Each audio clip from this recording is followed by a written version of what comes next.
Welcome back to Sleep Storyteller, where every night is a new adventure, and every story is a journey into the unknown.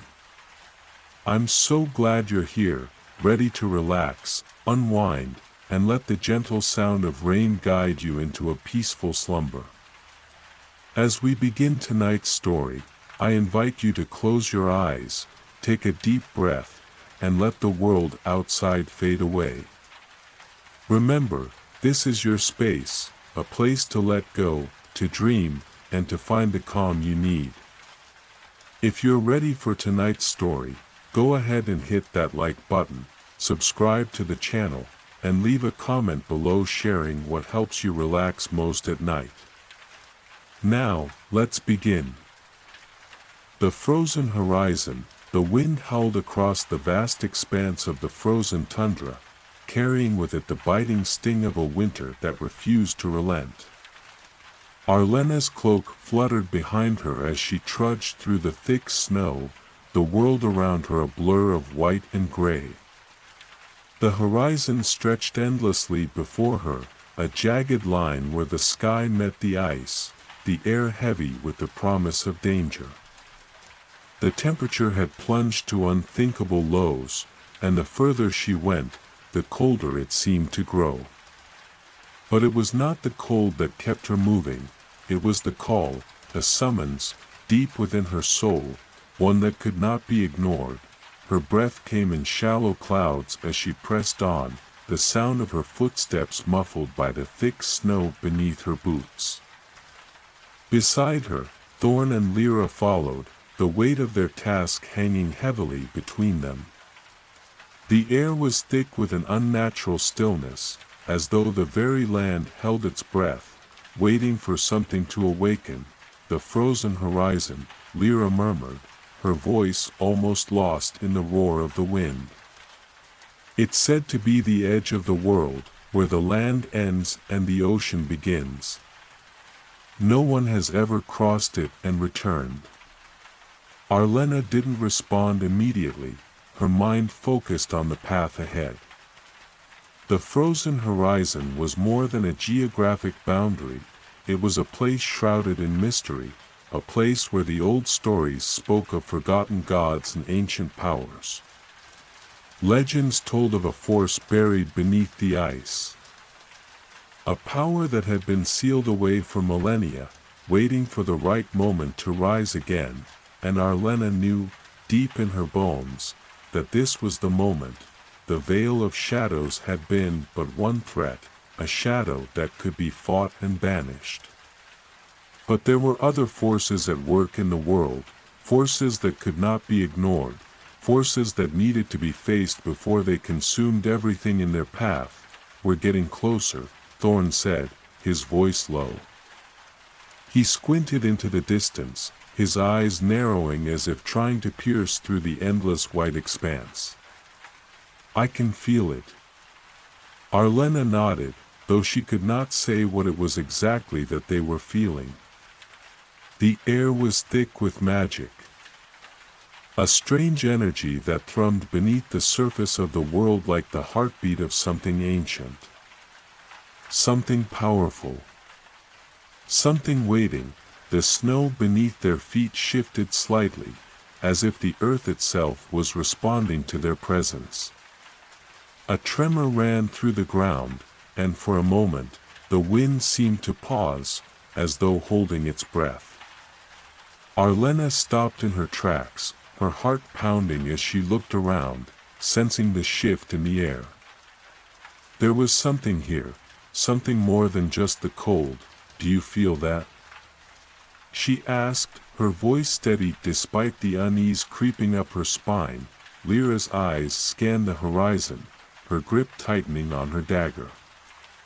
It's like a warning. Something's coming. Thorn turned to face them, his expression grim. We've crossed into it. The frozen horizon.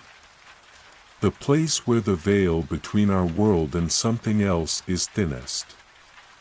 Arlena's pulse quickened at his words. The stories had warned of this, the boundary between the mortal realm and something far darker. Whatever lay beyond the horizon was not meant to be disturbed, not meant to be woken. And yet, they were here, standing at the threshold of something that could change everything. "Arlena," Thorn said, his voice urgent. "We need to be prepared. Whatever is here, it won't be merciful." She nodded, reaching for the crystal at her belt, its faint glow a reminder of the power they had tapped into before. It was only a small fragment of something much larger, but it had been enough to turn the tide in their previous battle. She hoped it would be enough here, in this cold, cursed place. Without a word, they continued forward, the snow growing deeper as they moved. The air seemed to grow colder still, biting into their skin with each step. Arlena could feel the pull, the weight of the unknown pressing down on her with every breath. She could almost hear the whispers now, the soft voices carried on the wind, "Come closer." The voices were faint, but unmistakable. They called to her, beckoning her toward the horizon. "We're close," she said quietly, more to herself than to the others. The wind howled louder, as though protesting their approach, but they pressed on. The ground beneath their feet had begun to shift, the snow now more like a frozen sea, the ice slick and treacherous. Arlena moved carefully, her eyes scanning the landscape ahead, watching for any signs of danger, and then, ahead of them, something caught her eye. A figure stood on the edge of the horizon, a dark silhouette against the white expanse. It was tall, impossibly tall, with a shape that seemed to shimmer in and out of existence. It was as though the figure was made of the very cold that surrounded them, its edges blurring and shifting like smoke in the wind. Thorn's hand went to the hilt of his sword, and Lyra's dagger gleamed in the dim light. Arlena's heart raced in her chest, but she couldn't tear her eyes away from the figure. It felt familiar, somehow, though she could not say why.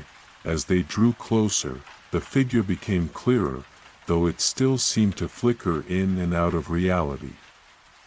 Its face, if it could be called that, was featureless, a smooth expanse of ice-like skin.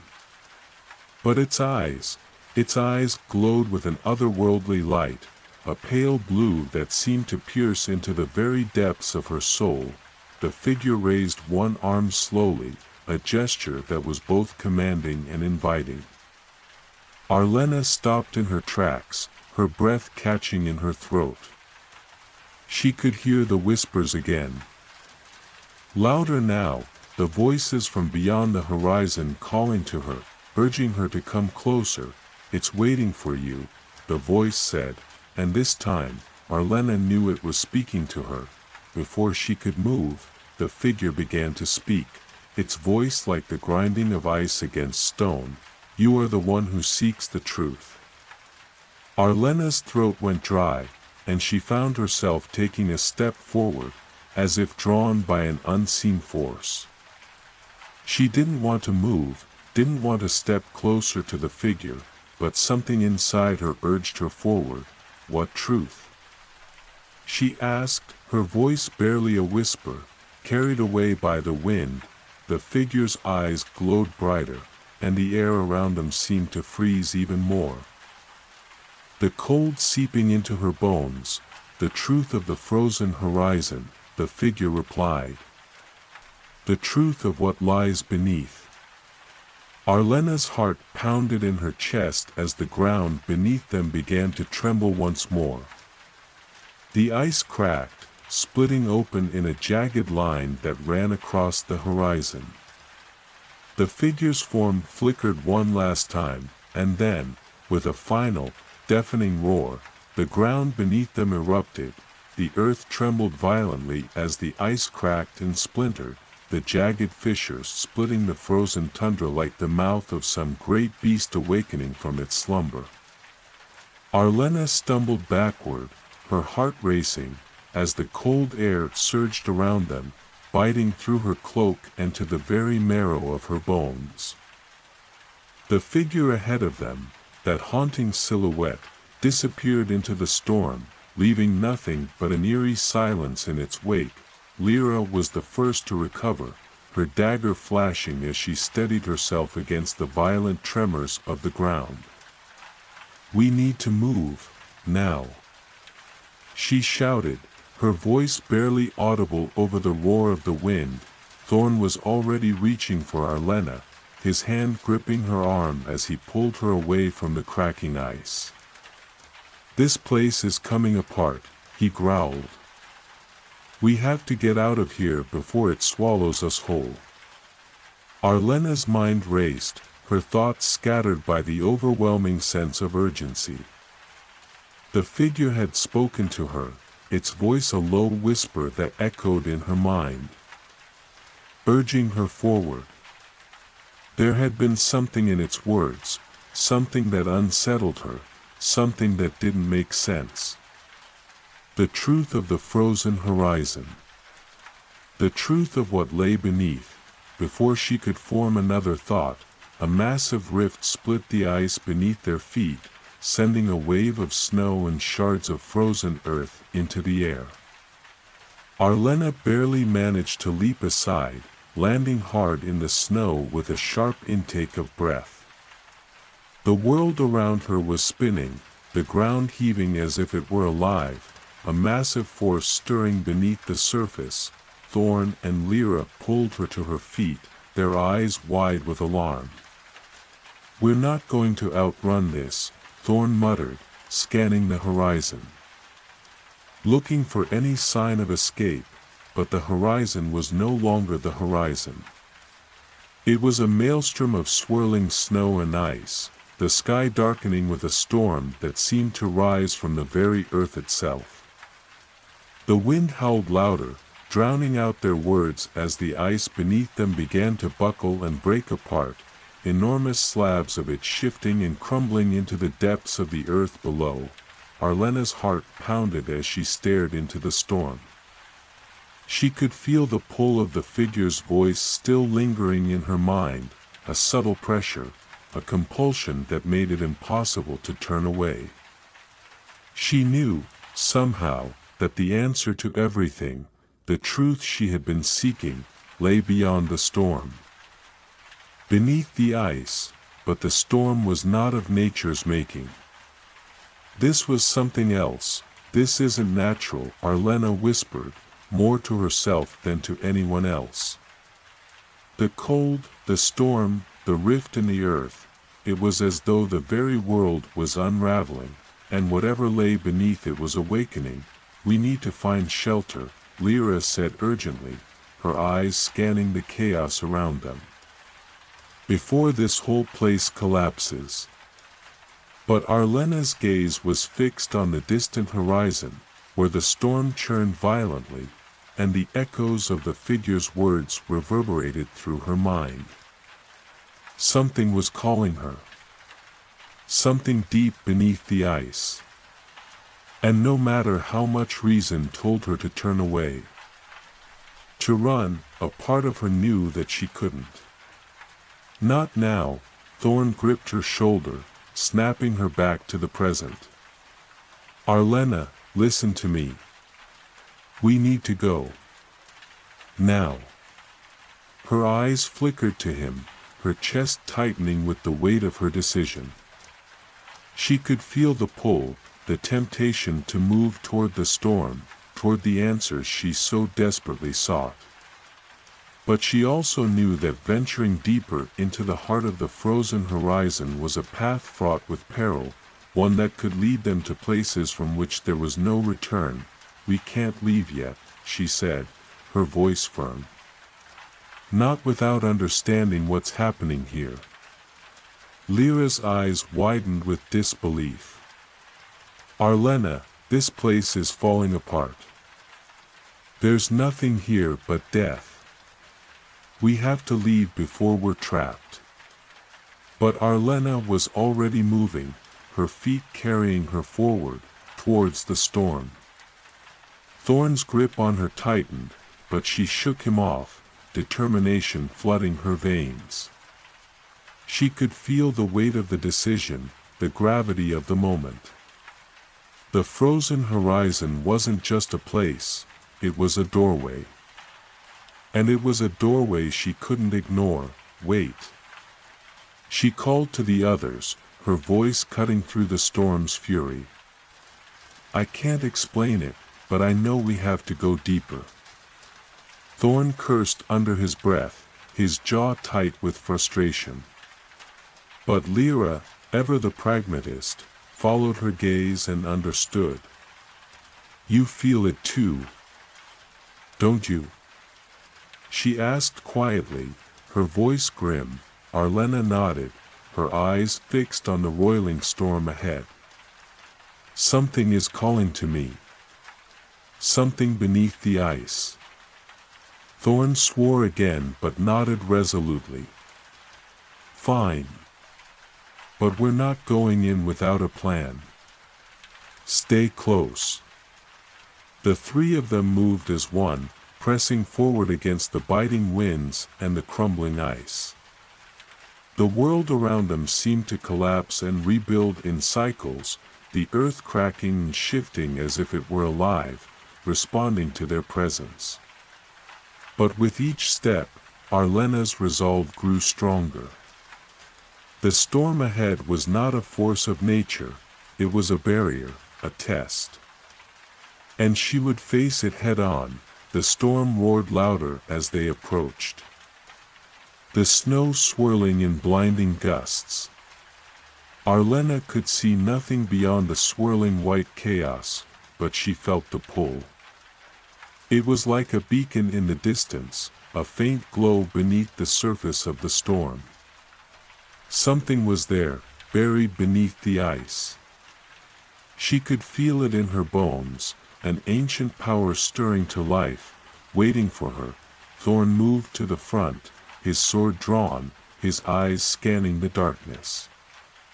Stay close. We don't know what's waiting for us. Lyra, her dagger held tightly in her hand, flanked Arlena. Whatever it is, we're with you. Together, they pressed forward into the storm, the howling winds now deafening, the world around them a blur of ice and snow. Every step felt like an eternity. The cold seeping deeper into their bones with each passing moment. And yet, Arlena couldn't stop. She couldn't turn away from the call, it was louder now, stronger, like the pulse of a heart beneath the frozen earth. It was beckoning her, guiding her, and she would follow it. The storm roared around them, a ferocious tempest that seemed to rage against their very presence. Snow and ice whipped through the air like jagged daggers, cutting through their cloaks and stinging their skin. The wind howled like a chorus of wailing spirits, yet Arlena's focus remained fixed ahead, where the mysterious pull called to her, a deep, primal force she couldn't ignore. Each step was an effort against the storm's furious gusts. But the closer they got, the stronger the call became, drawing her like a moth to the flame. We're getting deeper into this, Lyra said, her voice almost lost in the howl of the wind. Her face was pale, but her resolve was just as firm. She had known Arlena long enough to see the determination in her eyes, even if it frightened her. We need to be ready for anything. Arlena nodded without breaking her gaze from the swirling white ahead. I feel it, she said, her voice low but certain. We're close. Thorn, ever the pragmatist, scanned the horizon, his hand resting on the hilt of his sword.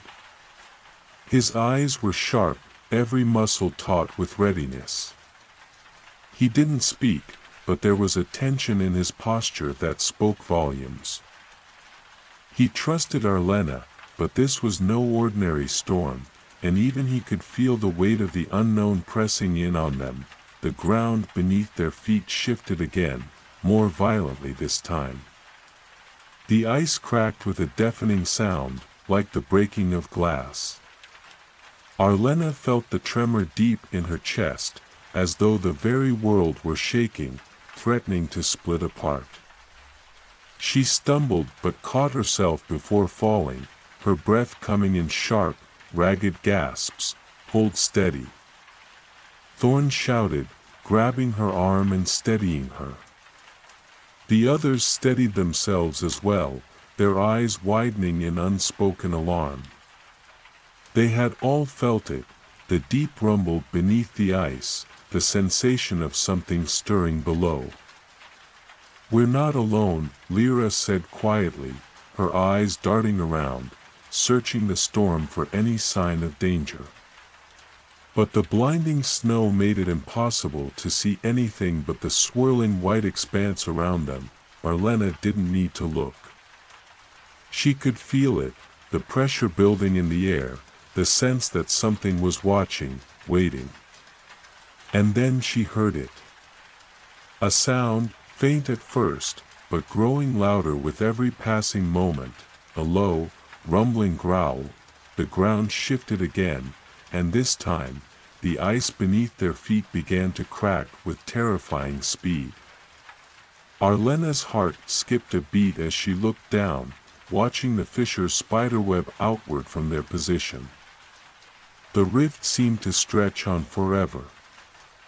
An abyss opening up before them, ready to swallow them whole. "Move!" Thorn shouted, pulling Arlena toward him. "We can't stand here. If the ice gives way." But it was too late. With a final, violent crack, the ice beneath their feet gave way entirely. Arlena gasped as she felt herself falling, the cold air rushing past her, the ground slipping from beneath her. Thorn managed to grab her wrist, but the force of the fall tore them both from their footing. In an instant, they were plunged into the darkness below. The world turned into chaos, falling, tumbling through the cold and the dark, the noise of their descent drowned out by the howling wind above. For what felt like an eternity, they plummeted, the air thick with the sting of freezing cold, until, at last, they slammed into something solid with a sickening thud. Arlena gasped for breath, her chest aching as the cold bit into her skin, but it was not the cold that struck her the hardest. It was the silence that followed, the heavy, suffocating silence of a place untouched by light or life. She had fallen deep beneath the ice, far from the storm above, far from the surface of the frozen horizon. And yet, she knew instinctively that they were not alone. She blinked against the darkness, struggling to regain her bearings. Her heart still pounded in her chest, but the force of the fall had left her disoriented. She could barely make out the faint outlines of her companions in the dark, their silhouettes blurred by the shadows that seemed to swallow the light of her breath. "Arlena?" Thorn's voice came through the darkness, low and strained. She could hear the concern in his tone. "I'm here," she replied, her voice shaking as she pushed herself up from the cold ground. She could feel the solid earth beneath her, but it was unlike any earth she had ever known, smooth, slick, and unnaturally cold, as though it had been frozen in place for centuries. Lyra groaned beside her, slowly pushing herself to her feet. "What in the gods' names is this place?" she muttered, her voice hoarse. Arlena didn't answer immediately. Her gaze scanned the darkness, and she felt a shiver run through her as the air around them seemed to grow colder still, the silence more profound. This place, this vast cavern beneath the ice, it was not natural. It was as though they had fallen into the belly of the earth itself, a place where time stood still and the very laws of nature were warped. There was no wind here, no howling storm to drown out the eerie stillness. The only sound was the quiet echo of their breath in the cold, the soft shuffle of their feet against the slick surface beneath them, and then, in the distance, Arlena saw it, a faint, shimmering light. At first, it was barely a glimmer, so distant it could have been a trick of the mind. A hallucination brought on by the cold. But as she focused, she could see it more clearly, a faint blue glow, pulsing with a steady rhythm, like the heartbeat of the world itself. "Do you see that?" Arlena whispered, her voice thick with awe. Lyra nodded, her eyes wide. "What is it?" "I don't know," Arlena said, her voice barely more than a breath. "But I think that's where we need to go." Thorn narrowed his eyes, scanning the surroundings. He didn't trust this place, and he didn't trust whatever lay ahead. "Stay sharp," he muttered. This could be a trap. But despite the warning, Arlena began to move toward the light, the pull of it growing stronger with every step. The air here was thick with an energy that hummed beneath her skin. A force that seemed to call to her, beckoning her forward. Every part of her screamed to turn back, to flee the place of unnatural quiet, but she couldn't. She had to go deeper. The answers, the truth, lay ahead. As they moved forward, the faint blue light began to grow brighter, illuminating the cavern around them. It was not the light of fire or flame, it was cold, sharp, like the light of the moon on the coldest night, and then, they reached it. A massive stone structure, half buried in the ice, stood before them, its surface covered in intricate carvings and symbols that pulsed with the same eerie blue glow. It was unlike anything Arlena had ever seen, ancient, ancient beyond measure.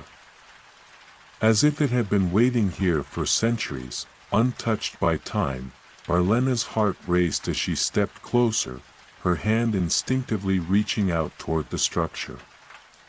She could feel the energy coursing through her veins, like the beating of a drum, urging her to uncover whatever secret lay hidden within, and then, with a sudden burst of power, the ice around them cracked and splintered once more, and the true horror of the frozen horizon began to awaken. The cracking of ice was deafening, and the ground trembled beneath their feet. Arlena staggered backward, her heart racing as the cavern itself seemed to come alive. The stone structure before them, the one that had pulsed with a cold, eerie light, shuddered violently, as though something immense was stirring within it. The faint blue glow intensified, casting strange shadows that twisted and danced across the walls, creating an illusion of movement where there was none. "Move!" Thorn barked, his voice sharp and urgent. "This place is going to collapse." But Arlena could hardly hear him over the roar of the growing tremors. Her gaze remained fixed on the stone structure, her body frozen in place despite the urgency of the situation. There was something inside it, something ancient, something powerful.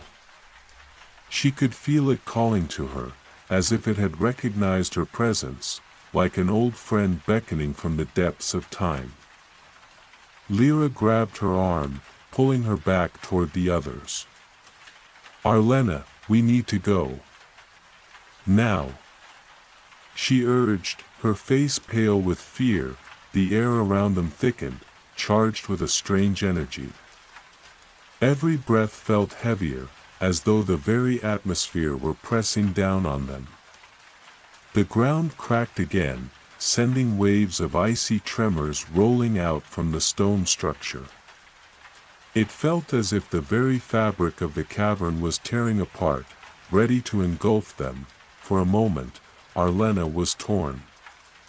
She knew they needed to escape, but she couldn't turn away. There was something beneath that stone structure, something old, something forgotten by time itself. The force calling to her was more than just a pull. It was a need, an undeniable urge to understand, to uncover the secret that lay buried within the ice. "I have to know," she whispered to herself, the words barely escaping her lips. Her hand moved instinctively toward the stone, the icy surface now pulsating with a light that grew brighter with each passing moment. "Arlena, no!" Thorn shouted, but his voice was lost in the chaos. Before she could reach the stone, a sound shattered the air, a deep, rumbling growl that seemed to vibrate through the very earth beneath their feet. The ground split open with a loud, deafening crack, sending a shockwave of ice and snow into the air. Arlena was thrown backward, the force of the explosion knocking her off her feet. She hit the cold ground hard, her breath knocked out of her as the world spun around her.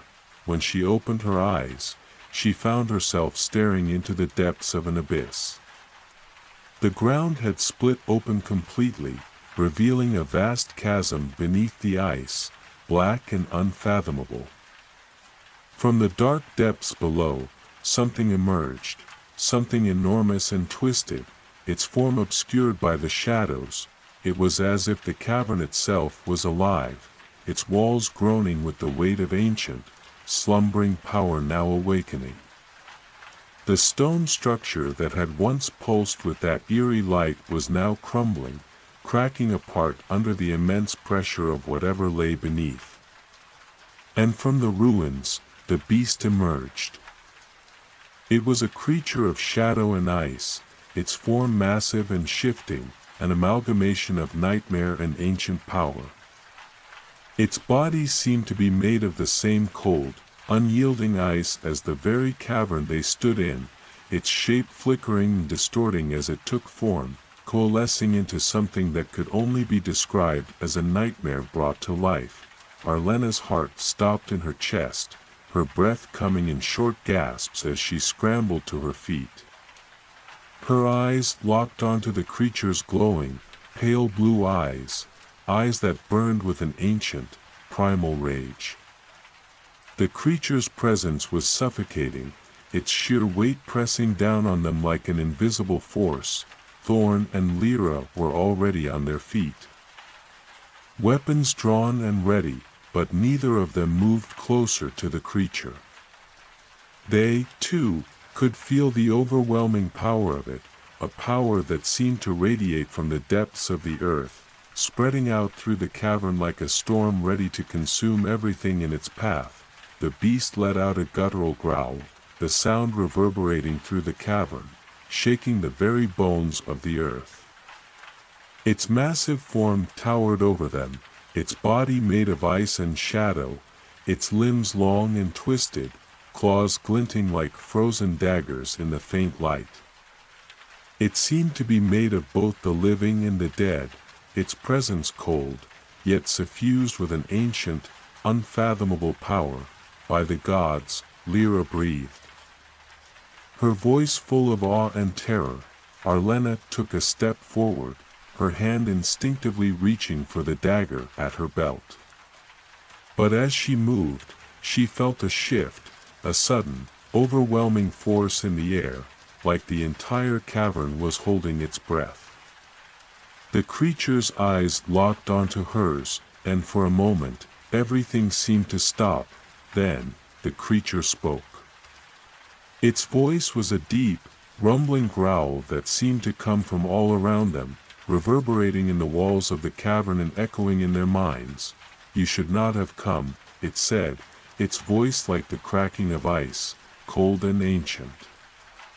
"This is no place for the living. You seek what lies buried beneath the ice, but you do not understand. You are not ready." Arlena's heart pounded in her chest, but she refused to look away. There was something in its words that struck a chord within her, something that resonated deep inside her soul. I need to know, she whispered, her voice trembling with uncertainty and fear. What is this place? What lies beneath the ice? The creature's eyes narrowed, its form flickering with dark energy. It is not for you to know, it growled. You will never understand the depths of what is buried here. Leave now, or face the consequences. Arlena's gaze was steady, her resolve firm. She could feel the weight of its warning, but she could not turn away. I won't leave until I understand, she said, her voice steady despite the terror that gripped her heart. For a long moment, the creature stood still, its eyes burning into hers. It seemed to consider her words, the air thick with tension. Then, slowly, its massive form began to shift, the shadowy ice of its body swirling like smoke. So be it, it rumbled. You have chosen your path. But know this, you cannot undo what has been set in motion. The frozen horizon is awakening, and you are part of it. Before Arlena could respond, the creature lashed out, a wave of cold, shadowy tendrils bursting from its form and wrapping around them like a vice. Arlena gasped, her breath stolen by the freezing grip of the creature's power. The tendrils pulled her toward the beast, dragging her through the air as if she were weightless. Arlena! Thorn shouted, leaping toward her, but he was too slow. The ice tendrils struck out, pushing him back with a force that sent him crashing to the ground. Lyra was already at Arlena's side, her dagger flashing as she slashed at the tendrils, but they were unyielding, coiling tighter around her and Arlena alike. The creature's eyes glowed brighter now, the intensity of its power overwhelming, and its voice rumbled again, low and ominous. You are not the first to seek the truth of the frozen horizon. But you will be the last. And with that, the world around them seemed to shudder again. As if time itself were unraveling, the cold was unbearable. Arlena's breath came in ragged gasps, each exhale freezing in the air before her eyes, her body frozen in place by the tendrils of ice that wrapped around her like chains. The creature's power gripped her tightly, drawing her closer to its terrible, shadowy form.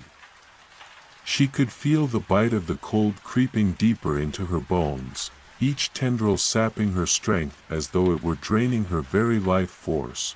Thorn's shout echoed in her ears, a distant sound swallowed by the thick pressure that surrounded her. Lyra's frantic movements were blurred by the icy tendrils, her struggles futile as they coiled tighter around her. Too strong to break free. Arlena's heart pounded in her chest, but the fear that had gripped her was slowly turning into something else, something darker. The creature's eyes glowed with an unearthly, pale blue light, fixated on her with an intensity that burned through the darkness. It was waiting. It was patient, as though it had seen this moment play out countless times before. You are a fool to defy me, the creature's voice rumbled again, its coldness almost palpable. No one has ever returned from the depths of the frozen horizon. And neither will you. Despite the cold, despite the suffocating pressure that was crushing her chest, Arlena forced herself to speak, her voice hoarse but determined. I will not leave. I need to know what lies beneath this ice, what secrets are buried here. I am not afraid of you. The creature's form flickered, its body swirling like smoke in the air. Before it shifted, the shadowy tendrils releasing their grip just enough for Arlena to gasp for air. It wasn't mercy, it was a test. She could feel that. The creature was waiting for her to break, to show weakness. But Arlena refused to give in. A low growl escaped the creature's throat, a sound that reverberated in the very bones of the cavern. "You are already lost," it said, its voice like a warning. "But if you insist on this path, you will pay the price." The cavern seemed to shudder around them, the walls vibrating with the pulse of the creature's power. Arlena felt the ground beneath her shift, as though something vast was stirring beneath the ice. A deep, rumbling tremor ran through the earth, and the temperature dropped even further, until her skin felt as though it was on the verge of freezing solid. Then, without warning, the creature released them. The tendrils of ice that had bound them vanished as quickly as they had appeared, leaving them gasping for breath, their limbs heavy with the after-effects of the cold. Arlena's knees buckled, and she stumbled, catching herself just in time. Her skin felt raw, scorched by the cold, but her resolve was only strengthening. The creature's massive form loomed before them, its eyes now reflecting the deep, eerie light of the frozen horizon. It had withdrawn, but its presence was still overwhelming, as though it filled every inch of the cavern. "If you wish to seek the truth, then seek it you shall," it rumbled, its voice like thunder. "But know this, there is a price to be paid for knowledge. And that price will be more than you can imagine." Arlena stood tall, her hand gripping her dagger tightly, though the weapon felt like a toy in the face of the creature's immense power. She looked into its eyes, her gaze unwavering. "I'm ready," she said, her voice steady. "Tell me what I must do." The creature's glowing eyes narrowed. For a moment, the world seemed to hold its breath, as if the cavern itself were waiting for its answer. And then, with a movement as swift as it was terrifying, the creature raised one massive claw, pointing toward the depths of the cavern. "Go," it said simply. "The truth lies beyond this place. But it will be guarded. And you will face trials that will test every part of your being." Arlena's heart skipped a beat. She could sense the danger, the weight of the creature's words. But she knew that she had no choice but to continue. Whatever awaited her, whatever the creature had warned her of, it was her path to walk, and she would not turn back. Lyra and Thorn, though visibly shaken, stood beside her, their expressions grim but resolute. They had come this far, and they would not abandon their companion now. Thorn was the first to speak, his voice steady but edged with caution. "What happens if we fail these trials?" he asked, his eyes never leaving the creature. The beast's form flickered again, and its voice dropped to a low, menacing growl. "Failure is not an option. If you fail, you will be lost, as those before you have been. You will become part of the ice, part of the shadows. Forever." A chill ran down Arlena's spine at the weight of its words, but she could not afford to be afraid, not now. "Not when they had come this far. Then we will succeed," she said, her voice firm with determination. Without another word, the creature's massive form began to dissolve into the shadows, the blue glow flickering like a fading star. As it faded, the temperature began to shift once more, a gust of icy wind rushing through the cavern, stirring the air. Arlena turned to her companions. "We have no choice but to keep moving forward. Let's go." The path ahead was obscured by darkness, but the faint glow of the frozen horizon beckoned them forward. The trials awaited them, and Arlena knew in her heart that they would face unimaginable challenges. But she also knew that the truth, whatever it was worth the cost. It always had been. As they walked into the depths of the cavern, the silence around them was deafening. The walls seemed to close in, and every step they took was met with the oppressive weight of time itself. The deeper they ventured, the colder it became, until it felt as though the very air was thick with the weight of the world's secrets, and then, in the distance, they saw it, an opening in the cavern wall, a fissure in the ice that pulsed with the same eerie blue glow. The air around it shimmered with a strange energy, and Arlena could feel the pull once more, urging her toward it. The trials were about to begin. The glow ahead grew brighter as they approached, the eerie blue light seeming to pull them deeper into the cavern. Arlena's heart beat faster, each step feeling heavier than the last. The air around them crackled with an otherworldly energy, the silence now broken only by the distant echoes of their footsteps. Every now and then, a soft, resonant hum seemed to vibrate through the walls, the sound of something ancient stirring, as though the cavern itself were alive, watching them, waiting for them to face what lay ahead. Lyra moved ahead of the group, her eyes sharp as she scanned their surroundings. Thorn was close behind her, his posture tense, his hand resting on the hilt of his sword. Arlena walked between them, her thoughts a storm of conflicting emotions. She had never been one to fear the unknown, but this felt different. The weight of what they were about to face pressed on her chest like a physical thing, suffocating and cold. They reached the fissure in the ice, the source of the blue light. It was a narrow opening, barely large enough for them to pass through, framed by jagged edges of frozen rock. Beyond it, the cavern seemed to open up into something far larger, a vast expanse of glittering ice and shadow that stretched out into the unknown. The air was thick with an unnatural stillness, as though the world itself was holding its breath. "This is it," Arlena murmured, her voice barely a whisper, as if speaking louder would shatter the fragile silence around them. "This is where the trials begin." Thorn nodded, his eyes narrowed. "Stay alert. We don't know what we'll face in there."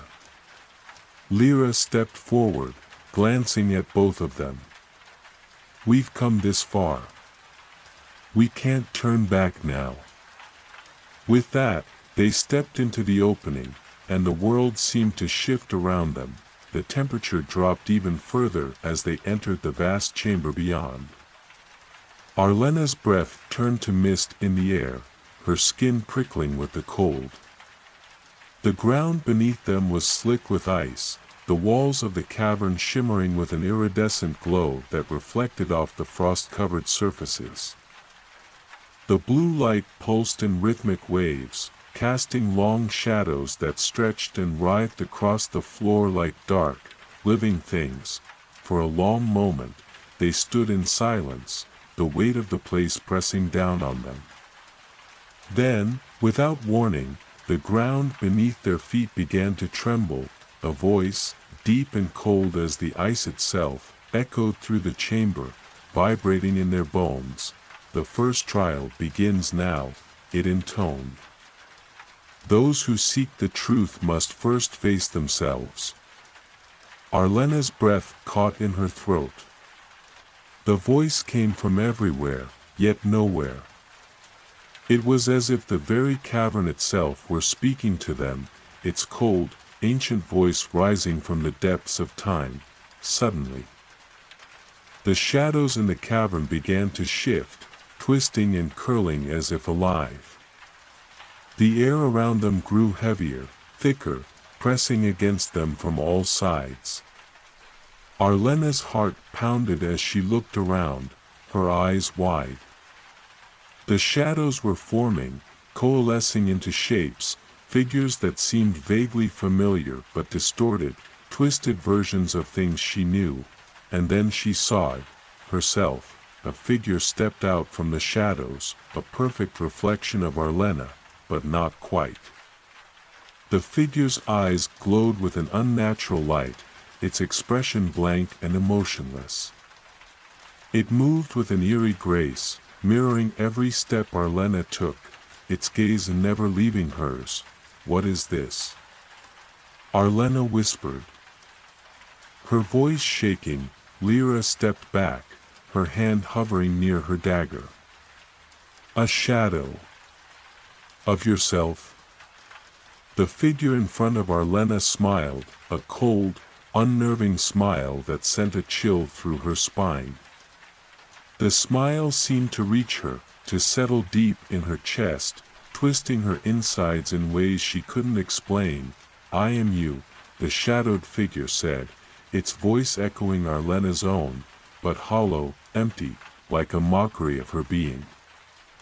"I am the version of you that you refuse to face." The words pierced through her like daggers. A lump formed in her throat, and her knees nearly buckled under the weight of them. This was not just a shadow, it was a reflection of everything she had ever feared. Every dark thought she had tried to bury, every doubt and regret that had gnawed at her in the quiet moments. "You are the one who doubts," the shadow continued, its voice becoming louder, more insistent. "You are the one who fears your own strength, your own truth. You hide behind lies, behind the masks of others. You will never succeed because you cannot even face yourself." The figure took a step closer, and the room seemed to grow colder, the shadows pressing in from all sides, enveloping them in darkness. Arlena could feel her heart racing, her breath quick and shallow. The cold was unbearable, but it wasn't just the physical chill, it was the weight of the creature's words.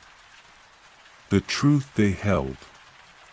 She had spent so much of her life running from the darkness within herself, the fears that she kept buried, too terrified to confront them, but now, they were here, in front of her, demanding that she face them. "You are nothing but a reflection of your own failures," the shadow hissed, its voice growing sharp with malice.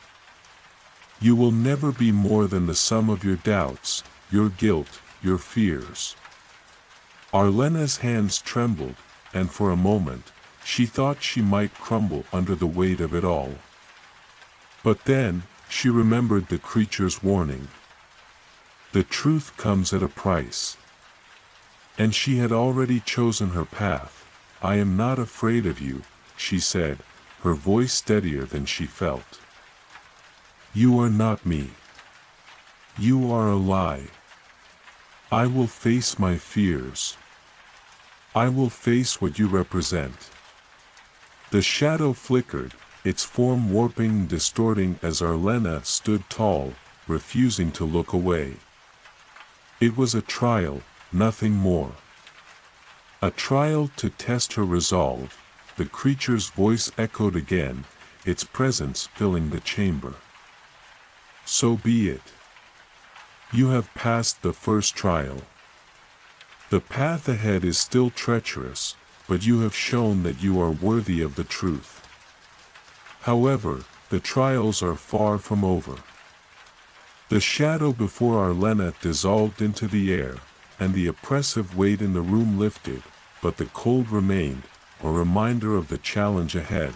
Thorn stepped forward, his voice low but firm. "What now?" The voice of the creature answered, its tone colder than ever. "The second trial will test your strength. Prepare yourselves." And with that, the ground beneath their feet began to tremble once more, and the true test of the frozen horizon had only just begun. The air seemed to hum with energy as Arlena, Lyra, and Thorn braced themselves. The cold was a constant presence, biting at their skin, but now, it felt more like a challenge, a reminder that they were no longer just walking through a strange land. The cavern itself was alive, testing them with every step, every word, every action. As the last echoes of the creature's voice faded into the stillness, the ground beneath their feet shuddered again. And the silence that followed was almost deafening. Then, without warning, the walls of the cavern began to move. Ice groaned and cracked as the frozen structure shifted, and the very air seemed to vibrate with an overwhelming pressure. Thorn raised his sword, his eyes scanning their surroundings. "Stay alert. The trial isn't over." Arlena nodded, her breath coming in visible clouds. She could feel it, the tension, the weight of the impending trial. Something was coming, something far worse than the first trial. The shadows seemed to bend and twist, and then, emerging from the walls themselves, massive shapes began to take form. Figures of ice and snow, towering and relentless, materialized before them, their bodies composed of sharp, jagged icicles and frozen rock. They were like golems, their movements slow but purposeful, and the cold radiating from them was nearly unbearable. "These are the guardians of the frozen horizon," the creature's voice echoed, distant but clear. "To pass the trial of strength, you must defeat them. Only those who are strong enough to overcome the cold and the creatures that protect this place will move forward. Fail, and you will be lost to the ice, just as many before you have been." Lyra gripped her dagger tightly, her knuckles white as she glanced at Arlena and Thorn. "We need a plan. These things won't go down easily." Arlena's eyes flicked over the massive guardians. Their jagged forms glimmered with an almost unnatural beauty, the frozen light reflecting off their bodies like mirrors. But there was no doubt that these were not creatures to be taken lightly. They were made of the very same ice that surrounded them, and the cold emanating from them seemed to reach into the very core of her being, challenging her to move, to act. "We fight together," Arlena said, her voice steady, despite the fear gnawing at her insides. "We have to keep moving. Focus on breaking their core, the heart of the ice." Thorn gave her a grim nod, raising his sword. "We have no choice but to fight. Let's make it count." The first of the guardians moved forward, its heavy, icy limbs creaking with each step. It raised one massive arm, and the air seemed to grow colder still, as if the very temperature of the room were being manipulated by the creature's presence. The ground beneath them cracked as the creature advanced, its face a jagged mask of ice, its glowing eyes fixed on them. Without hesitation, Thorn lunged forward, his sword slicing through the air in a deadly arc. The blade struck the guardian's frozen form with a deafening crack, but it barely left a mark. The ice was too thick, too solid. Lyra darted to the side, narrowly avoiding a sweep of the guardian's massive arm. She struck at its leg with her dagger, the blade sparking against the ice, but again, there was little effect. The creatures seemed impervious to their attacks, their frozen bodies unyielding. Arlena felt the weight of the cold pressing in on her, her limbs slowing with every passing second. The guardians were relentless, their movements slow but deliberate, each strike sending waves of cold through the air. But as the battle raged on, Arlena realized something. They were not just fighting physical creatures. The trial itself was testing them, pushing them to their limits, both in strength and in endurance. the creature's icy hands swept through the air with terrifying force, forcing Arlena to dodge. Her breath came in ragged gasps, her strength waning with each passing moment. The cold was suffocating, and the longer the fight dragged on, the more it seemed to sap her will to continue, but there was something else, something deeper, that stirred within her. She wasn't just fighting the guardians. She was fighting herself, fighting the cold that had settled deep within her heart, the doubt and fear that had plagued her throughout her journey. And in this moment, she realized that the trial wasn't just about physical strength. It was about mental fortitude, the ability to face the things that chilled her to the bone, inside and out, and keep moving forward, don't stop. Lyra shouted, her voice cutting through the noise of the battle. We have to keep pushing. Break through it. Arlena nodded, her eyes meeting Thorn's. They had been through so much together, and now was no time to falter. She stepped forward, gathering every ounce of strength she had left. She could feel the ice creeping up her legs, numbing her body, but she refused to let it claim her. The guardian before her raised its arm again, preparing to strike. Arlena didn't hesitate. She ran toward it, ignoring the cold that threatened to paralyze her, her body moving on sheer willpower alone. As she neared, she twisted to the side, avoiding the blow and diving beneath the guardian's arm. With all her strength, she drove her dagger into the creature's side. Targeting the core, the heart of the ice that held it together, the ice cracked, a sharp, hollow sound that echoed through the cavern. The guardian staggered, its form beginning to crumble as Arlena twisted the dagger deeper, forcing the ice to shatter. With a deafening roar, the guardian collapsed into a pile of broken ice and snow, its form disintegrating into the cold air. One down, Thorn and Lyra were still locked in combat with their own guardians, but Arlena could see the shift. The guardians were weakening, the ice that formed them no longer as impenetrable as it had been. They, too, were feeling the strain, the pressure of the trial taking its toll. Arlena's hands were numb, her body shaking, but she didn't stop. She couldn't. She had already made her choice. With one final, determined cry, she launched herself at the next guardian, her dagger poised for the kill. The fight was not over, but it was only a matter of time before they would break through. The battle raged on, each blow the guardian struck sending gusts of icy wind through the cavern, howling like a storm. Arlena's breath came in ragged gasps, her lungs burning from the cold, her body aching with the strain of the fight. Her hands felt like frozen stone, but still, she fought, each swing of her dagger, each step forward, a testament to the strength that came not from the body, but from within.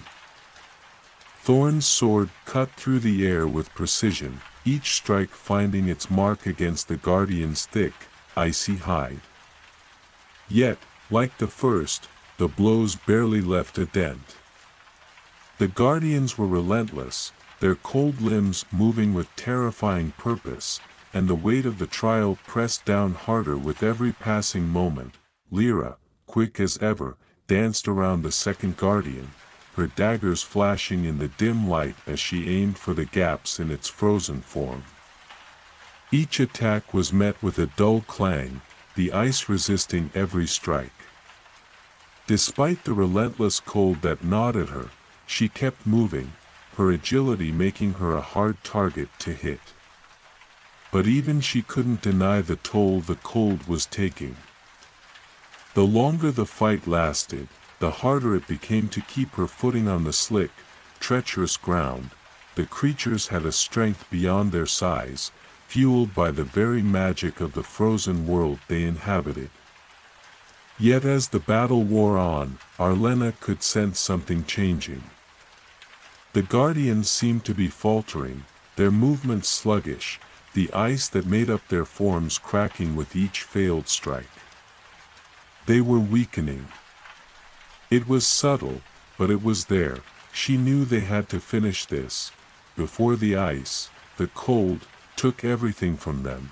With renewed determination, Arlena focused on her target, the third guardian looming ahead. It was a towering figure, its face obscured by layers of jagged ice. But the eyes, glowing with an eerie, unnatural light, were fixed on her. Its form was impossibly large, its body formed of intricate layers of frozen stone and ice, as though it had been forged over centuries. But within its chest, just beneath the thick layers of frost, there was a soft, pulsing glow, the heart of the ice that kept it alive, the key to its destruction. She could feel it now, a pulse of warmth beneath the cold, a rhythm that called to her, beckoning her to act. Thorn! She shouted, her voice breaking through the noise of the battle. Lyra! Aim for the core! Without hesitation, Thorn and Lyra turned, recognizing the glow Arlena had spotted. Together, they charged toward the guardian. Arlena leading the way. Her mind was clear now, the fog of doubt lifting as she focused on the task before them. She could feel the power of the trial coursing through her veins, each step bringing her closer to the heart of the Guardian's power. The Guardian reared back, its massive fists swinging toward them, but they were ready. Arlena ducked low, rolling beneath the first swing, her dagger poised to strike. Thorn followed, his sword raised high, aiming for the ice that shielded the glowing core beneath. Lyra was quick on their heels, her daggers flashing as she slashed at the ice, chipping away at the layers that protected the heart. The battle had become a dance of desperation, every move calculated, every strike a gamble. The air around them was filled with the sound of clashing steel and cracking ice, the very ground beneath their feet trembling with the intensity of the battle. The Guardian's fist crashed down again, this time missing Arlena by mere inches.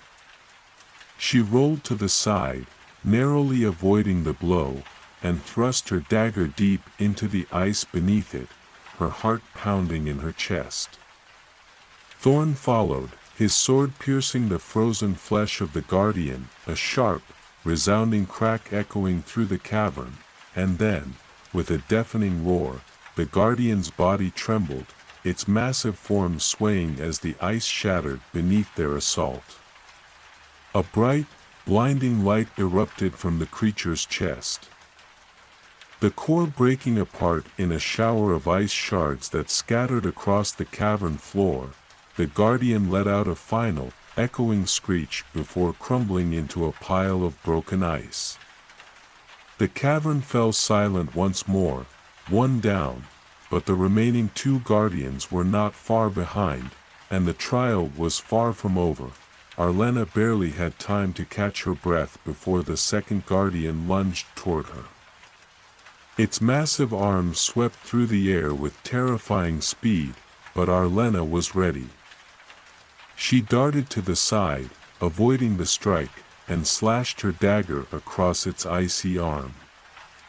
The ice cracked, but it wasn't enough. The creature was still standing, its eyes glowing with an angry, primal light.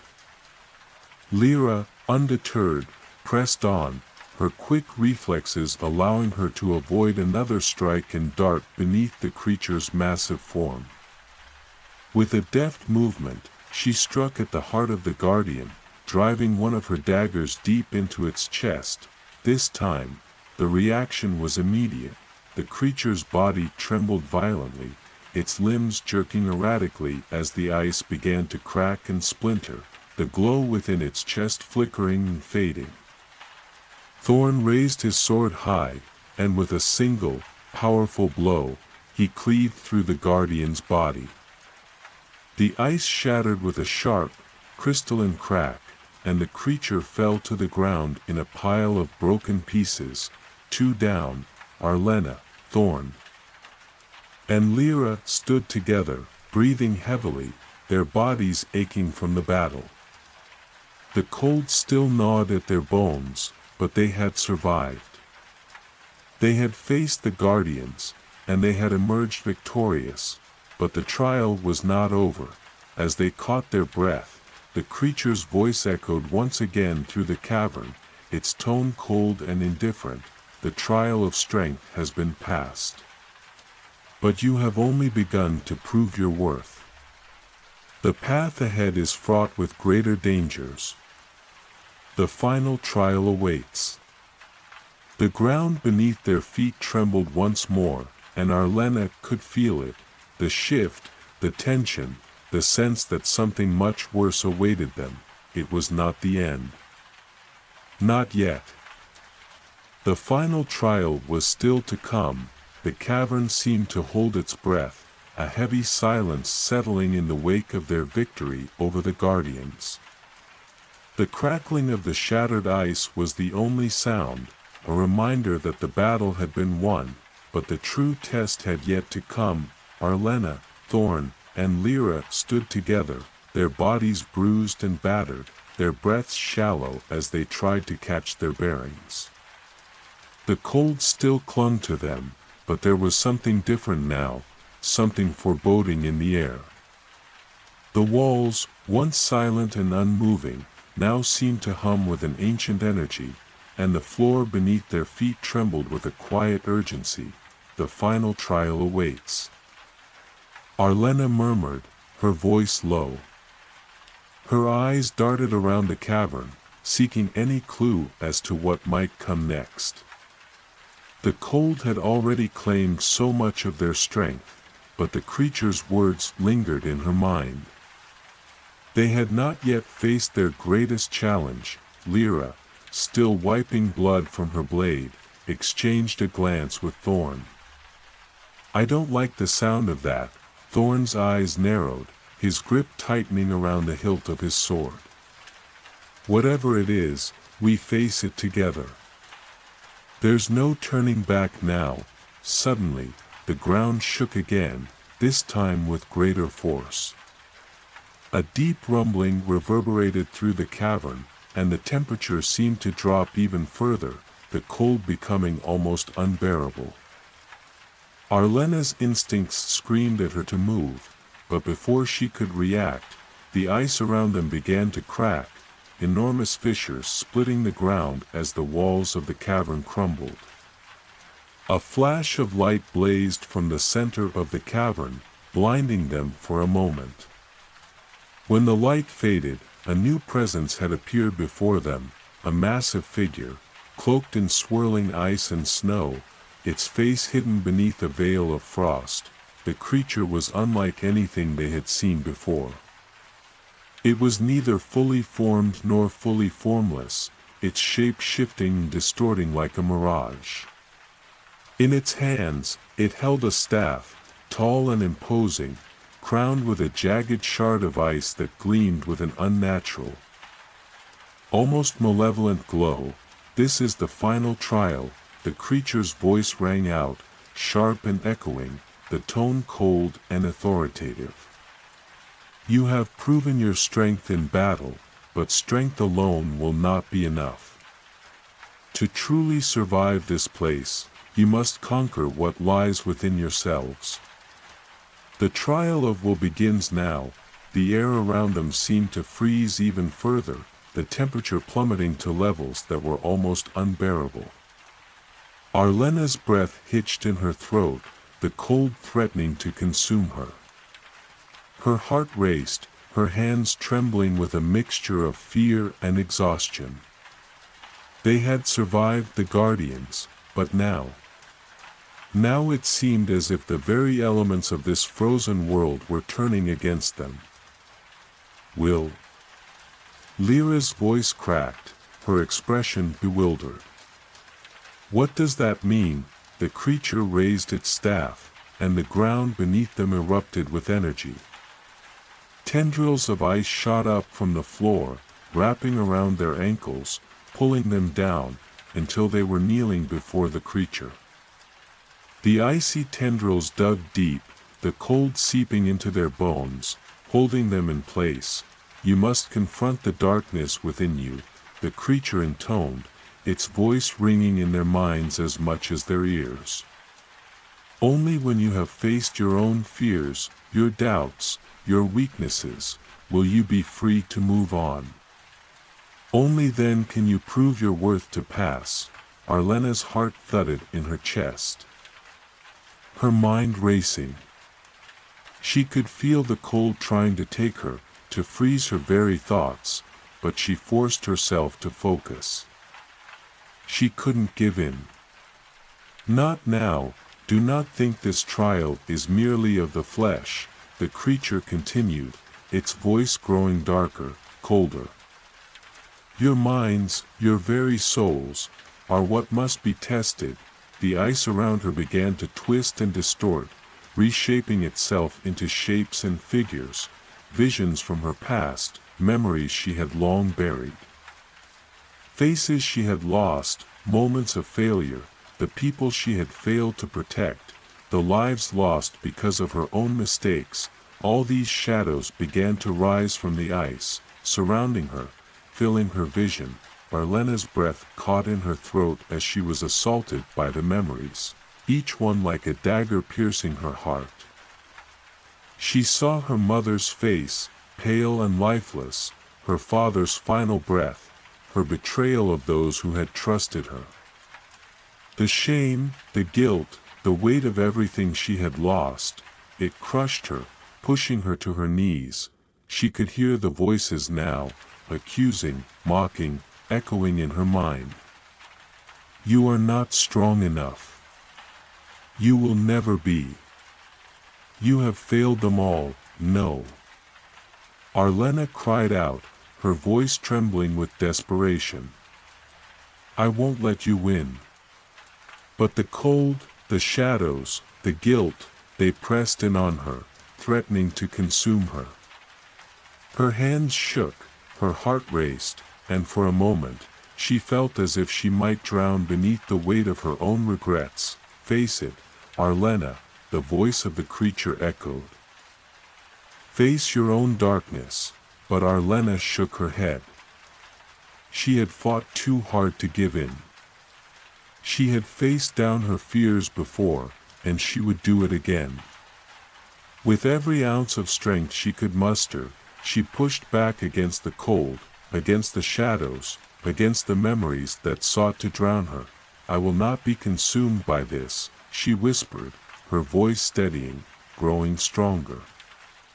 I am not my past.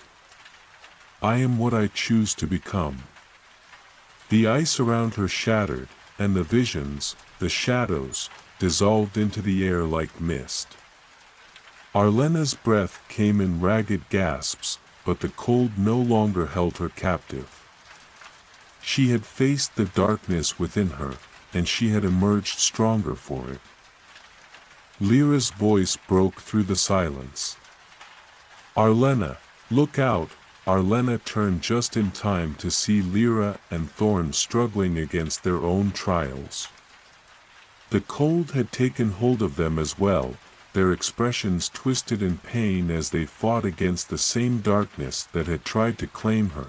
Without thinking, Arlena reached out, her hand touching Lyra's arm, and in that moment, she felt the bond between them, the strength they had shared through every challenge they had faced. The warmth of that connection pushed back the cold, the shadows that sought to claim them. Thorn's voice joined theirs. We're in this together. We won't let it break us. Together, they pushed forward. Their combined will, their determination to survive, to fight for each other, and to prove themselves worthy, became a powerful force. Slowly, the icy tendrils that bound them loosened, the shadows receding as the creature's trial lost its grip. The temperature began to rise, the cavern thawing around them as they stood, united. The creature's form flickered, its presence wavering. "You have passed the trial of will," it intoned, its voice now tinged with something that resembled respect. "You are ready," but Arlena knew this was not the end, not yet. There was still a long road ahead, filled with more dangers, more trials, more unknowns. Yet, for the first time in what felt like an eternity, she felt hope stir within her. The path to the frozen horizon was not just a journey across a desolate land, it was a journey into the heart of who they were, and together, they would see it through. The echoes of the creature's departure reverberated in the cavern long after its form had disappeared into the mist of ice. The air was still thick with the remnants of its magic, but the warmth they had fought to summon slowly returned. Arlena, Thorn, and Lyra stood in the center of the cavern, breathing heavily, each of them shaken but resolute. The trial of will had been a test they had feared would break them. But, standing here now, Arlena could feel the bond between them stronger than it had ever been. They had faced the darkness within and had emerged victorious, their wills unbroken, their resolve sharpened. "We did it," Lyra breathed, her voice a mixture of exhaustion and awe. She looked at each of them, her eyes filled with a newfound strength. "We're still here." Together, Arlena nodded, her chest tight with emotion. Together, she echoed softly, the weight of the trial lifting from her shoulders. The icy tendrils had released their grip, but the memories, the pain of the journey, would remain with her forever. Yet, for the first time in a long time, she no longer felt like a prisoner to them. Thorn, ever stoic, gave a small smile. "It's not over yet, though," he reminded them, his tone steady. "We've passed their tests, but there's still the horizon, the heart of this storm. We must keep moving forward." Lyra's lips pressed into a firm line, but there was a fire in her eyes. The moment the gates of the temple closed behind them, an eerie stillness settled over the room. The violent storm outside was silenced as though a thick veil had descended upon the cavernous interior. Arlena, Thorn, and Lyra stood in the heart of the temple, surrounded by walls of gleaming ice and stone, but all of their attention was drawn to the crystal at the center. Its light pulsed rhythmically, like the beating of a heart, radiating warmth that seemed to contradict the bitter cold of the land outside. It was beautiful, yet unsettling. The light it emitted was soft but bright, casting strange shadows on the walls, causing the ancient runes carved into the stone to flicker as though they were alive. But beneath that serene glow, something darker stirred. A presence that was not simply part of the temple but part of the very storm that had ravaged the land for centuries. As they moved forward, drawn to the crystal, Arlena felt her heart quicken.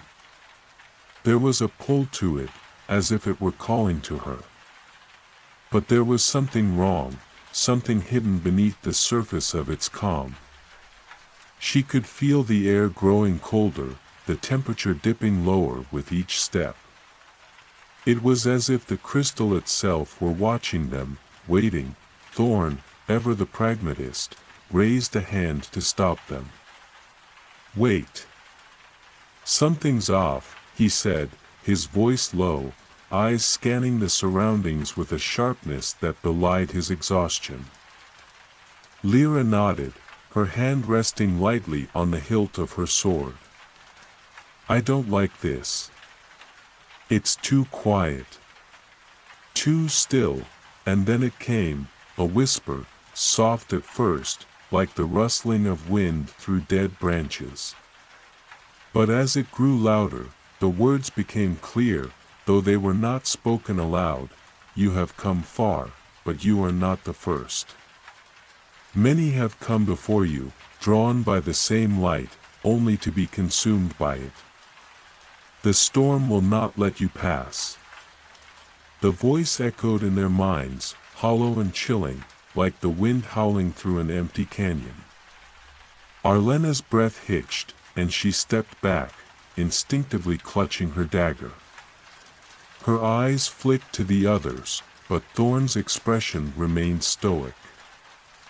Lyra's brows furrowed in concentration. "The storm speaks," Arlena said, her voice trembling. "It's alive, isn't it?" "The storm. It is part of the magic of this place, not just part," Thorn replied. "The storm is the magic. It's alive, a manifestation of ancient power that has bound this land in ice. And this crystal, it is its heart." As if to confirm his words, the temperature dropped even further, the air thickening with a biting cold that chilled them to the bone. The crystal pulsed more violently, its glow flashing erratically, as though the storm was trying to break free from its prison. Another whisper echoed through the temple, this time more insistent, more forceful. "You are foolish to challenge me. I will consume you, as I have consumed all who came before you. There is no escape." Arlena's chest tightened as the presence grew stronger. The crystal's glow intensified, flooding the temple with its light, casting long, grotesque shadows on the walls.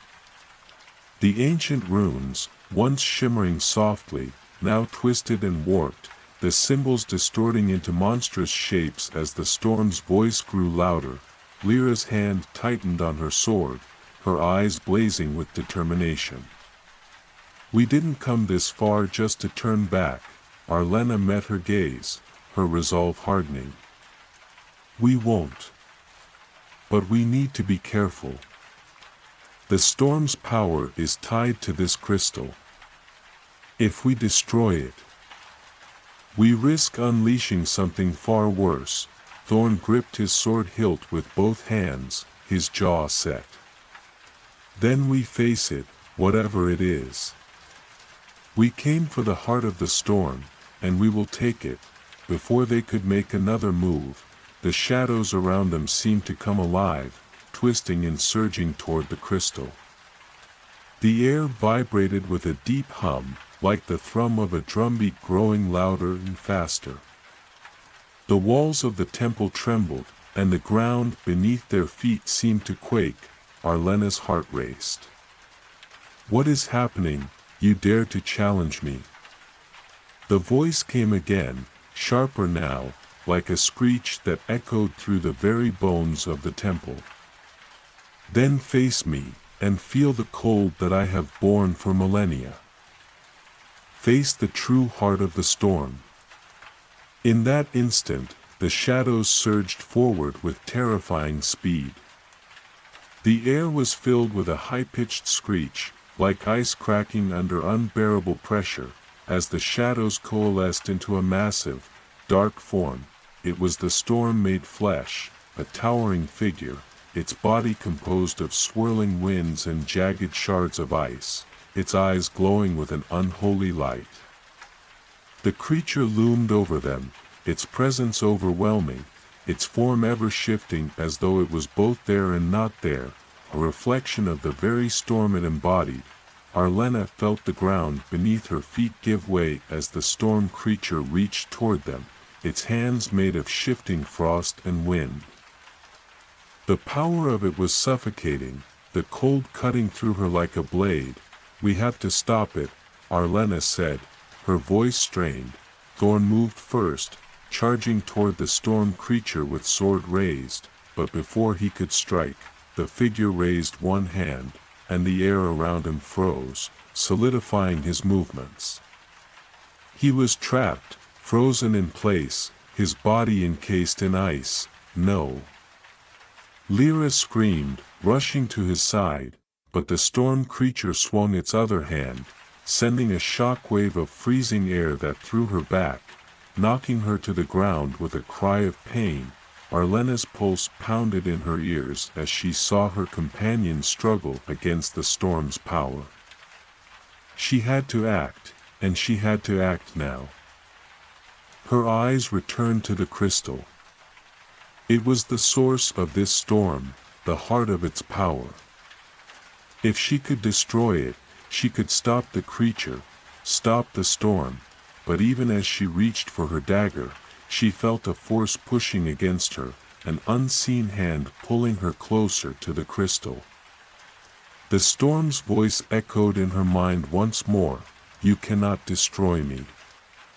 You are but a fleeting moment in time. I will endure long after you are gone." The creature's laughter, cold and mocking, filled the air. Arlena's heart ached with the weight of the storm's power. But she knew, she could not give up now. With a fierce cry, she pushed against the force that pulled her, driving herself forward toward the heart of the storm. Arlena's breath came in ragged gasps, the cold of the storm seeping into her very soul. Every step she took felt like wading through thick, frozen air, as though the universe itself were trying to keep her from her goal. The immense creature of ice and shadow loomed in front of her, its gaze cold and unfeeling, its form ever shifting, like the storm itself. And yet, amid the fear and chaos, she could feel something stirring within her, a fire, a will stronger than the freezing winds that howled around them. She could not let this creature, this storm, win. The creature's laughter echoed around the temple like the creaking of ancient bones, its voice a harsh, unrelenting wind. "You think you can defeat me?" It taunted, its form growing more solid, the icy wind sharpening into jagged blades that sliced through the air. "I am the storm. I am the cold that drives your kind to madness. You cannot destroy me. You cannot stop what has always been." Arlena's hand tightened around her dagger, the blade cold but somehow warm in her grasp. She felt the weight of it, a symbol of her defiance. But there was something else. Beneath the surface of the crystal, deep within its heart, she sensed a flicker, a pulse, weak but persistent. A heartbeat. This was not just a storm. It was something more. Her eyes snapped toward the frozen form of Thorn, still encased in ice. His face a mask of determination. Lyra lay crumpled on the ground, struggling to rise, the wind tearing at her. But they weren't done. They couldn't be. The storm creature's attention snapped back to her. "You think you can save them? You think you can save yourself?" It roared, its form lurching forward like a tidal wave of frozen darkness, its hand extending toward her. With a cry, Arlena dodged, rolling to the side, narrowly avoiding the strike that would have shattered her. Her heart raced, but she forced herself to remain calm. She couldn't let fear cloud her judgment. Not now. Not when everything was on the line. "I will make you see the truth," the storm creature hissed. Its voice now a terrifying whisper in her mind. "You cannot change fate. The storm is eternal. It will consume you, just as it consumed those who came before you." Arlena's mind raced. She knew the creature was right about one thing: it was powerful, older than any of them could comprehend. But the storm was not invincible. She had seen that, felt it, when the warmth of their resolve had pushed through the blizzards and the howling winds. It had faltered, Just as it was faltering now, her hand shot out, her dagger flashing in the light, and she reached for the crystal at the center of the storm's heart. The moment her fingers brushed the cold surface, a shock wave of energy surged through her, nearly throwing her back. The temperature plummeted, and the force of the storm surrounded her like a wall of ice, but she held on, her grip tightening around the crystal. It pulsed beneath her hand, and in that pulse, she felt it. The storm's heart was not just a force of nature, it was a living entity, a being that had been imprisoned, bound by its own power. And beneath the surface, Arlena could feel its fear. No, no. The storm's voice became frantic, panicked. Let go. You do not understand what you are doing. You cannot control this. But Arlena's resolve only hardened. She had come too far to turn back now. She had faced the darkness, and now it was time to tear it down. With a final, desperate cry, she thrust the dagger into the crystal. The impact echoed throughout the temple, the walls shaking as the crystal cracked, its pulse growing erratic, faster and faster, until it seemed to explode with an enormous burst of light and energy. The storm roared, its voice now a maddened screech, its form twisting violently as it seemed to unravel. The cold intensified, a brutal force that threatened to crush them, but Arlena didn't let go. She could feel the storm's power shifting, losing its grip on the land, on the very world that it had bound in ice for so long. Then, there was silence. The storm's voice died, its form disintegrating into nothingness, leaving behind only the quiet hum of the temple. The air no longer howled. The ice, the cold, the wind, it was all gone. A stillness, serene and heavy, settled over the temple as the last vestiges of the storm crumbled into dust. Arlena staggered back, her knees weak, and collapsed onto the cold floor. She could feel the warmth returning to the air, the unbearable chill receding into nothingness, but she was too exhausted to celebrate. She had done it. She had broken the storm. Thorn's voice cut through the silence, hoarse but full of relief. Arlena? Are you all right? She turned her head, barely able to keep her eyes open. Thorn was standing, slowly shaking off the ice that had encased him. He was alive. Lyra was rising too, brushing the snow and ice from her cloak, her face pale but determined. You did it, she said softly. You broke it. The storm is gone, Arlena nodded weakly, her hand still resting on the cracked crystal. It's over, she whispered, but even as she spoke, the crystal began to crumble, pieces of it falling away like shards of ice. The magic that had sustained the storm was unraveling, but there was a faint flicker of light deep within it, something that hadn't been extinguished. Thorn stepped forward, looking down at the remains of the crystal. It's not over, is it? He said grimly. The storm was only part of something larger. We've merely broken the barrier. Arlena gazed at the flickering light, her heart sinking. The storm was only a manifestation, she said, her voice barely above a whisper. There's something worse beneath it.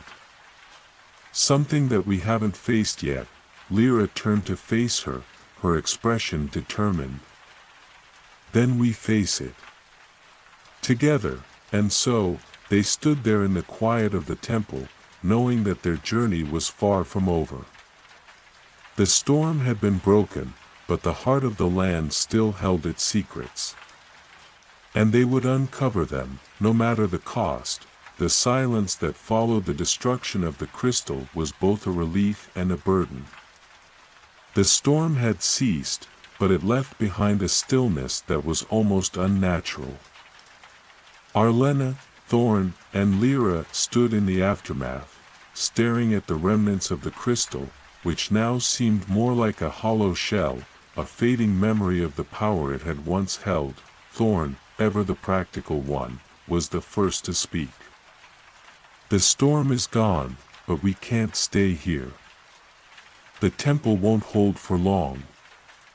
The foundation is crumbling."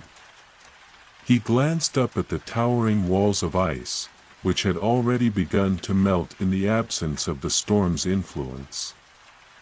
"We need to leave before it collapses entirely."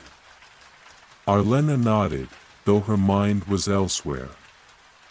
Her fingers brushed against the broken shards of the crystal, feeling the residual heat still emanating from them. The storm had been defeated. But something deep beneath the ice had not been silenced. She could feel it, a lingering presence beneath the surface, waiting. Lyra, ever perceptive, noticed the distant look in Arlena's eyes. "What is it?" she asked, her voice low and cautious. Arlena hesitated before speaking, her gaze never leaving the crystal's remains. The storm wasn't the true enemy. It was a mask. Something more ancient and more dangerous lies beneath. The crystal was only holding it back, keeping it sealed. Thorn stepped closer, his brow furrowing in thought. "What are you suggesting?" "That we've just destroyed the only thing keeping whatever's beneath from rising." Arlena turned to face him, her expression grim. "I'm afraid so." A cold wind stirred around them, though the storm itself had faded. It was an unnatural chill, like the breath of something alive, something ancient. The very walls of the temple seemed to vibrate with the sensation of something waking, something stirring in the depths. Lyra drew her sword, her eyes scanning the darkening temple. "Then we need to move fast. If something is waking, we need to find out what it is before it gets any stronger."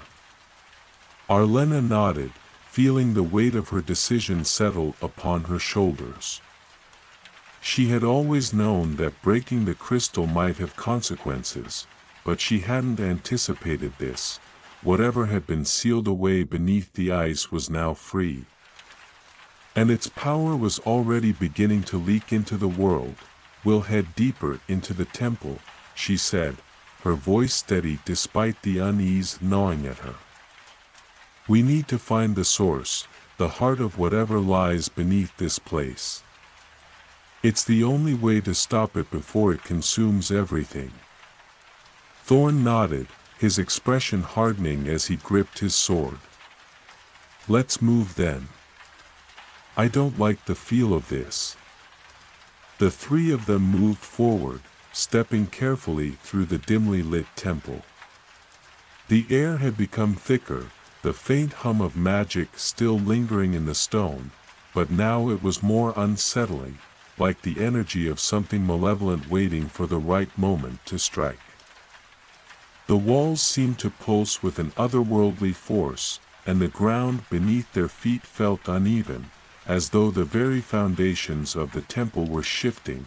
As they descended deeper, the passageways grew narrower, the ice and stone giving way to an ancient, forgotten architecture. Faded symbols, runes and markings, were carved into the walls, their meanings lost to time.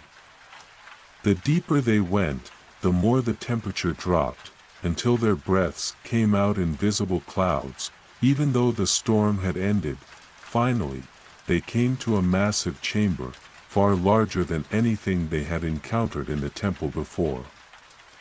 The room was shaped like a vast dome, the ceiling lost in shadow. But the center of the room was dominated by a massive, black stone altar. The altar was intricately carved with the same runes that lined the walls, and in the very center, there was a dark, swirling vortex, a swirling storm of shadow and ice that seemed to writhe with an unnatural hunger. Arlena's stomach twisted as she stepped forward. She could feel the cold radiating from the altar, but it was a different kind of cold. This wasn't the cold of the storm, it was the cold of something ancient and primal, something that had been buried for centuries. It was alive, and it was waiting. "This is it," Arlena whispered, her voice barely audible as she gazed at the vortex. This is what the crystal was holding back. Thorn stepped forward cautiously, his eyes narrowing. "What is it? What lies within that thing?" "I don't know," Arlena admitted. "But it's not just a storm. It's something much darker." The storm was only a symptom of what this place was built to contain. And now that the crystal is gone, whatever's in there is free. Lyra's grip on her sword tightened. "So we stop it before it consumes everything." Arlena nodded, her heart heavy. "That's the plan. But we need to be careful.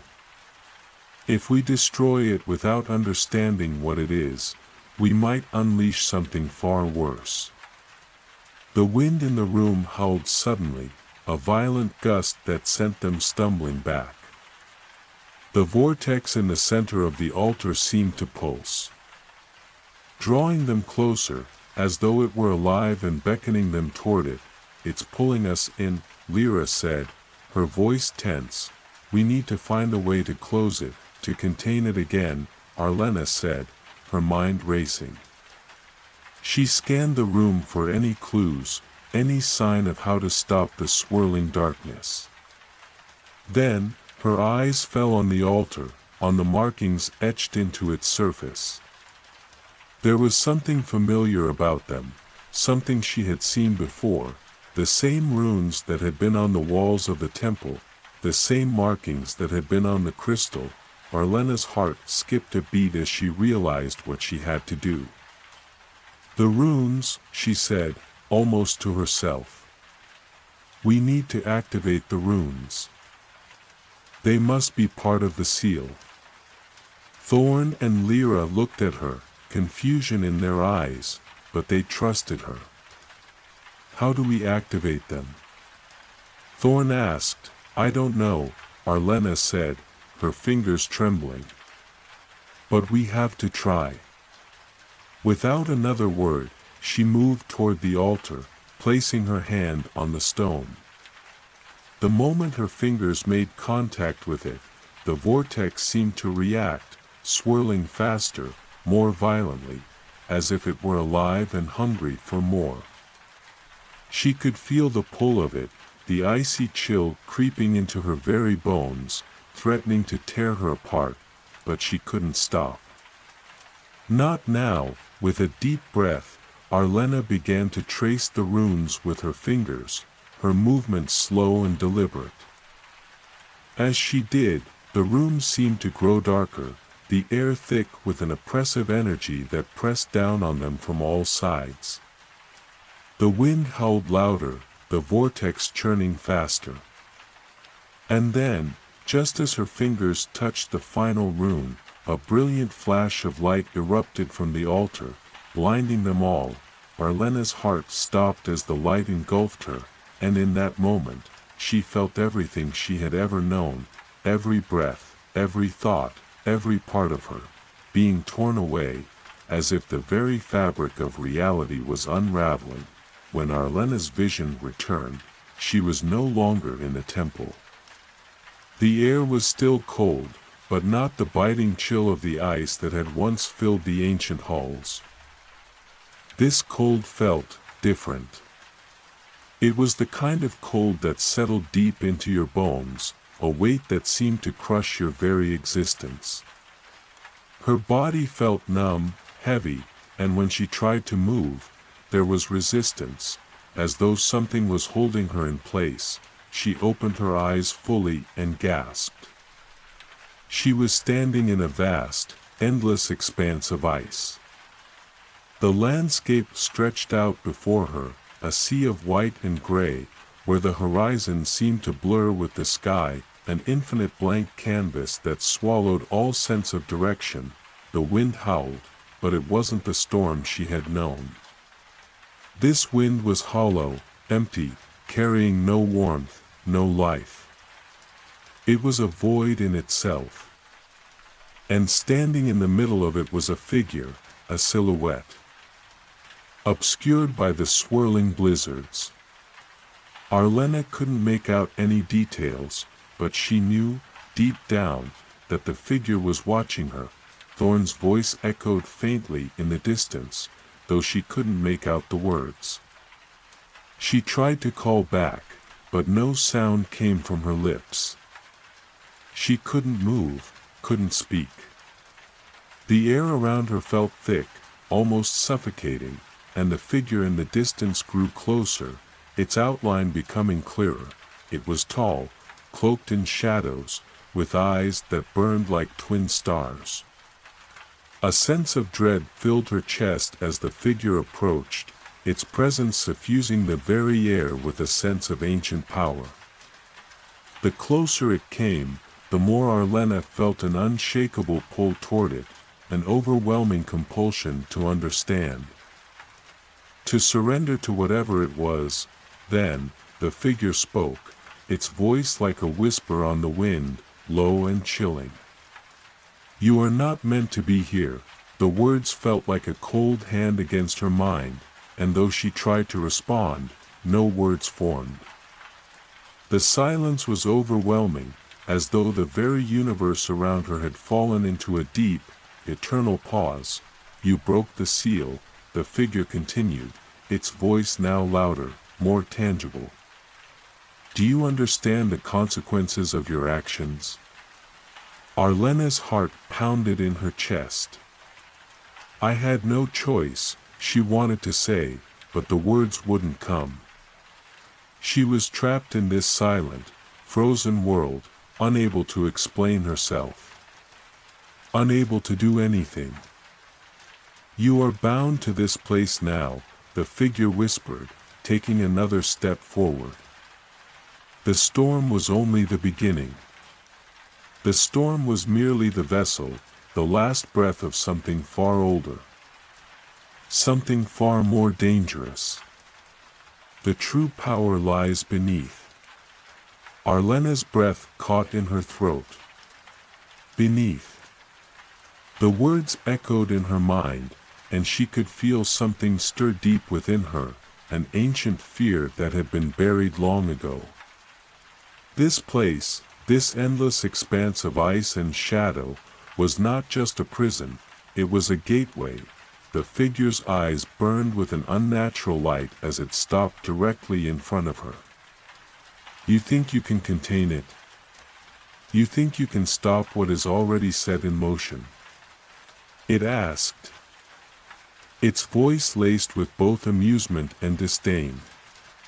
"You have released what should never have been touched. You have set free a force that will undo everything you know." The storm was nothing compared to what lies ahead. Arlena's mind raced, the weight of her failure pressing down on her like the very ice beneath her feet. She had thought she was freeing the world from the grip of the storm, but in doing so, she had awakened something far darker. Something far older. Something that had been waiting, lying in wait, beneath the frozen earth. She had broken the crystal. And now, the force that had been contained by the ancient seal was rising. The figure stepped closer, its presence overwhelming, suffocating her. "The price for your curiosity is steep, Arlena." The use of her name sent a chill down her spine. How did it know her? How could it know her? "I am the darkness beneath the ice," it said, its voice shifting now, a hiss of ancient malice. I am the one who was sealed away. You, and all those like you, are my prison keepers. Your world will fall into shadow, and there is no escape." The world around her trembled, and the ground beneath her feet cracked open. A deep, hollow rumbling shook the very sky, and from the cracks in the earth, shadows poured forth, thick, black tendrils that seemed to claw their way into the world like the hands of something alive. Something hungry. "You are already too late." The figure raised its hand, and the shadows coiled around her, pulling her toward the chasm that had opened beneath her. "Your fate was sealed the moment you touched the crystal." Arlena struggled, but the shadows held fast. She was being drawn into the abyss, her body unable to break free from the icy grip. The air grew colder, colder than ever before, and a deep, endless void threatened to consume her whole. She felt her heart racing, her breath quickening, as she was pulled closer to the heart of the storm. "You are part of this now," the figure hissed, its eyes glowing with a malevolent light. "You cannot escape the consequences of your actions. The storm will rise again, and it will devour everything."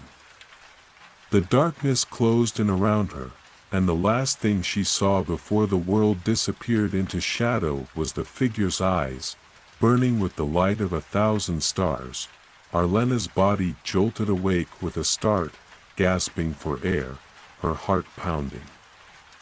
She was back in the temple, lying on the cold stone floor, her body trembling with the aftershock of the vision, or nightmare, that had gripped her.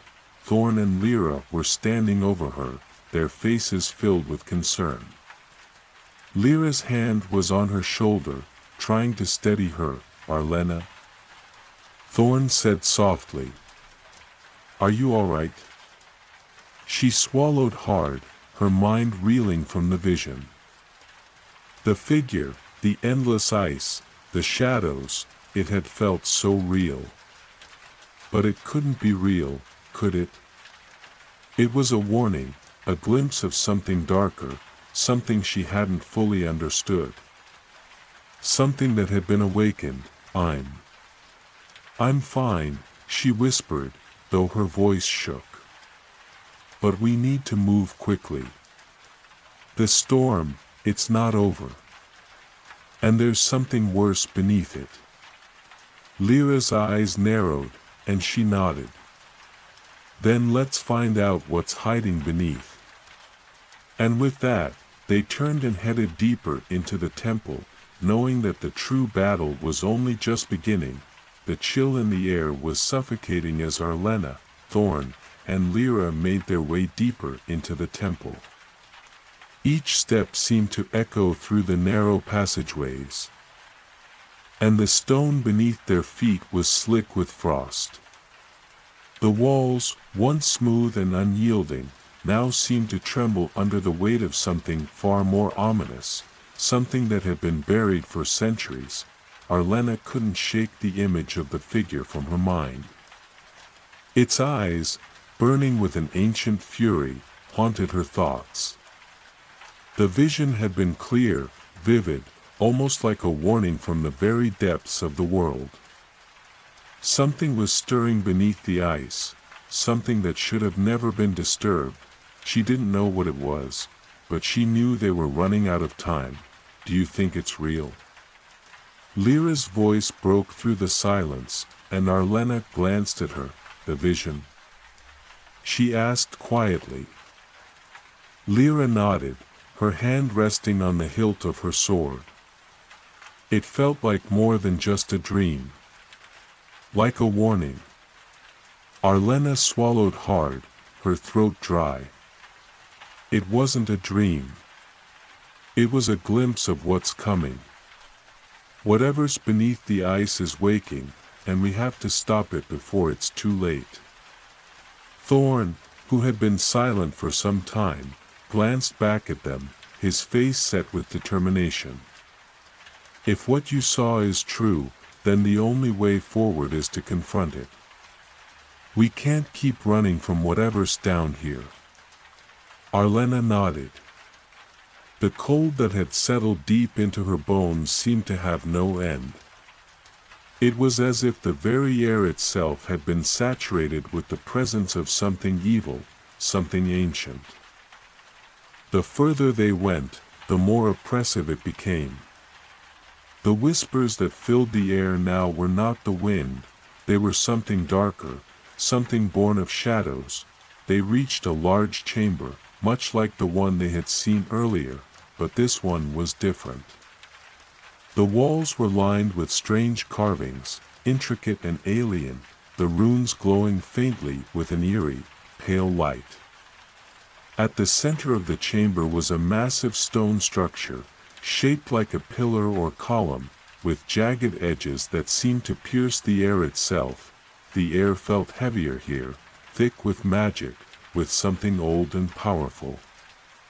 The ground beneath them seemed to hum with an energy that made Arlena's skin crawl. She could feel it now, the force beneath the surface, like the pulse of a heart that had long since stopped beating, but was beginning to stir once more. Here, Arlena whispered, more to herself than to the others. She stepped closer to the pillar, her heart racing in her chest. The vision she had seen, everything she had learned from it, was coming together now. This place, this structure, was the source of the power that had once held the storm at bay. It was the key. Thorn and Lyra stepped forward, their eyes scanning the room. They could sense the danger now, too. The temperature had dropped further, and the runes on the walls seemed to pulse with an unsettling rhythm. "Can you feel it?" Lyra whispered, her voice tight with fear. Arlena nodded, her eyes fixed on the stone pillar. "This is it. This is where the storm came from. But it's more than just the storm. It's the heart of what was sealed away. Whatever we do here, we have to be careful." Thorn stepped closer to the pillar, his hand hovering just above its surface. He looked back at Arlena. "So, what now? Do we destroy it?" Arlena hesitated. Destroying the pillar could stop the storm, but it might also unleash something far worse. "There had to be another way. I don't think we can destroy it," she said slowly. "It's too powerful. But we can try to contain it again, seal it back where it belongs." Lyra's brow furrowed. "Contain it? How?" Arlena didn't have all the answers, but she was certain that the runes on the walls held the key. They were the same symbols that had been carved into the crystal, the ones that had kept the storm in check. If she could decipher them, if she could activate the right combination, she might be able to reverse the effects of what they had unleashed.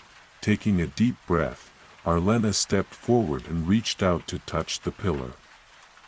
The moment her fingers made contact with the cold stone, a surge of energy shot through her, knocking the breath from her lungs. The room seemed to spin, the walls bending in on themselves, and she saw flashes of memories, visions of the past. Of ancient beings, of powers beyond comprehension. She gasped, pulling her hand back, her heart pounding. The visions faded, but the sense of foreboding remained, lingering in the air like a thick fog. "The runes," she murmured, her voice barely a whisper. "They're ancient. This place was built to contain something far more powerful than the storm." Thorn's hand rested on her shoulder. "Can you stop it? Can you seal it again?"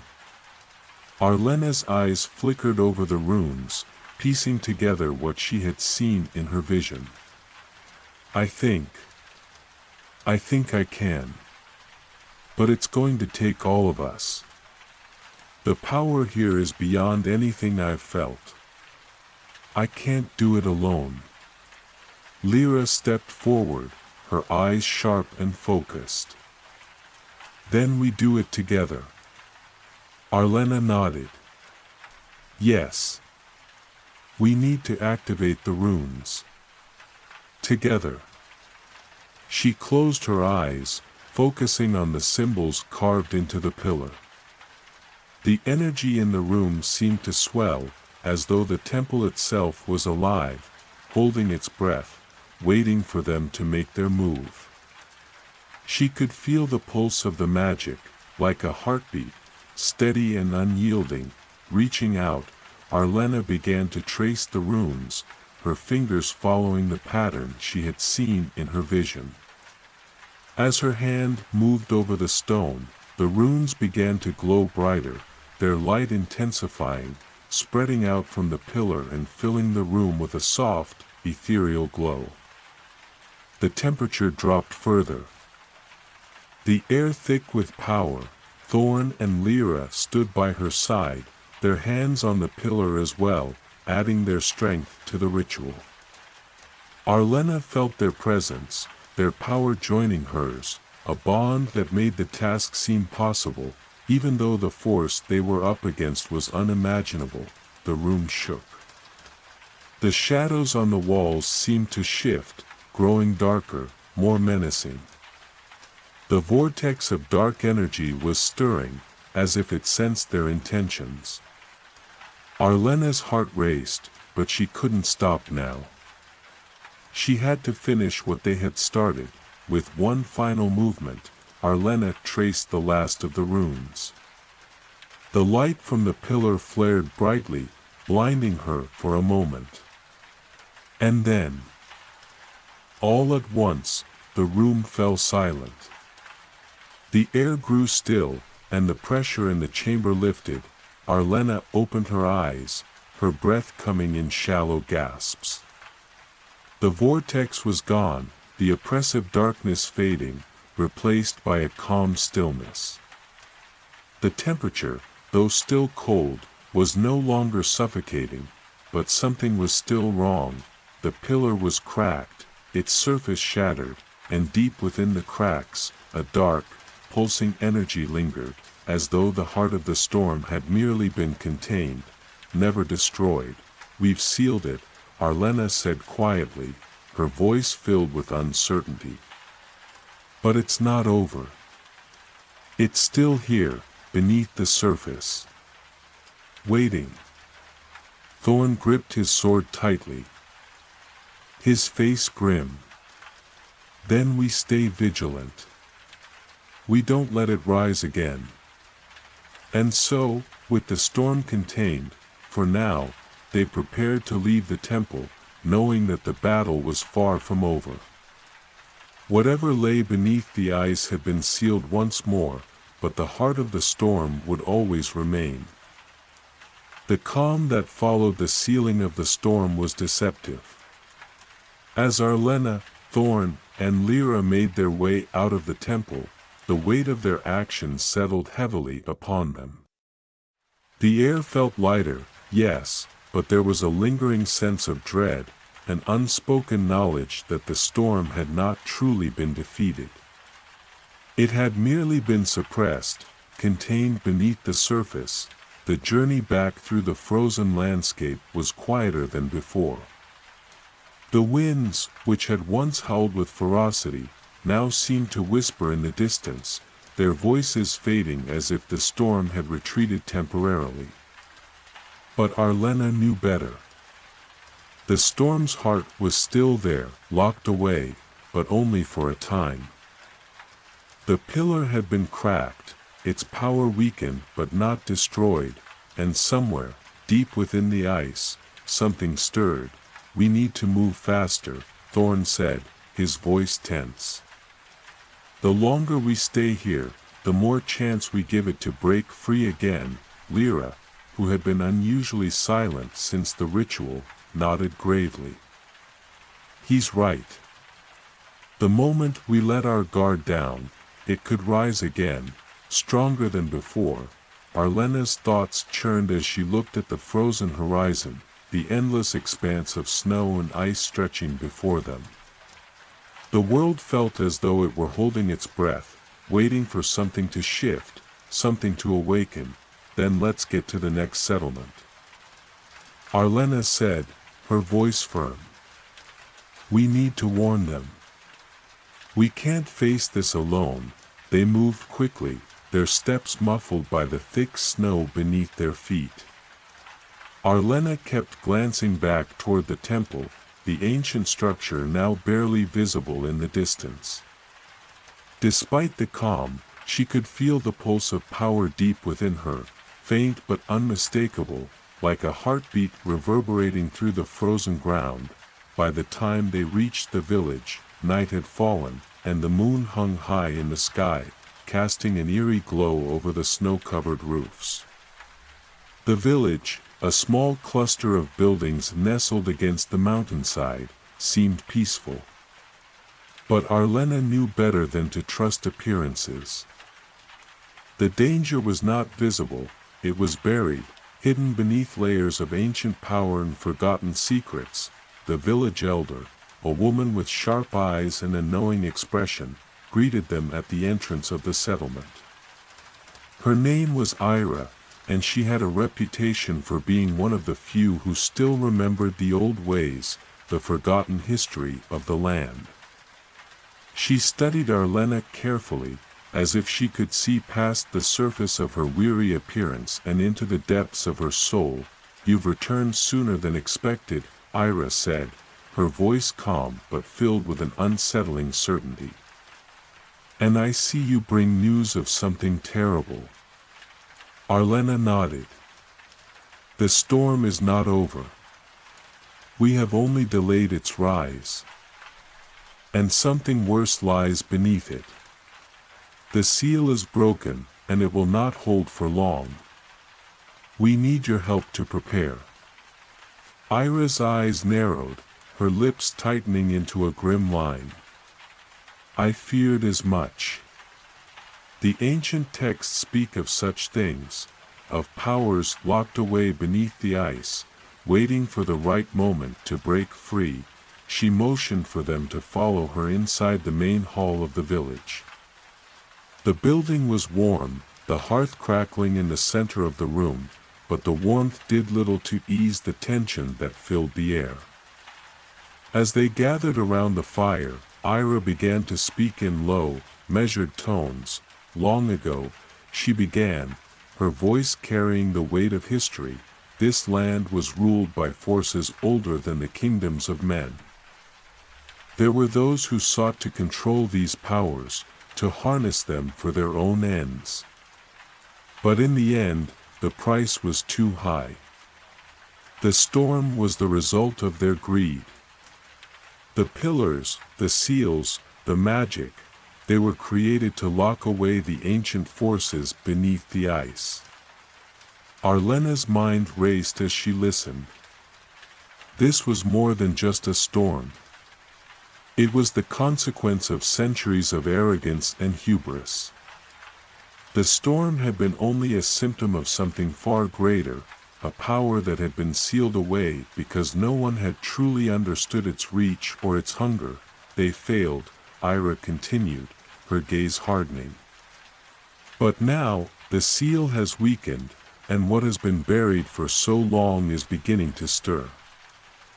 You may have stopped the storm, but the true force is yet to rise. And it will take more than magic to stop it. Arlena's heart sank.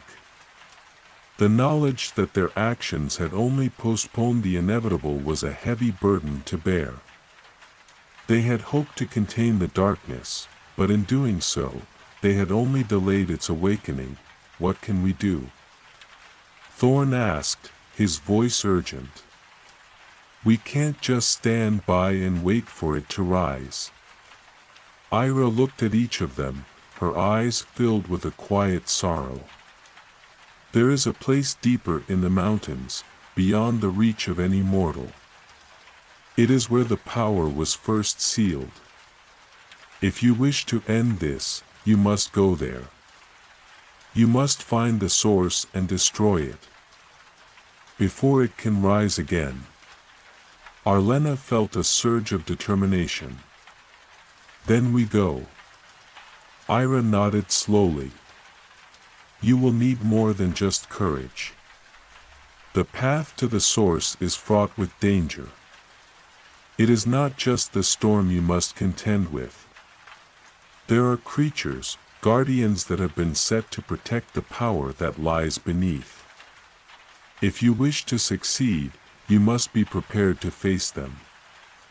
Lyra's hand rested on the hilt of her sword, her expression resolute. We've faced dangers before.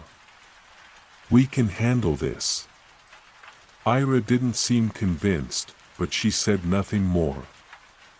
Instead, she motioned for them to follow her, leading them to a large, ornate chest at the far end of the room. It was carved with ancient symbols, much like the runes in the temple, and it radiated a faint, magical energy. This, Ira said, is what will aid you on your journey. It contains tools of great power, artifacts that will help you survive the trials ahead. But use them wisely. They are not to be taken lightly. With that, she opened the chest, revealing several items inside: an intricately crafted dagger, a shimmering cloak that seemed to shift in the light, and a stone that pulsed with a soft, otherworldly glow. These items were created long ago, by those who sought to prevent what is now awakening, Ira said softly. They were meant to be used by those worthy enough to wield them. You are the last hope, and your choices will decide the fate of this world. Arlena reached forward, her hand trembling as she picked up the glowing stone. It was warm to the touch, pulsing in rhythm with her heartbeat. She could feel its power, ancient and vast, thrumming through her fingers. We'll use them wisely, she said, her voice steady despite the storm of uncertainty within her. With the tools of the past in their hands, and the weight of the future pressing down on them, they prepared to leave the village. The journey ahead was uncertain, filled with dangers and unknowns. But one thing was clear: if they didn't stop the awakening, the world would fall into darkness once more, and this time, there would be no turning back. The dawn came slowly, as if the sun itself hesitated to rise over the frozen expanse. The village, still nestled in the shadow of the mountains, appeared peaceful from a distance. But Arlena knew the truth: the calm was just an illusion, a brief respite before the storm that threatened to consume everything. They had gathered what they needed: the artifacts from the village elder, Ira's cryptic warnings, and their own resolve. The next step was clear: venture into the mountains, find the source of the storm, and destroy it before it could rise again. As they packed their gear and prepared to leave, the weight of the journey ahead pressed down on them. The village was quiet, its people unaware of the true danger looming in the distance. Ira had given them everything she could, but now, it was up to Arlena and her companions to make sure the world didn't fall into darkness. We should head out before the weather worsens, Thorn said, his voice breaking the silence.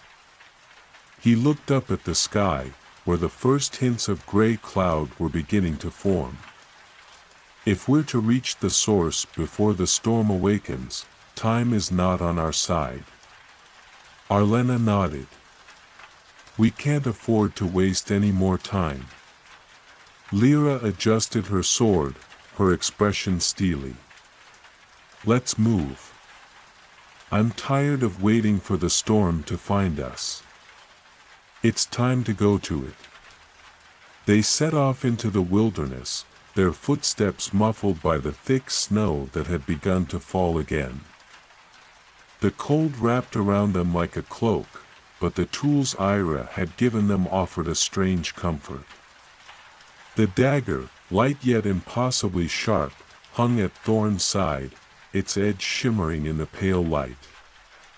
Lyra had draped the shimmering cloak around her shoulders, its shifting fabric blending with the snow, as if she were one with the landscape itself. And the glowing stone Arlena held in her palms seemed to hum with an energy that both reassured and unsettled her. The path through the mountains was treacherous. The snow was deep, the wind howling like 1,000 voices, and the landscape was jagged and unforgiving. It felt as if the mountains themselves were alive, watching, waiting. The air grew thinner with each step, and the freezing wind cut through their clothes, biting at their skin, but they pressed on, determined, knowing that there was no turning back. The further they traveled, the more the landscape seemed to change. The snow became more oppressive, the cold more biting. The wind howled with increasing ferocity, swirling around them in chaotic gusts. It felt as if the very earth beneath their feet was rejecting them. "We're getting closer," Arlena murmured, her breath visible in the icy air. She could feel it now, the pull of the source, deep within the mountains. It was like a heartbeat, distant but growing louder, more insistent. The storm was waking. And they were drawing nearer to its heart. How much farther? Lyra asked, her voice barely audible over the wind. Arlena paused, holding the glowing stone in her hand. It pulsed in her palm, its light flickering like a dying star. She closed her eyes, reaching out with her senses, feeling for the pull, the source of the power that had lain dormant for centuries. "I think we're almost there," she said, her voice a whisper of hope. "But we need to be careful. Whatever we're about to face, it's not just the storm. It's something older, something that has been waiting for this moment." Thorn stepped up beside her, his face grim. "Then let's make sure we're ready." The storm seemed to intensify around them. The wind howling louder, the snow falling thicker. The cold wrapped around them like a tightening vice. They trudged on through the blizzard, their faces numb from the biting cold, their breath shallow and quick. Hours passed, though it felt like days, as they made their way through the frozen wilderness. The landscape was desolate, and even the mountains seemed to bend under the weight of the storm. There was no sign of life, no hint of warmth or refuge, only the relentless cold and the pounding wind. And then, as they rounded a bend in the mountain path, they saw it. The source, a massive chasm, split the mountain ahead of them, its jagged edges like the gaping maw of some ancient beast. From the depths of the chasm, a faint, pale light flickered, casting an eerie glow over the snow and ice. The air around it crackled with energy, a palpable, crackling force that seemed to warp the very space around them. "This is it," Arlena said, her voice filled with awe and fear. The pull of the power from the chasm was undeniable now, a force that seemed to call to her, beckoning her forward. Thorn unsheathed his sword, his grip firm, eyes scanning the edges of the chasm. "What do we do now?" "We get close enough to use the artifacts," Arlena said. "The stone should guide us. If we can reach the heart of the power, we may be able to destroy it."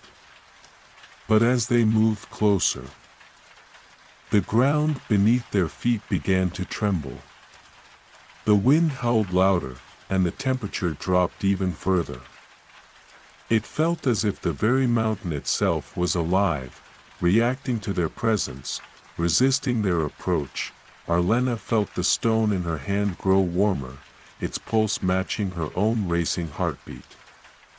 She could feel the power beneath the chasm stirring, like a beast awakening from a long slumber, and then, from the darkness of the chasm, a shadow emerged. It was unlike anything they had ever seen, an immense creature, its form shifting and shifting again like smoke. Its eyes, glowing with a cold, unearthly light, locked onto them. The temperature dropped even further, and the wind seemed to still for a moment. As if the world itself was holding its breath, the creature spoke, its voice like the crackling of ice, cold and commanding. You seek to destroy what has been sealed for eons. You are fools. Arlena stepped forward, her heart pounding. We seek to save this world from the storm you created. You cannot awaken. Your time has passed. The creature's form seemed to ripple, and it let out a sound that was almost like laughter, but there was no humor in it. You know nothing of the storm. It is not mine to control. It is a force beyond your comprehension, and you will fail to stop it. The wind began to pick up again, swirling around them in a violent vortex. The chasm seemed to grow wider. The creature's form growing larger, more imposing, as if it were feeding on the storm itself. Arlena tightened her grip on the stone. We'll see about that. With a final, determined breath, she and her companions prepared for the battle ahead. The storm was not over, and the creature that stood before them was the key to everything. They had come to end it, to destroy the heart of the storm. But the true test had just begun. The wind howled, a shrill, echoing cry that seemed to reverberate from every corner of the mountain. The ground trembled beneath their feet, as if the entire landscape was alive with a restless energy. Arlena, Thorn, and Lyra stood their ground before the chasm. The massive creature now fully emerged from the depths, its form flickering in the dim, unnatural light emanating from the rift. Its eyes, glowing with an icy fire, were locked onto them, calculating, cold, and full of ancient malice. The temperature had plummeted to the point where the air itself felt like sharp needles against their skin, and each breath they took was ragged and painful, stinging their lungs. The storm raged around them, the wind tearing at their clothes, but it was the creature, looming like an immovable wall of darkness, that held their focus. You have no idea what you've unleashed, the creature's voice echoed, its tone like ice scraping against stone. I am not merely a guardian of this place. I am its heart, its soul. And you are but fleeting mortals trying to stop what has been set into motion. Arlena stepped forward, the glowing stone in her hand pulsating in time with her racing heartbeat. She could feel its warmth now, a steady presence that was both comforting and unsettling. The stone hummed with power, ancient, untapped power that felt as though it was calling to the very depths of her soul. She knew now that it was not just an artifact, it was a key. The power it held was more than just a weapon, it was a force that could change the fate of the world. We don't want to unleash anything, she said, her voice strong despite the fear gnawing at her. But you can't be allowed to rise again. Your storm will destroy everything. And we will stop you, no matter what you are. The creature's laugh was low, almost mocking. You are so sure of your victory. But you cannot kill what is not bound by your time. The storm you speak of, it is not merely a storm. It is the awakening of something far older, far more powerful than you could ever imagine. You cannot stop it. You are nothing more than ants before a wildfire. Thorn gripped his sword tighter, his knuckles white, his body tense. "We won't back down," he muttered, his voice hard. Lyra, standing at Arlena's side, adjusted her cloak and drew her sword.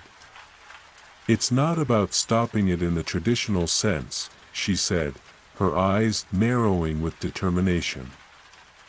"We don't just have to defeat you. We have to stop the source. We came here to destroy the power that has been awakened, and we will." The creature's form rippled, its body shifting like a cloud of smoke, the darkness in its eyes burning brighter.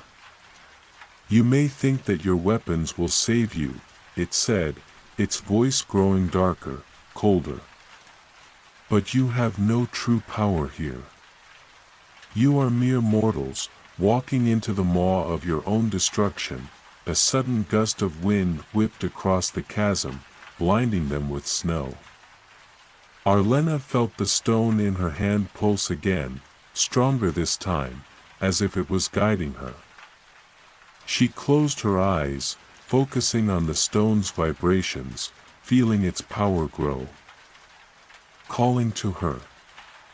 The storm intensified, but she could sense something more, something deeper, a presence in the shadows, lurking in the corners of her mind. "The stone," Arlena whispered, half to herself. "It's not just a guide.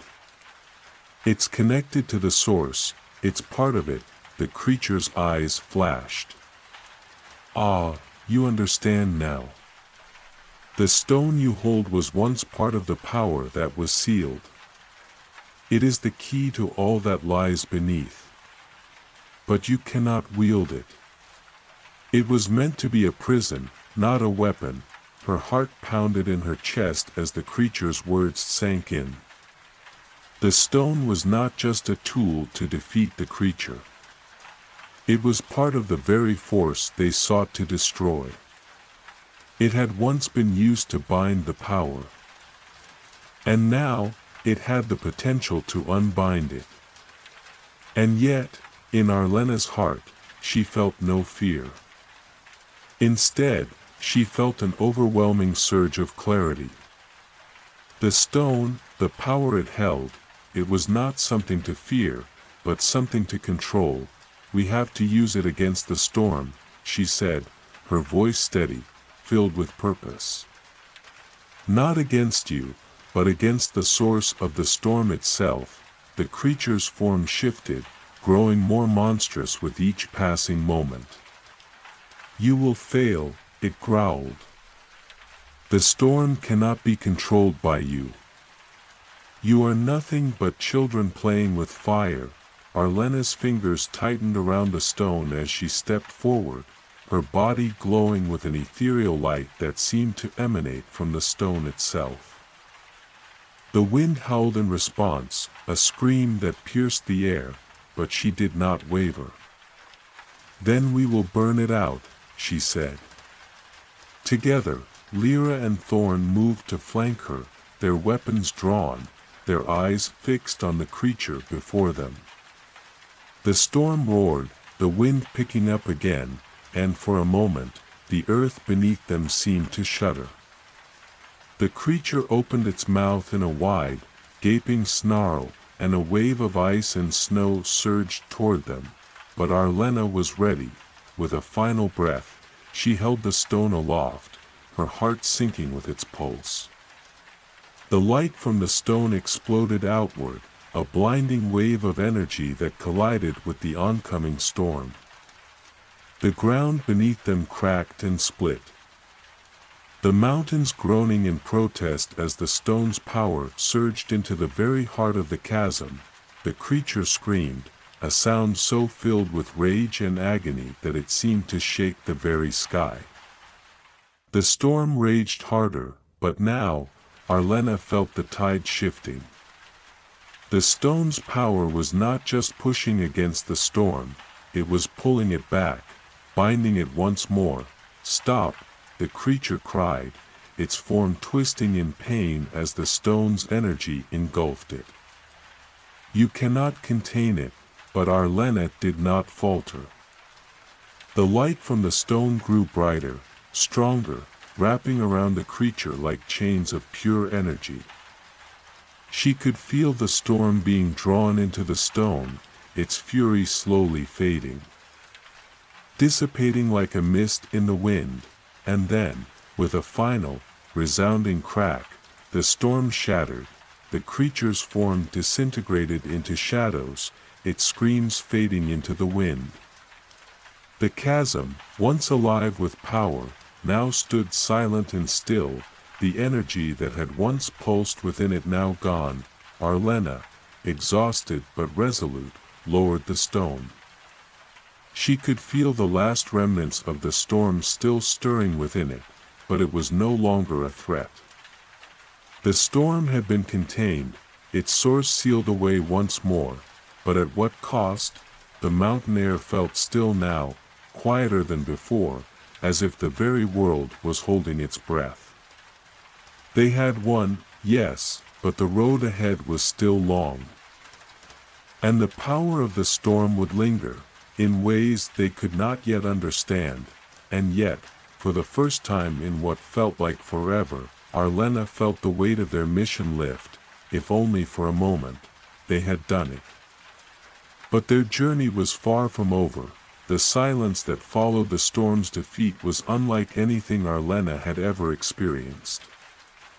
The wind no longer screamed through the chasm, and the oppressive weight of the cold seemed to lift, replaced by a stillness that felt almost unnatural. The world around them seemed to exhale, as if releasing a breath it had been holding for centuries. For a moment, none of them spoke.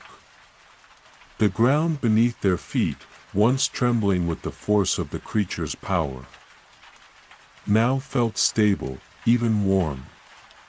It was as if the mountain itself had been freed from an ancient curse, its soul relieved of the burden it had borne for so long. Arlena slowly lowered the stone, its glow dimming with the passing of the storm. She felt the warmth fade, but the stone's power lingered within her, a pulse in her chest that seemed to echo the quiet hum of the mountain itself. She had felt the storm's heart, the creature's form, and the immense power that had been bound in the chasm. But now, it was gone, yet, there was no victory cheer, no celebration. Only a heavy silence. Thorn, his sword still drawn but now lowered, broke the quiet with a sigh. We did it. It's over. Lyra wiped the snow from her brow, her breath coming in shallow, weary gasps. Not quite, she murmured. The storm is gone, yes. But what of what remains? What have we really stopped? Arlena turned to face her companions, the weight of her words sinking in. I don't know, she said, her voice quiet, uncertain. But it's not over. The storm was only a symptom, not the cause. Thorn glanced around at the now peaceful landscape. You mean the creature was just a guardian? A mere servant of something worse? Arlena nodded slowly. That's what it felt like. The creature was part of the storm, but the storm itself wasn't truly in its control. It was merely a guardian, a tool.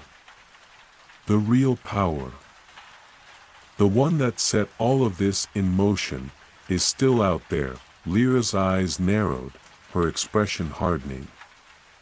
Then we haven't stopped anything. We've only taken down one piece of a much larger puzzle. Arlena shook her head, the sense of unease growing. No. The stone, it's more than just a key. It's a part of something bigger, something ancient. And I think we've only just uncovered the first layer of it.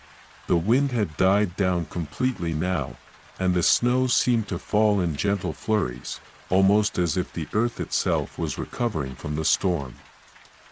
But the air felt heavy, thick with the unanswered questions that loomed like dark clouds. Should we return to the village? Thorn asked, his voice low. We have no idea what kind of power we've unleashed by taking that thing down. If there's more to this, we need to figure out how to deal with it. Arlena looked at the stone in her hand, the dull glow of its light reflecting in her eyes. She felt its power still, deep within her, pulsing in rhythm with her own heartbeat. The mountain had given up its storm, yes. But what had it taken from her in return? The connection between them, the feeling that she was somehow part of the mountain's heart, still lingered, and it made her uneasy. We can't go back to the village just yet, she said, her voice firm. We have to understand what we've done here. There's more to this than just the storm. If this stone is tied to something older, something that was meant to stay sealed, then we've only just scratched the surface. Lyra's eyes softened with understanding. You're right. Whatever we've released, it's not over. But we can't face it without understanding it first. Thorn sheathed his sword, taking a long breath. So, what now? We go after whatever's left of this power. Arlena glanced down at the stone again, her fingers tracing its edges. I think we need answers. We need to find out where it all began, what the storm really was, and why it was sealed in the first place. We have to understand the origin of this power. Only then can we figure out how to stop it. For good, as if in response to her words, the ground beneath them rumbled faintly, a subtle reminder that the storm's wake still had a presence in this place. The mountain wasn't finished with them yet. We'll need help, Lyra said, her voice steady. This isn't something we can do alone. We need to find more allies, more knowledge. Ira might have known more than she told us. And there may be others who understand this ancient force better than we do. Arlena met her gaze, her mind racing with possibilities. Agreed. But for now, we move forward. We need to search for answers, and we need to be prepared for whatever we find. The trio stood there, in the stillness of the chasm. The weight of their decision settling on their shoulders. Their journey was far from over. In fact, it was only beginning. Arlena felt the stone pulse again, the familiar hum calling her forward, urging her on. But this time, it felt different, less like a guide, and more like a warning. What do we do with the stone? Thorn asked, his voice tinged with curiosity. Can it help us? Or is it something we need to destroy before it's too late? Arlena's gaze fixed on the stone, her fingers curling around it. We'll keep it for now. But we need to understand it. It's the only piece of the puzzle we have. And I think it holds the key to everything. But we have to be careful. We don't know what it's capable of yet. Lyra nodded. Then let's move. The longer we stay here, the more danger we're in. With one last glance at the chasm, they turned and began their journey back, their eyes set on the horizon. They had no idea what awaited them, but they knew one thing for certain: the storm had not truly ended. The forces at play were far greater than they could have imagined, and as the first rays of sunlight began to break through the clouds, a new understanding dawned within Arlena. The stone was not the end of the journey. It was the beginning. The journey back was long and grueling. The winds, which had been eerily still after the storm, had returned with a vengeance. The snow fell in thick, blinding sheets, stinging their faces and numbing their limbs. But despite the bitter cold and the exhausting trek, none of them spoke much. They were all lost in their thoughts, each carrying a burden of unanswered questions, and an ever-growing sense of unease. Arlena could feel the stone's presence at her side, the warmth of it steady against her hip. It was no longer just an artifact, it was a weight, an enigma that refused to be fully understood. The longer she carried it, the more it felt like it was alive, like it was drawing her in, pulling her towards something she couldn't yet see. She had to be careful, though. She had no idea what would happen if its power truly awakened. "I've never seen anything like it," Thorn muttered, breaking the silence. His voice was rough from the cold, but there was a quiet intensity to it. "That creature, the storm, it was unlike any enemy I've faced," Arlena nodded. "I know. It wasn't just a monster. It was something ancient. Something tied to the very heart of the world." Lyra, walking just ahead of them, glanced back. "We've stopped one part of it. But there's still so much we don't know. That storm was only the surface, and the stone, it's a key to something bigger. We need to get to the root of this before it's too late." Arlena's eyes flickered to the stone once more. "That's what I'm afraid of. The more I hold it, the more I feel like it's calling to me. And I don't know if I can trust it. We're dealing with forces far beyond our understanding." Thorn looked ahead, his face hardening. "So, where do we go now?" "We need answers," Arlena replied. "We need to find someone who understands this power. Someone who can tell us what the storm was really about and what the stone is truly capable of." Lyra shook her head, a bitter smile on her lips. "That's the problem. We don't even know who can help us. Everyone we've met so far seems as much in the dark as we are, but we can't stop," Arlena said firmly. "We've already seen what happens when we do nothing. The storm may be gone, but the power it unleashed is still out there." The trio continued their trek, the path growing steeper and more treacherous with each passing hour.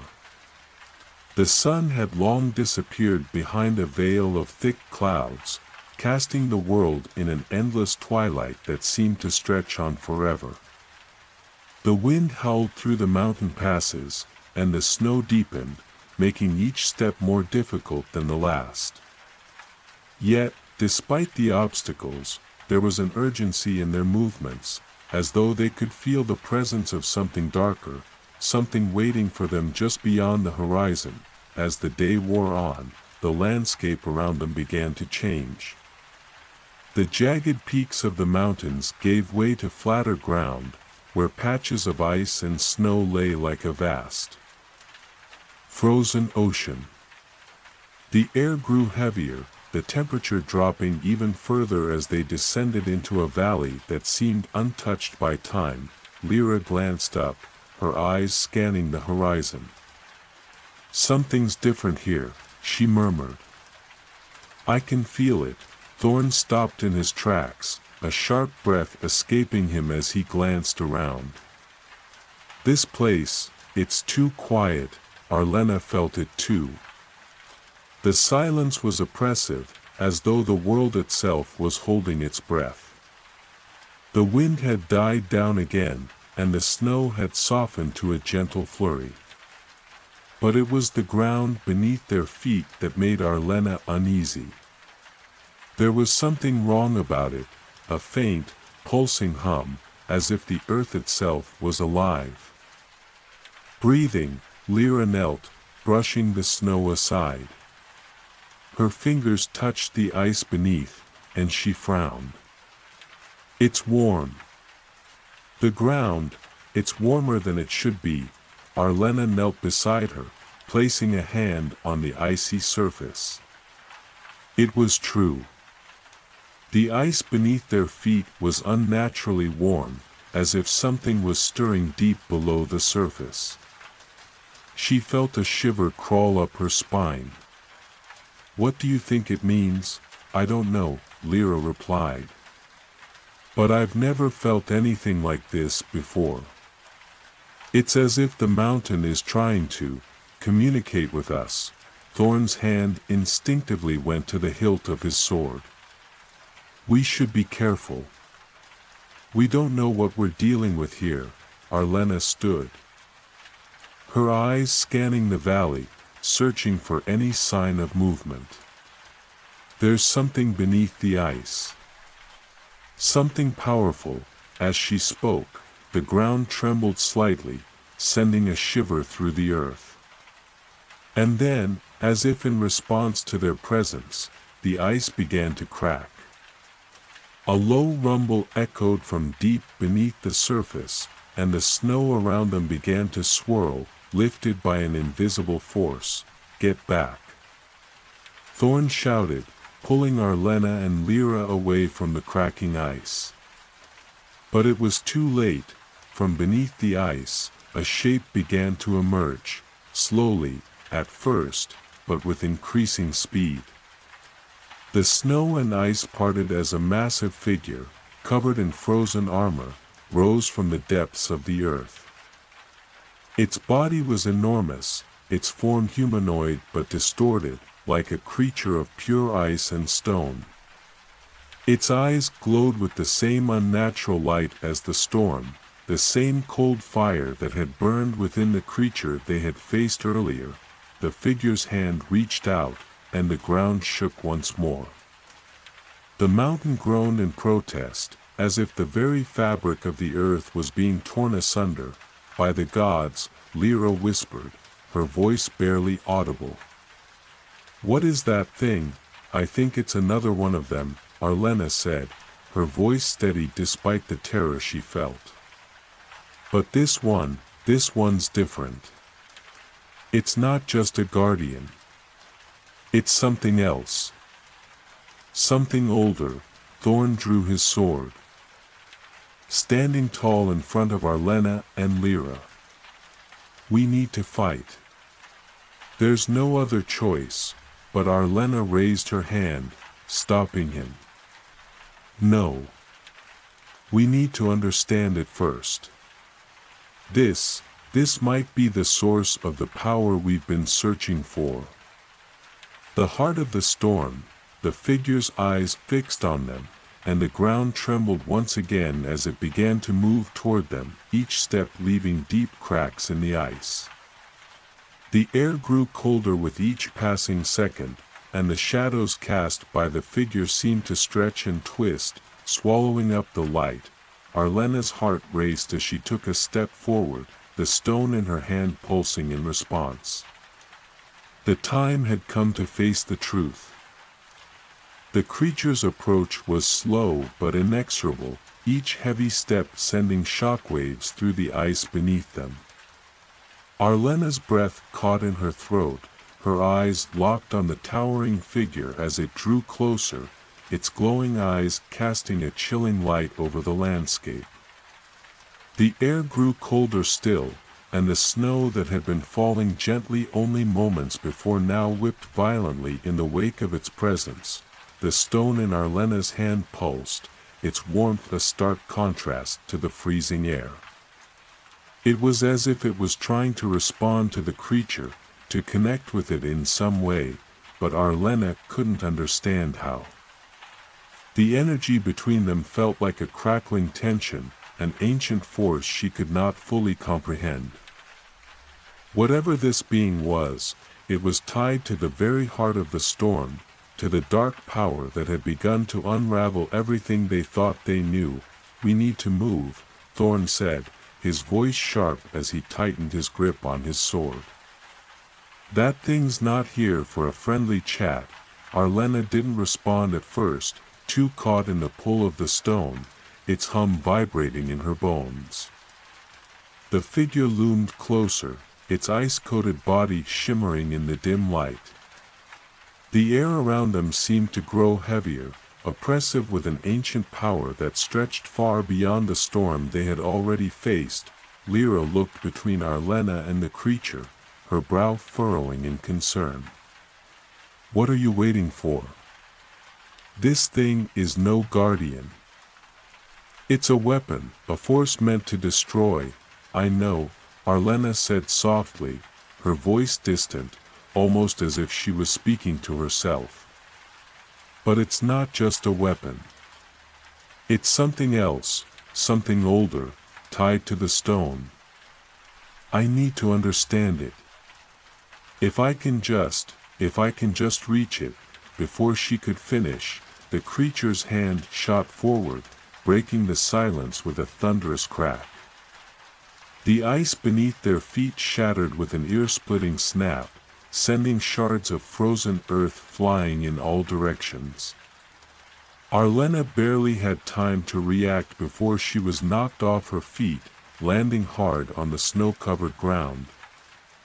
The cold seeped into her bones, but it was the creature's presence that filled her senses. An overwhelming force that seemed to press down on her from all sides. "Arlena." Thorn's voice was a roar, barely audible over the cracking of the ice. He was already rushing toward her, sword drawn, but the creature's shadow loomed larger as it advanced. Lyra's voice rang out as she cast a protective shield around them. "We're not going to survive this if we keep fighting blindly. We need to think." Arlena struggled to her feet, the stone still pulsing in her hand. The warmth it gave off was now mingling with the intense cold of the creature's presence, creating a strange, dizzying sensation that threatened to overwhelm her. She could feel its pull, the way it seemed to resonate with the creature. Like two forces trying to merge. Her mind spun as she tried to make sense of it all, but one thing was clear: the creature was no mere enemy. It was a force of nature, as ancient and as powerful as the storm itself. The creature's eyes locked onto hers, and for a moment, time seemed to slow. Its gaze was cold, unfeeling, like the depths of the frozen ocean. But there was something else there, something buried deep within its ice-bound form. A flicker of recognition, perhaps, or a trace of emotion long buried beneath centuries of silence. "You were created to destroy," Arlena whispered, her voice trembling. "But you're more than that. I can feel it. You're connected to the storm. To the stone." The creature's form shifted slightly, a deep rumble echoing from within it, as though it was trying to speak. But no words came, only a low growl that seemed to reverberate through the very air around them. Thorn raised his sword, stepping forward with a battle-ready stance. "We can't waste time, Arlena. This thing won't stop until we're nothing but ice and snow." Arlena turned toward him, her expression fierce. "No. This creature is not our enemy, not in the way you think. It's trying to communicate. There's something I'm missing, something important." Lyra's eyes narrowed. "Are you telling me you want to talk to it?" "I don't have a choice," Arlena replied. Her voice filled with a determination that even she hadn't known she possessed. "I think the stone and this creature are tied to the same ancient force. If I don't understand it, we won't be able to stop it." The creature loomed over them, towering and terrifying, but for the first time, Arlena felt a glimmer of hope. There was something there, beneath its cold, unyielding exterior. The stone in her hand pulsed more insistently, and she felt a strange connection between it and the creature, as though it was guiding her toward the truth. Taking a deep breath, Arlena stepped forward, holding the stone out in front of her, hoping it would somehow bridge the gap between her and the being. The creature paused, its glowing eyes watching her intently. The air crackled with energy, thick with anticipation. "I'm not here to fight you," Arlena said, her voice steady despite the fear gnawing at her insides. "I'm here to understand you. To understand what you are and why you were created." For a moment, nothing happened. The creature remained motionless, its icy form unmoving. Then, just as Arlena thought it would strike, the ground trembled again, but this time it wasn't with aggression. The ice beneath their feet shifted, a deep rumbling echoing from beneath the earth, and then, a voice, low, guttural, but unmistakably clear, whispered in her mind, "You are the one who has come." To awaken the heart of the storm, Arlena froze, her heart pounding in her chest. "The heart of the storm," she whispered, her voice barely audible. The creature's eyes glowed brighter, and another tremor shook the earth. "The storm is not an end.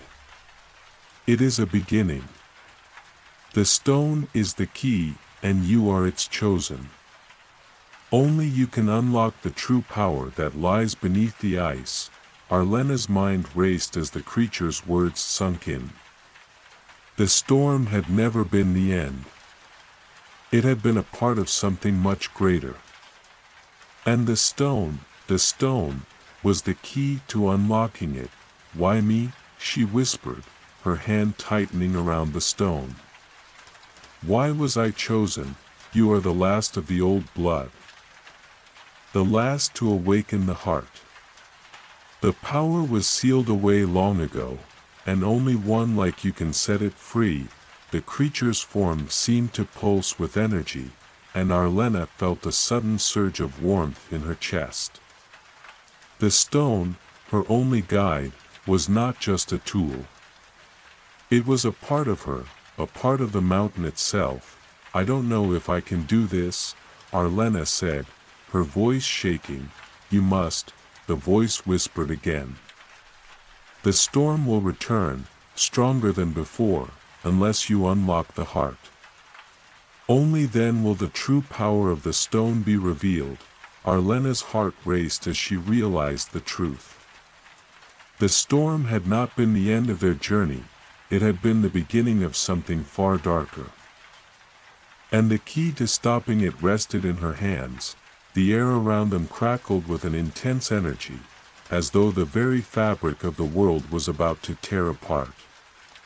Arlena's heart pounded in her chest, and her hand tightened around the stone. The voice, echoing from the depths of the creature, still lingered in her mind, its words reverberating like a distant storm. "You must unlock the heart.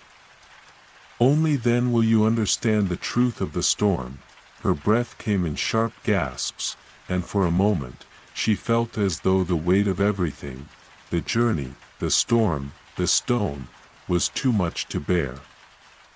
The stone's warmth was almost suffocating now, a pulse of power that throbbed in time with her heartbeat. Thorn's voice cut through the tension, his tone harsh but filled with urgency.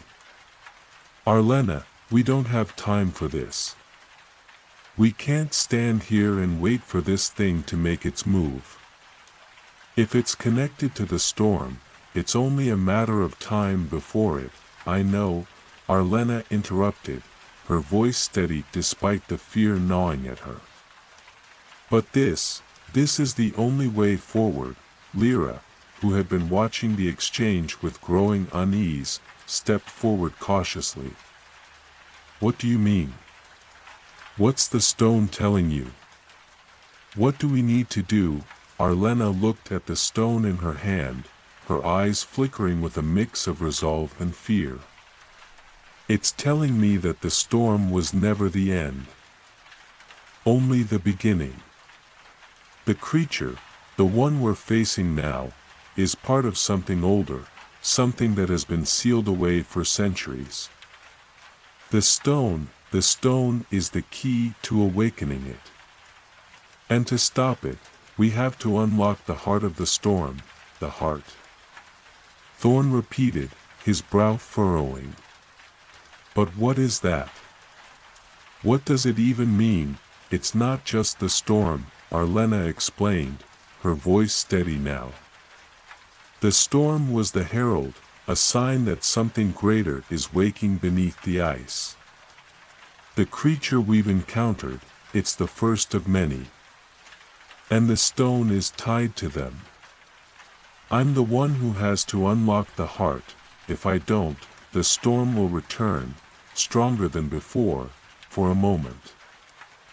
There was only silence. Thorn and Lyra exchanged uneasy glances, the weight of Arlena's words sinking in. You're telling me we have to, what, awaken this power? Thorn asked, his voice tinged with disbelief. What happens if we don't? If we don't, Arlena replied softly, the storm will never stop. It will keep growing, consuming everything in its path until there's nothing left. The creature, looming over them like a silent sentinel, made no move to advance, its glowing eyes locked on Arlena as if waiting for her next move. The ground beneath their feet continued to hum with energy, the very air around them thick with tension. Arlena took a deep breath, her fingers grazing the surface of the stone. It was warm, almost impossibly so, but it didn't burn. It was as though it was alive, responding to her touch, drawing her in. The voice in her mind spoke again, its tone deeper now, almost resonant with power. You are ready. Let the heart awaken. The stone began to glow, its light a soft, shimmering blue that pulsed with a rhythm that matched the beating of her heart.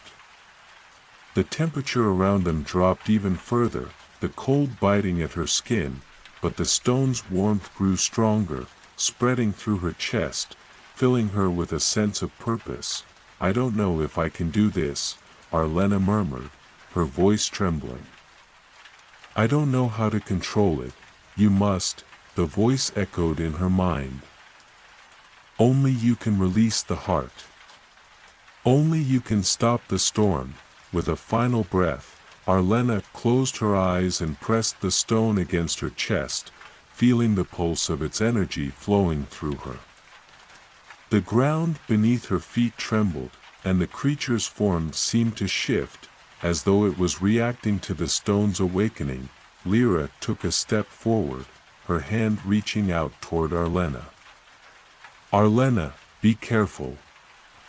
You don't know what this will do. But Arlena was no longer listening. She could feel the power of the stone now, coursing through her veins, filling every fiber of her being with a burning heat. It was both overwhelming and intoxicating, and she could feel her very soul responding to it. Like a flame to tinder, the creature let out a low, guttural sound, a rumble that seemed to come from deep within its icy body. Its eyes flickered, as though it was struggling to understand what was happening, but there was no stopping it now. With a cry, Arlena thrust the stone forward, her hand shaking with the intensity of the power that surged through her. The stone's light flared brighter, blindingly so, and the ground beneath them erupted in a violent wave of energy. For a moment, there was nothing but light and sound, a deafening roar that seemed to shake the very heavens. Arlena's body was alight with energy, her vision swirling as though she was being pulled into another world. The ice around them cracked and splintered, and the creature roared in fury as it was bathed in the stone's light, and then, just as suddenly as it had begun, the storm of energy ceased. The world fell silent, and Arlena collapsed to her knees, the stone slipping from her grasp and falling to the ground with a soft thud. Her body ached with exhaustion, every muscle trembling from the strain of the power she had just unleashed. The cold was unbearable now, and the silence felt almost oppressive. She could barely breathe, her lungs fighting for air, but it was the weight of what had just happened that was most overwhelming. The creature, now still, seemed to be waiting. Its eyes had dimmed, no longer glowing with the same malevolent light. The crackling energy in the air had faded, and the ground beneath them was still. Thorn and Lyra rushed to her side, their faces filled with concern. "Arlena, are you all right?" Thorn asked, his voice urgent. Arlena could barely nod, her strength drained. I did it. I unlocked the heart. But I don't know what it means. What's going to happen now?" Lyra knelt beside her, her expression softening. "You did it. You've stopped the storm, for now. But there's still so much we don't understand." Arlena's eyes fluttered, her head spinning. "We have to move quickly. The storm is still out there. I've unlocked something. But the true power is still waiting." Thorn helped her to her feet, his grip strong and steady. "We're with you, Arlena. Whatever comes next, we face it together." But as they stood there, on the edge of the frozen wasteland, there was an unmistakable feeling in the air. A sense that the battle was far from over, and that whatever they had awakened was only the beginning of something much darker, something they couldn't yet fathom. And somewhere, far in the distance, the storm began to stir again, its winds howling on the horizon. The silence that followed the release of the heart was both a blessing and a curse. It was as though the world held its breath, waiting for the storm to either return or dissipate.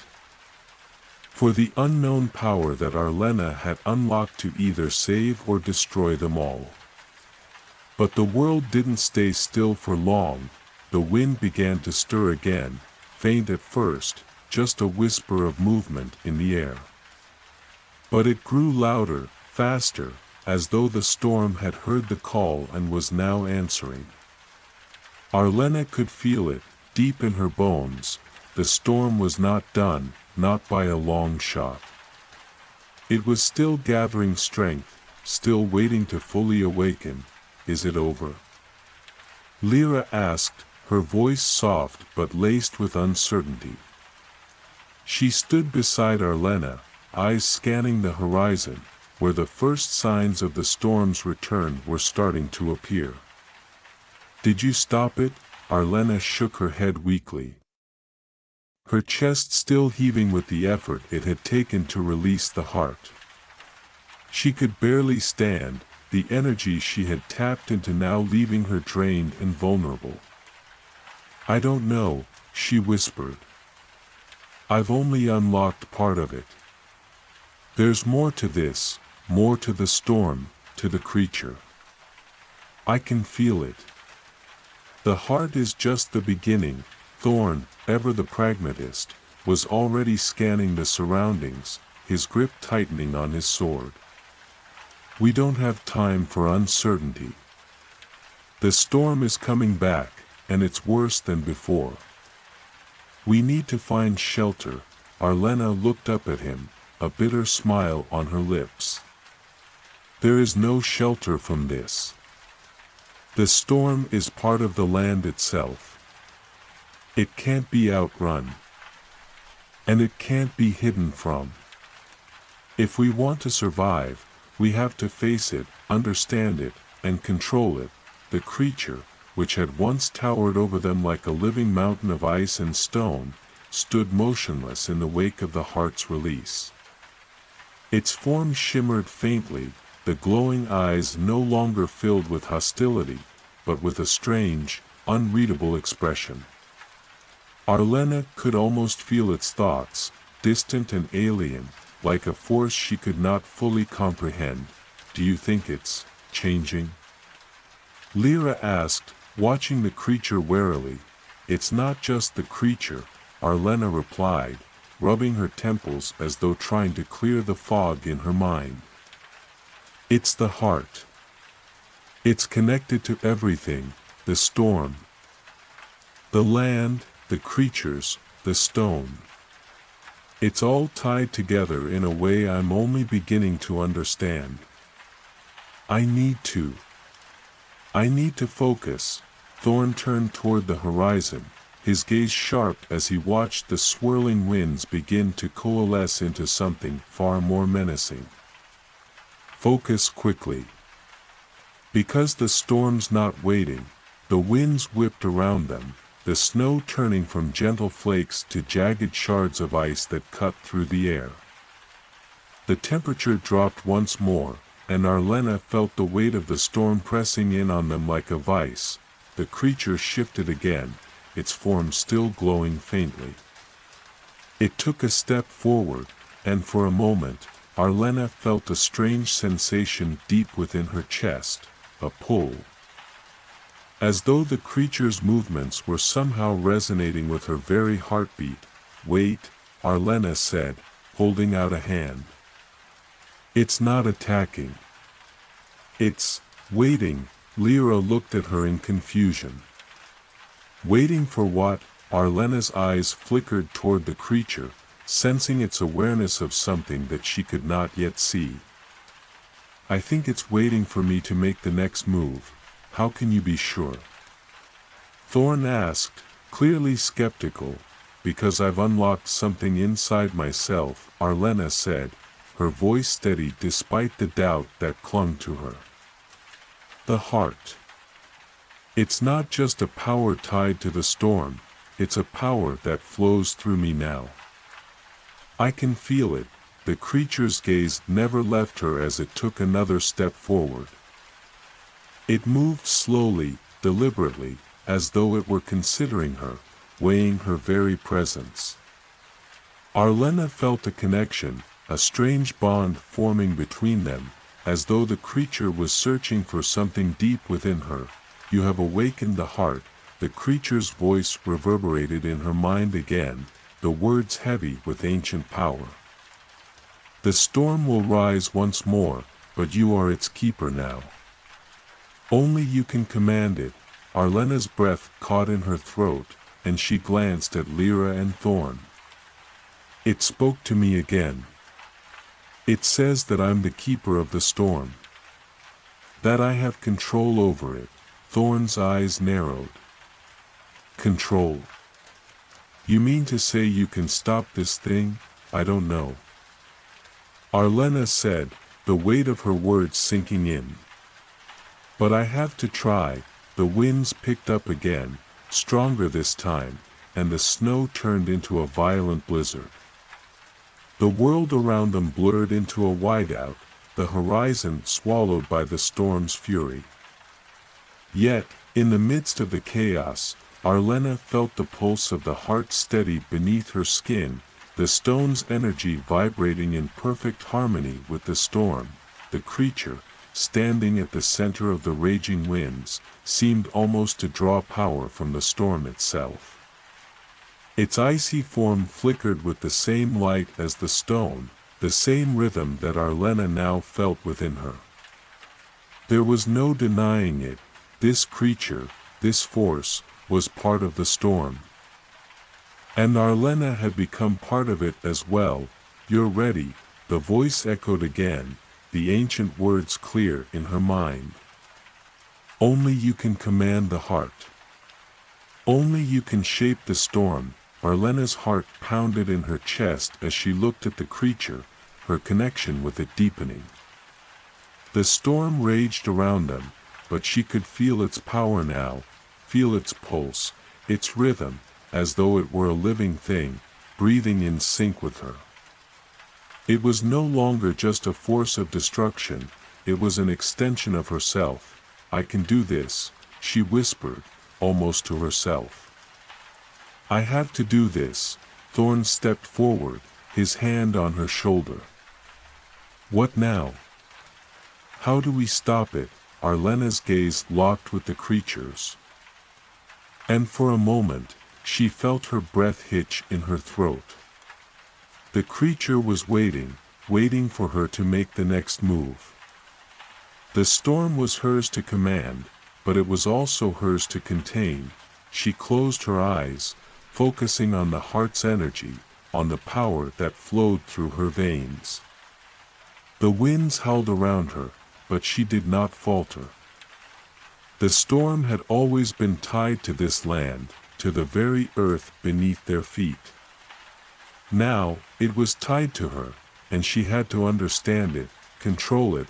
Arlena raised her hands, her fingers trembling as she called upon the power within her. The wind stilled for a brief moment, the blizzard's fury pausing as though holding its breath. The creature's eyes glowed brightly, and the energy in the air thickened, growing heavier with anticipation. The storm was no longer just an enemy. It was a part of her now, and she was its keeper.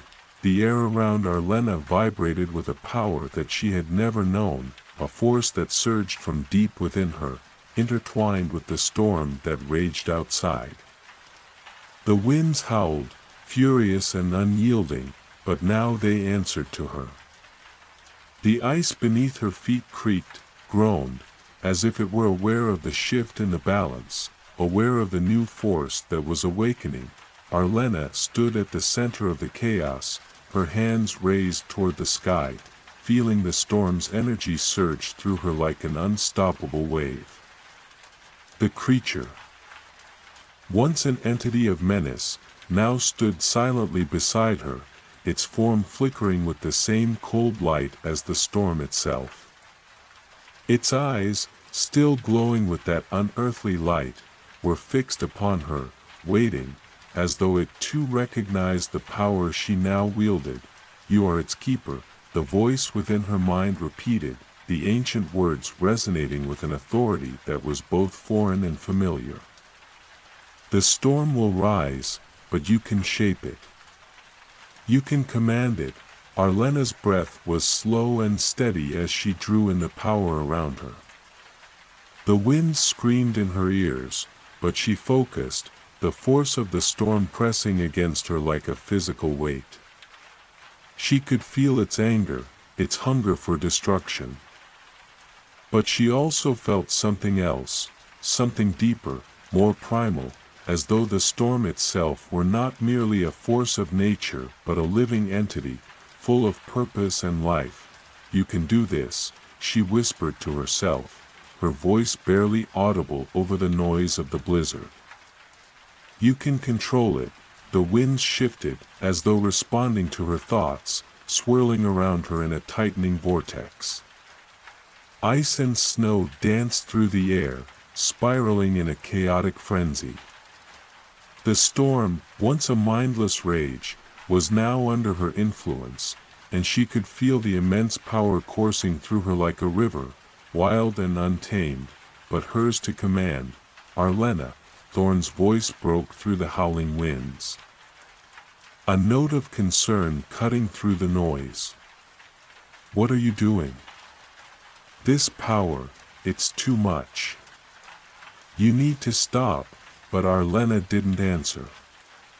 She couldn't. She was beyond words now, beyond fear. Her mind was consumed by the storm, by the heart, by the connection that now flowed between her and the creature, between her and the very land beneath her feet. She could feel the storm's pulse, its rhythm, as though it were beating in time with her heart. Lyra's voice, too, reached her, filled with panic. "Arlena, please. The storm, it's getting stronger. We need to get out of here, now." But still, Arlena remained silent. She couldn't stop now. She had to understand it. She had to control it. The creature stepped closer to her, its form flickering in the blizzard's intensity. Its eyes gleamed with a light that seemed to mirror her own power, the two forces merging in a way that felt both terrifying and exhilarating. Arlena's vision blurred as she felt the connection deepen, felt the creature's thoughts, its ancient, incomprehensible thoughts, flooding her mind. She saw images, memories not her own, an ancient world buried beneath ice, a civilization long forgotten, and a storm that had ravaged it all, its fury unleashed by a long-lost force. The storm was not just destruction. It was life, rebirth, a cycle of death and renewal. And now, Arlena understood. She wasn't just its keeper. She was its conduit. The heart is awakening, the creature's voice echoed in her mind, its words slow and deliberate. The storm is reborn through you. You must bring balance. The land is waiting. The world is waiting. Arlena's fingers trembled as she clenched her hands, trying to focus the storm's energy into something she could control. It was too much, too powerful, and yet there was a strange peace in it. The storm was a part of her, and she was a part of it.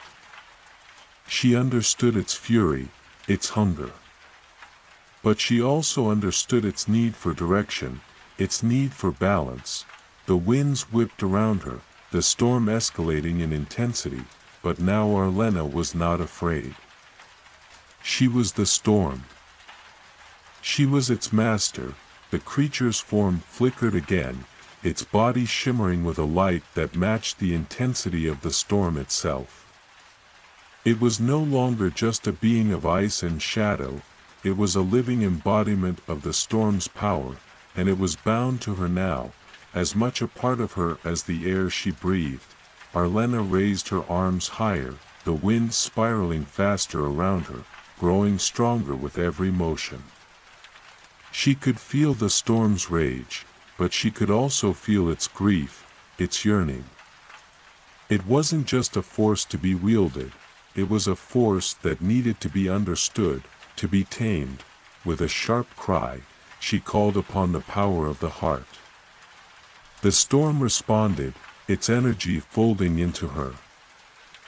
Swirling around her, its anger channeled into something more focused, more controlled. The winds began to calm, the blizzard slowing as Arlena bent the storm to her will. For the first time, the storm obeyed. Thorn and Lyra stood at a distance, watching in awe and fear as Arlena harnessed the storm's energy. The creature moved to her side, its form stabilizing, no longer a threat but a companion, a creature bound to the storm's will. "She's doing it," Lyra whispered, her voice barely audible. "She's controlling it, but at what cost?" Thorn's voice was tight with worry. "How long can she keep this up? The power, it's too much for one person to handle." Arlena's breath came in shallow gasps as she concentrated. The energy of the storm pressing against her, threatening to overwhelm her, but she held it back.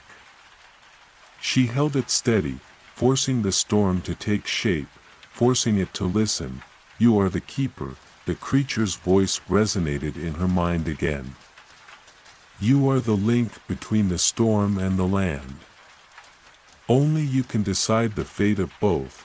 Arlena's hands lowered slowly, the winds dying down in response. The blizzard, which had once raged with an unrelenting fury, began to subside, the snow falling gently once more, the air growing still. She had done it. For now, but deep in her heart, Arlena knew this was only the beginning. The storm would rise again, and she would have to face its true power. The creature beside her, its form still flickering with light, seemed to recognize this truth as well. Its eyes locked with hers, and for a moment, there was an understanding between them, a shared knowledge that the path ahead would not be easy. The storm had been tamed, but only for a time.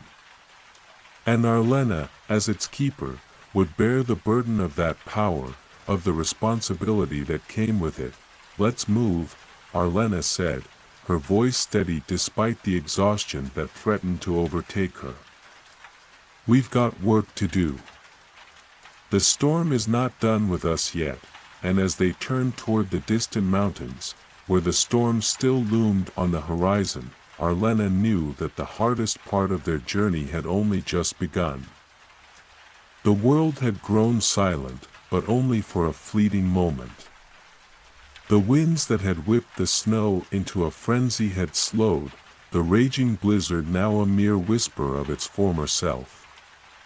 Yet, even as the storm subsided, an unease lingered in the air, a heavy weight that pressed upon their shoulders like the last remnants of a storm that had not yet fully passed. Arlena stood at the edge of the frozen plains, her breath shallow but steady, her body trembling from the strain of controlling the storm. The heart's power still pulsed within her, a constant, nagging presence that reminded her of the storm's insatiable hunger. It was there, in the very marrow of her bones, and it would never leave her. "We need to keep moving," Thorn said, his voice low and cautious, as though he feared the storm might rise again at any moment. His eyes, scanning the horizon, were filled with concern, though he made no attempt to hide his admiration for what Arlena had just done. "This place, it's not safe," Lyra, still pale from the terror of the storm's fury, nodded in agreement. "The storm may be quiet now, but I don't trust it. We need shelter, somewhere we can regroup and figure out what comes next." Arlena nodded, her gaze fixed on the distant peaks of the mountains. They loomed on the horizon like silent sentinels, their jagged edges cutting through the sky, their icy slopes glistening in the pale light. She could feel their presence even from this distance, an ancient power that resonated with the storm within her. "We'll head to the mountains," she said, her voice steady, though the weight of the storm still clung to her every word. "There's a place up there, a cave where I can rest. It's safe." For now, Thorn didn't argue. Instead, he simply nodded and began to lead the way, the sound of his boots crunching in the snow breaking the silence. Lyra followed close behind, her eyes occasionally flicking nervously toward the sky as though expecting the storm to burst forth once more. Arlena, however, stayed at the back of the group, her mind far away, lost in the throes of the storm's power that still swirled within her. The heart was alive inside her, pulsing with energy, and she could feel it drawing her toward the mountains as though they were a magnet pulling her closer. The storm had been tamed, yes, but only for a time. And even now, the land seemed to hum with an undercurrent of tension.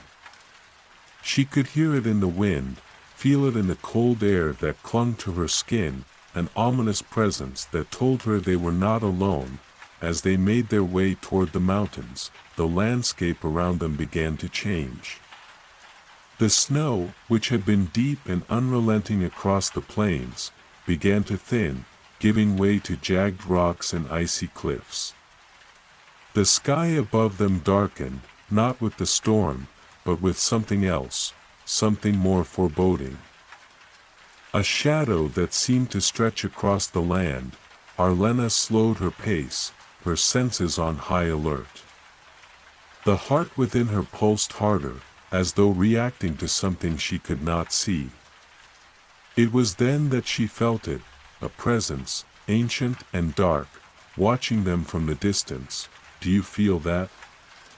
Lyra's voice cut through the silence, her tone filled with unease. Arlena nodded, her gaze fixed on the dark shape that seemed to hover in the distance. It was like a shadow, a distortion in the air, but she knew it was no trick of the light. It was something alive, something that had been waiting. "What is it?" Thorn asked, his hand instinctively resting on the hilt of his sword. He had sensed it too, the tension in the air that made every nerve in his body stand on edge. "I don't know," Arlena whispered, her eyes narrowing. "But I think it's following us." The creature, the presence, was moving, circling them from a distance, but its intentions were unclear. Arlena could feel the connection between herself and the heart growing stronger, the pull between them deepening as the creature drew closer. "Stay close," she said, her voice firm. "We don't know what it is, but we need to stay together." They quickened their pace, heading toward the mountain pass that would lead them to the cave Arlena had spoken of. But as they moved, the shadow grew nearer. Its form becoming clearer, a towering figure, draped in dark, tattered cloth that billowed like a specter in the wind. Its shape was not entirely solid, more like a shifting mass of darkness, but its presence was undeniable. It was watching them, waiting, and the closer it got, the more Arlena could feel its power. The storm inside her flared, a violent surge of energy that threatened to overwhelm her. She could feel the creature's connection to the land, to the very heart of the storm itself. "It's not just a creature," Arlena murmured, her voice a mixture of awe and fear. "It's part of the storm. It's like me, like you." Lyra echoed, her eyes wide with confusion and fear. "What do you mean? What is it?" "I don't know," Arlena admitted, her heart racing. "But I think it's been waiting for me." For the heart, Thorn's grip tightened on his sword. "Then we don't wait for it to make the first move. We fight." "No," Arlena said, shaking her head. "We can't fight it. It's not our enemy. It's part of this." She felt the heart within her pulsing more fiercely now, a connection between herself and the creature that was undeniable. The storm had been awakened, and with it, the ancient forces that lay dormant beneath the ice. The creature was a sentinel, a guardian of the storm's power, and it was bound to her in a way she couldn't yet comprehend, as they approached the mountains. The creature drew closer, its form now solidifying in the swirling snow and ice. Its eyes, glowing with an eerie light, fixed on Arlena, and for a moment, the world seemed to hold its breath. It was waiting. Waiting for her to make a decision.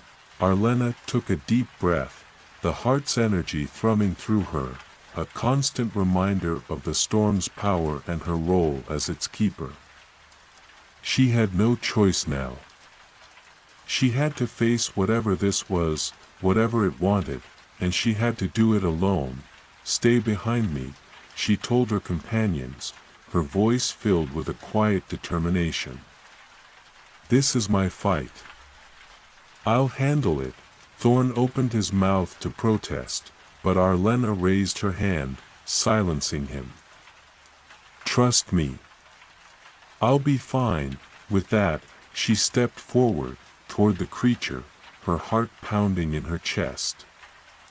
The storm's energy swirled around her, but this time, it felt different, calmer, more controlled.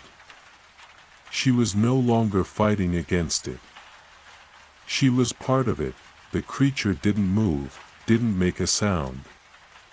It simply stood, waiting, its glowing eyes fixed on her as if testing her resolve.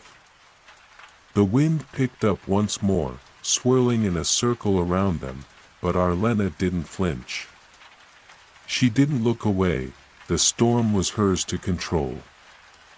The creature, too, was hers to understand, and as she reached out toward the shadow, she felt the heart within her pulse one final time, as though calling to the storm itself, summoning it to respond. The storm swirled violently around Arlena, its cold breath biting at her skin, yet she stood unflinching in its midst. Her hands were outstretched, fingers trembling slightly, not from fear, but from the weight of the energy that surged through her. The heart, pulsing within her chest, beat in time with the rhythm of the storm, each thrum a reminder of her power, and of her burden.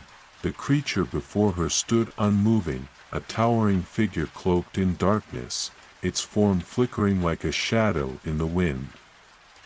Its eyes, glowing with an eerie light, were locked onto hers, its gaze piercing, ancient, and knowing. It was as if it could see straight into her soul, measuring her worth, her strength. Her resolve.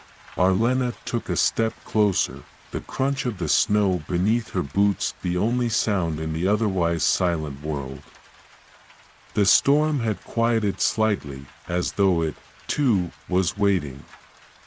She could feel the creature's energy now, a presence that was both alien and familiar, a force that resonated with the heart within her. "You've come," the creature's voice echoed, not in words, but in her mind, a low, rumbling whisper that seemed to come from the very air around her. It was not a question, but a statement. "The Keeper has arrived." Arlena's breath caught in her throat as the words sank in. The Keeper. The title that had haunted her dreams, that had weighed heavily on her heart since the moment she had first felt the heart's call. She had never truly understood what it meant, what it would entail. But standing here, before the creature that seemed to embody the storm itself, she realized that she was not merely its servant. She was its equal. Its counterpart. "I am the Keeper," she said, her voice steady, though her heart raced. "What is it that you want from me?" The creature's form flickered, its dark, tattered cloak billowing in the wind like a flag caught in the tempest. Its eyes narrowed, and Arlena felt the storm stir once more, as if in response to the unspoken challenge between them. The air thickened with tension, and for a moment, she could almost hear the storm's low growl, as though the land itself were waiting for an answer. "You are the Keeper," the creature intoned, its voice now softer, more deliberate. "But you have not yet proven yourself. The heart is your charge, but it is also your test. Only by mastering it will you unlock your true power." Arlena's brow furrowed, confusion flashing in her eyes. "What do you mean by that?" "I've controlled the storm. I've tamed it." "You've tamed the storm's fury," the creature interrupted, its voice like the wind itself, carrying a weight of ancient wisdom. "But the storm is more than just rage. It is a force of life and death, creation and destruction. The heart within you is not a tool to be controlled. It is a force to be understood. Only when you can balance its power, when you can embrace its duality, will you truly become its keeper." The creature's words resonated within Arlena, and the heart inside her seemed to pulse in response, a wave of power crashing against the walls she had built around it. It was true. The storm's fury was under her control, but she had not yet embraced the other side of it, the calm, the rebirth, the quiet after the storm. She had only seen the destructive force, the chaos, the violence. She had yet to understand its deeper purpose. "How do I prove myself?" she asked, her voice now stronger, more determined. "What must I do?" The creature's eyes gleamed, and for a moment, the wind around them stilled, as if even the storm itself was waiting for the answer. "You must face the heart," it said, its voice a whisper that carried through the frozen air like a secret. "You must face the storm inside you, the part of you that fears its power, the part that longs for control. Only then will you truly become the keeper. Arlena's chest tightened as the creature's words sank in. The storm inside her, she had always feared it. Always tried to bend it to her will, to suppress its power. But now, the creature was asking her to confront it, to accept it fully. It was a terrifying thought, but one that resonated deep within her. The winds picked up once more, swirling around her, pulling at her cloak, tugging at her hair. The storm was awakening again. But this time, it felt different. It was no longer a force she could control with sheer willpower. It was something deeper, something more primal. She could feel it inside her, tugging at the edges of her consciousness, pulling her towards something vast, something ancient. The creature stepped closer, its form shifting like smoke, its glowing eyes never leaving hers. "You are the keeper," it said again, its voice like the rumble of thunder in the distance. "But you must become more. You must become the storm itself." Arlena closed her eyes, feeling the storm surge within her, the power of the heart growing stronger with every breath. She could feel the storm's rage, its fury, its hunger. But she could also feel its calm, its stillness, like the eye of a hurricane, the quiet that came after destruction. It was both a force of life and a harbinger of death. And it was hers to wield. She took a deep breath, centering herself, focusing on the storm within her. She could feel the creature's presence, its power, its challenge. But she was no longer afraid. She was no longer the girl who had fled from the storm. She was its keeper. Its equal. "I accept," she said, her voice steady, her words a declaration. "I will face the storm. I will face the heart." The creature's form shimmered with approval, its eyes glowing brighter, its presence shifting like the storm itself. "You are ready," it said, its voice now a roar that matched the wind. "The heart is yours to command. But remember, keeper, it is not just your power, it is the land's power. It is the storm's power. And you are its guardian." With those final words, the creature dissolved into the wind, its form scattering like snowflakes in the storm. The winds howled again, but this time, Arlena didn't flinch. She didn't shy away from the storm. She stood tall, her arms raised to the sky, her body a conduit for the power that surged within her. The heart pulsed again, and the storm responded, swirling around her in a chaotic frenzy. But this time, Arlena was not overwhelmed. She was not consumed. She was one with the storm, one with the land. The fury, the calm, the destruction, and the rebirth, she understood them now. She was the keeper. And the storm was hers. The world around Arlena seemed to hold its breath as she stood at the heart of the storm.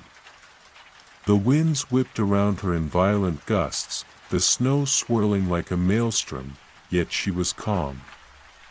She could feel the storm in her very soul, the pulse of the heart within her merging with the wind, the snow, and the earth beneath her feet. It was as if she had become part of the very force that had once threatened to destroy her. Her arms were still raised, and for the first time, she felt no fear. The storm was not her enemy. It was her ally, her burden, and her gift. She had embraced it, understood its fury, and its calm. She had learned to wield its power, not to control it, but to coexist with it. The wind howled louder, as if the storm was testing her resolve. She welcomed it, her heart steady as the power surged within her, filling her with energy that crackled through her veins like lightning. The creature that had stood before her, its form now dissolved into the wind, had been right. She had to face the storm inside her, to confront the chaos and find the stillness within it. And now, the storm was hers to command, but the winds were not the only force that had been awakened. From the corners of her mind, she felt something else stirring, a presence, ancient and familiar, pulling her toward it. It was the land itself, the deep, frozen earth beneath the ice. She could feel its call, its hunger, as if the very heart of the world was reaching out to her. Arlena lowered her arms, her breath steady as she allowed the storm to settle around her. The wind slowly calmed, swirling in an intricate dance around her as she took a step forward, her feet crunching in the snow. She could sense the storm's energy flowing through her, like a river of raw power, and it was no longer a terrifying force. It was a part of her. A part of who she had become. She turned toward the mountains, their jagged peaks rising like silent sentinels against the backdrop of the storm. The cave she had spoken of, the place of rest, was not far now. She could feel its pull, the shelter it offered, but she knew there was something more waiting for her there. Something she had yet to fully comprehend. As she moved forward, she felt Thorn and Lyra's presence behind her, their footsteps slow but steady. They had not spoken since the creature had disappeared into the storm, and Arlena sensed their unease, their uncertainty.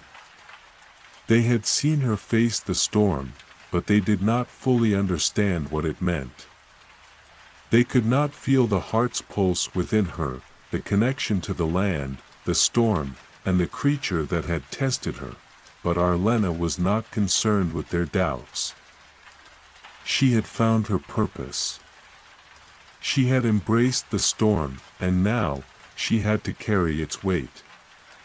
She had to protect it, and herself, from whatever lay ahead.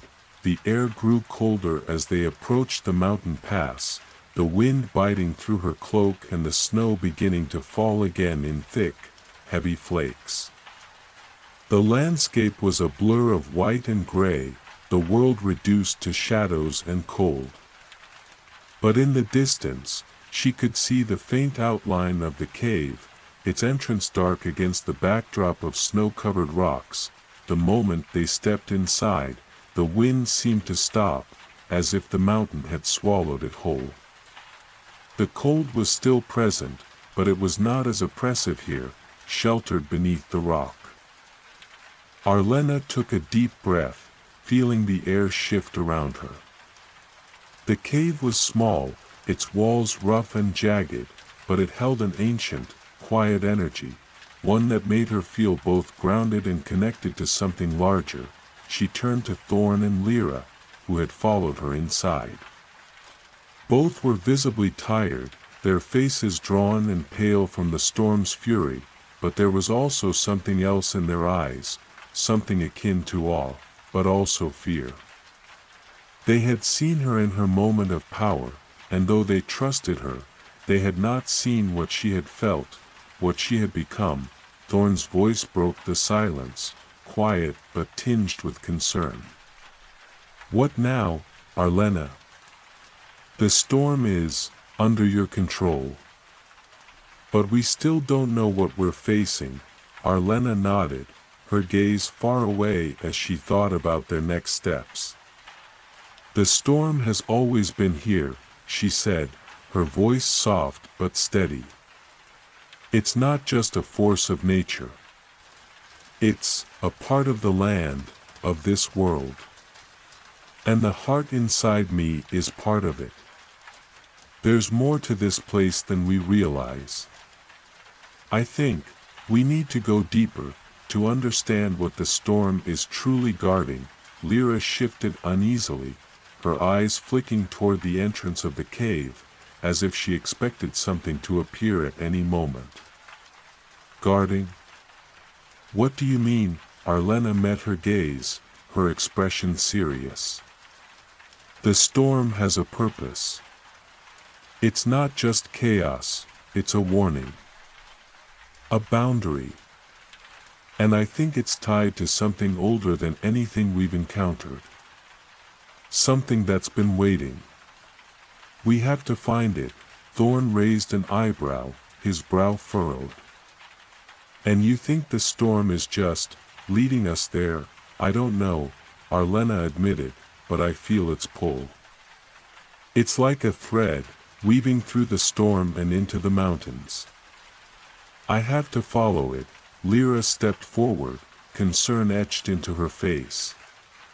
But how can you be sure? What if it's dangerous? Arlena took a deep breath, the weight of her words settling in the stillness of the cave. I'm not sure. But I have to try. If the storm is protecting something that powerful, we need to know what it is. Thorn glanced at Lyra, then back at Arlena. His expression softened, the faintest trace of a smile tugging at the corner of his lips. Then we'll follow you, Keeper. We'll face whatever comes next together. Arlena felt a surge of gratitude for their unwavering support, even in the face of the unknown. Thank you. The storm outside howled once more, its winds rising like a chorus of voices, as if calling them to continue their journey. Arlena stepped toward the entrance of the cave, her eyes scanning the path ahead. She could feel the storm's energy guiding her, pushing her forward. With one final glance at Thorn and Lyra, she stepped back into the snowstorm, ready to face whatever lay beyond the mountains. The storm was her ally, her burden, and her purpose. And she would walk its path to the end. The storm howled around Arlena as she stepped into the blizzard once more, the snow thick and heavy, the wind biting at her face. But this time, she did not shrink from it. She embraced the storm, its icy fingers tugging at her cloak, the cold seeping into her bones. The storm was no longer a force of chaos and destruction in her mind. It was a part of her now, a guide, a protector, and a test. Its power thrummed within her, its pulse steady against the beat of her own heart. Behind her, Thorn and Lyra followed, their faces drawn against the wind, but their resolve clear. They trusted her now. Just as they had trusted her through the trials of the past days. They had seen her control the storm, and now they would follow her deeper into the unknown, into the heart of the world's secrets. The mountain pass loomed ahead, jagged cliffs rising like sentinels on either side, and the narrow path wound through snow-covered rocks, the ground beneath their feet treacherous and uneven. But Arlena felt the storm guiding her, pulling her forward with an unseen force, as if the land itself were urging her on. The wind seemed to shift in rhythm with her steps, swirling in patterns that felt intentional, as if it had a path it wanted them to follow. She paused, turning to face her companions. "We're getting close," she said, her voice carrying over the howl of the wind. "I can feel it. The storm is leading us to something powerful." Thorn nodded, though his expression was still filled with doubt. "Something powerful? Like what, exactly?" Arlena shook her head, her brow furrowed. "I don't know yet. But I think it's the key to understanding the storm, and the heart. Everything's connected. The storm, the land, the power within me." Lyra glanced around nervously, her eyes darting from the swirling winds to the shadowed mountain peaks above. "And what if it's a trap? What if the storm's been leading us to something dangerous?" Arlena's gaze softened as she met Lyra's eyes. I don't think it's a trap. The storm's been here for ages, protecting something. We're not its enemies, Lyra. We're part of its story now. The wind roared again, as if in response to her words, and Arlena turned back to the path ahead. She could feel the pressure of the storm building, its energy crackling like static in the air. The farther they walked, the more intense the feeling became, until it was impossible to ignore. It was as if the storm itself were alive, breathing, watching, waiting for them to reach the heart of the mountains. The snow began to fall heavier now, the air thick with flurries that reduced visibility to mere feet. Arlena squinted through the veil of white. But she could still feel the pull of the storm beneath her feet, guiding her through the darkness. The mountain pass was narrowing, the path becoming steeper, the rocks jagged and sharp like the teeth of some ancient beast. And yet, there was no turning back now. This is it, Arlena murmured, her voice filled with awe and determination. We're close. They continued to push forward, the wind howling in their ears, the snow stinging their faces. But the storm seemed to bend to their will, guiding them, protecting them, as they climbed higher and higher into the heart of the mountains. And then, just as they reached a small clearing at the base of a sheer rock face, the storm suddenly stopped. The wind, the snow, the fierce howling of the blizzard, all of it ceased in an instant, leaving only an eerie silence in its wake. Arlena froze, her breath coming in ragged gasps, her heart pounding in her chest. The air felt thick, almost heavy, as though something momentous was about to unfold. Lyra, too, halted, her eyes scanning the clearing with suspicion. What just happened? She whispered. Arlena's hand went instinctively to her chest, where the heart pulsed faintly, its rhythm slow but steady. She could feel the energy in the air, a subtle shift that seemed to vibrate with an ancient power. The storm had led them here, and now they were at its threshold. Thorn stepped forward, his gaze fixed on the rock face in front of them. There, he said, his voice low. Do you see that? Arlena followed his gaze, and her breath caught in her throat. Etched into the stone before them was an intricate symbol, glowing faintly with a light that seemed to pulse in time with the storm's energy. The symbol was complex, unlike anything she had ever seen, its lines twisting and intertwining in patterns that defied understanding. But there was something familiar about it, something that resonated deep within her, like the heart itself had recognized it. It's a mark, Arlena whispered, stepping forward, her fingers reaching out toward the symbol. A marker. The storm. This place, it's all connected. Lyra and Thorn exchanged a glance, their unease palpable. But Arlena felt no fear. Only a deep sense of purpose. This was what she had come for. The storm had led her to this moment, to this place. And she could feel that whatever lay beyond the symbol was waiting for her. She reached out, her fingers brushing the cold stone, and immediately, the air around them seemed to shift. The wind began to stir again, but this time it was different, gentler, almost like a whisper, as though the storm was speaking to them. The symbol on the rock face began to glow brighter, its lines shifting and moving, as though the stone itself were alive. Arlena. Thorn said, his voice filled with awe and fear, what's happening? Arlena didn't answer at first. She was too absorbed in the sensation, the pulse of the storm that now flowed through her, stronger than ever. She could feel the heart's energy responding, resonating with the power of the symbol, and for a fleeting moment, she thought she saw something beyond it, a doorway, an entrance into the depths of the mountain, a path leading deeper into the heart of the storm. "I think, this is it," she breathed. The storm's heart.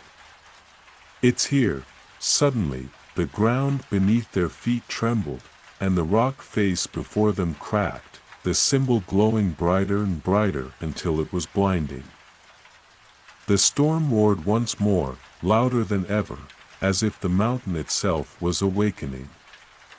Arlena staggered back, her heart racing in her chest, but she knew that the path ahead was the one she was meant to follow. This was the storm's true heart. And it was calling her. The world around Arlena seemed to pulse with energy as the rock face cracked and the symbol blazed brighter. The wind swirled violently again, but it was no longer the chaotic, wild gusts of the storm. It was controlled, almost deliberate, as if it were responding to her very presence. The earth trembled beneath her, the mountains groaning like ancient creatures disturbed from their long slumber. "Arlena." Thorn's voice broke through the whirlwind, filled with urgency. "What is this? What's happening?" Arlena could barely hear him over the rising roar of the storm.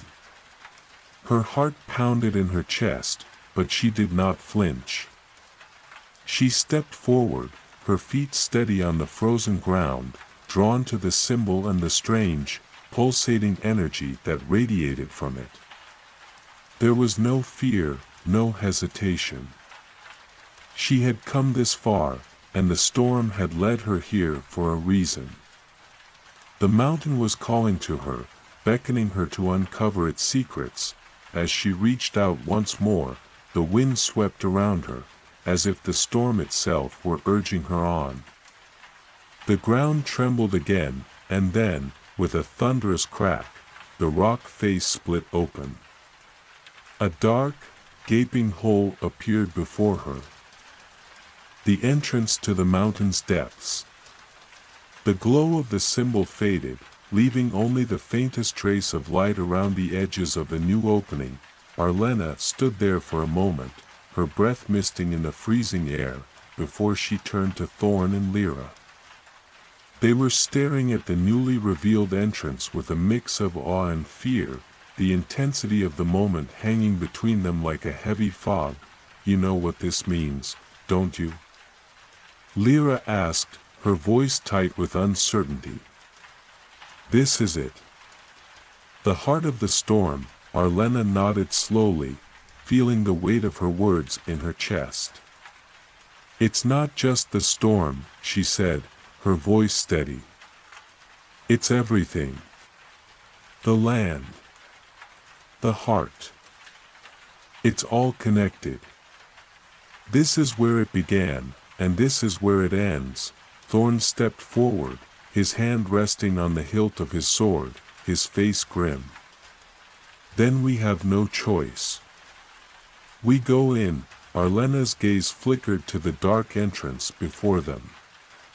"Yes, we do. But we must be careful. Whatever lies inside, it's been waiting for us." For me, the wind howled once more, louder than ever, but the storm did not feel threatening now. It was as if it was holding its breath, waiting for them to make their move. Arlena took one last look at her companions, her resolve solidifying in the face of the unknown. "We move together," she said, her voice carrying the weight of their shared purpose. "No matter what happens, we face it as one." Thorn nodded, and Lyra gave a small, hesitant smile. "Together," she agreed. With that, they entered the dark opening, stepping into the mountain's depths. The air inside was colder than the blizzard outside, the walls slick with ice that seemed to pulse with an ancient energy. The further they ventured into the cavern, the more oppressive the silence became. It was as if the mountain was holding its breath, watching them with unseen eyes. Arlena could feel the storm's energy still swirling around them, but it was different now. It was no longer the wild force it had been. It had settled into something more measured, more deliberate. It was as though the storm itself was waiting for her to take the next step. As they moved deeper, the path began to slope downward, and the temperature dropped even further. Their footsteps echoed in the darkness, a constant reminder that they were not alone in this place. The deeper they went, the more Arlena could feel the weight of the mountain pressing down on them, its cold fingers reaching into their bones. But she did not falter. She could feel the pull of the heart, the storm, drawing her onward. It felt as if they had been walking for hours, the path winding and twisting deeper into the earth, when they finally reached a large cavern. The walls of the cavern were covered in strange markings, symbols that seemed to shift and change when Arlena wasn't looking directly at them. The air in the cavern was thick with energy, a crackling force that seemed to vibrate through her very bones. At the center of the cavern, there was a massive stone altar, its surface smooth and black as if it had been carved from the very heart of the mountain itself. The air around it seemed to shimmer, and Arlena could feel the storm's pulse resonating with the altar's dark presence. The altar was ancient, older than the mountains themselves, and it was the source of the power she had felt since entering the cave. Arlena stepped forward, her breath quickening as she approached the altar. The energy here was overwhelming, the storm's pulse syncing with the heartbeat of the earth. She reached out, her hand trembling as she placed it on the cold surface of the stone. The moment her fingers touched the stone, the ground beneath them trembled violently. The air crackled, and a low rumble echoed through the cavern. Arlena jerked her hand back, startled by the reaction, but the rumble only grew louder, more insistent. It was as if the mountain was waking, as if the storm had awakened something deep within the earth that had been dormant for eons. Arlena, Thorn's voice was strained with worry. "What did you do?" "I didn't do anything," she whispered, her gaze locked on the altar. "It's responding to me." To the heart, Lyra stepped closer, her eyes wide with fear. "We need to leave. This isn't right," but Arlena couldn't move. The energy in the cavern was too powerful, too overwhelming. She felt it calling to her, like a siren's song, pulling her deeper into the mountain's heart. The storm outside raged against the cavern walls, its fury matching the chaos building within the stone altar. "Stay close," Arlena said, her voice steady despite the rising fear in her chest. "We have to face this. We're not leaving until we understand what this is." And as the mountain trembled beneath them, Arlena knew that the storm's heart had finally revealed itself. And it was more than she had ever imagined. The air in the cavern grew heavy, thick with the ancient power that pulsed from the stone altar. It felt as though the very mountain itself was alive, breathing, reacting to Arlena's presence. The storm outside, once a distant force, now seemed to be converging on them, its fury building in sync with the growing tremor beneath their feet. It was as if the storm, the mountain, and the heart were all one, bound together in a way that Arlena could barely comprehend. She stood frozen, her hand still hovering above the altar, the energy from the stone crackling around her, electric and potent. Her heart raced, the pulse of the storm now syncing with her own, as though she and the mountain were one. The ground trembled again, and she could feel the storm growing closer, its winds battering against the walls of the cavern. A constant reminder of its immense power. Thorn and Lyra stood a few paces behind her, their faces filled with uncertainty and fear.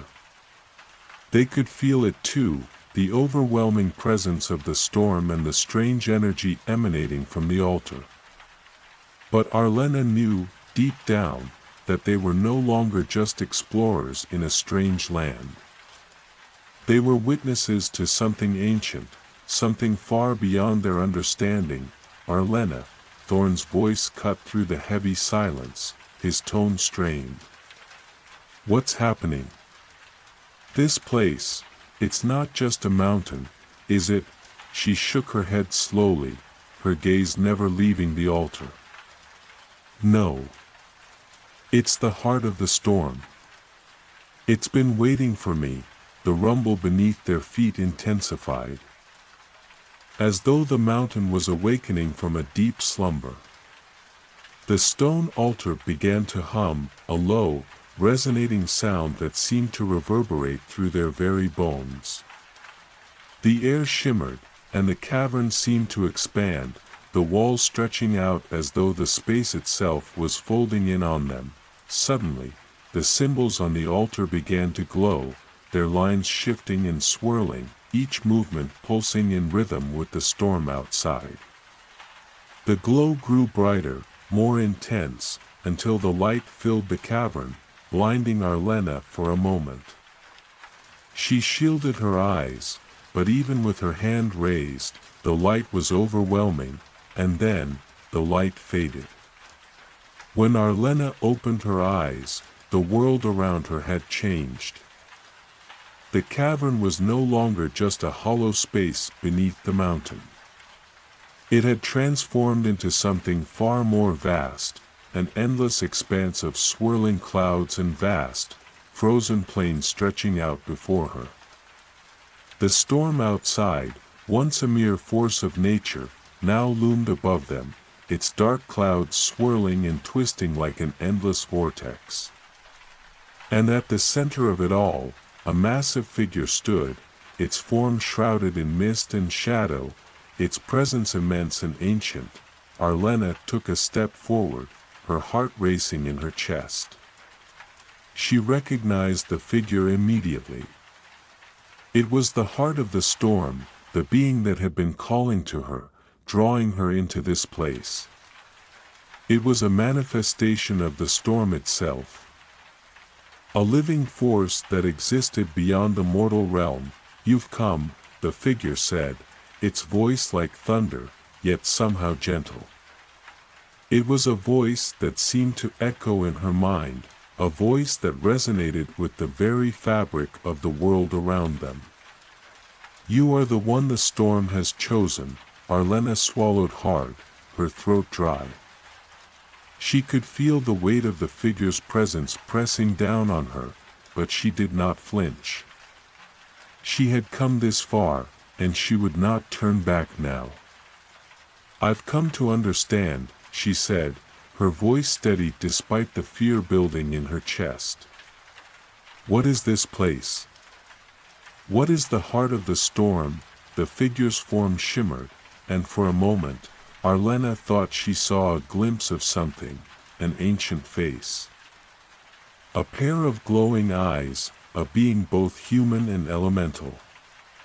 But it was gone in an instant, replaced by the swirling mists of the storm. This is the heart of all things, the figure said, its voice reverberating like 1,000 storms. It is the source of the power that courses through the land, the winds that shape the world, the heartbeats of the earth and sky. The storm is not just chaos. It is creation. It is the pulse of life itself. Arlena felt her heart quicken as the figure's words sank in. This was no simple force of nature. The storm was a living thing, a primal energy that had shaped the world for eons. And now, it had chosen her. She had become a part of it, but why?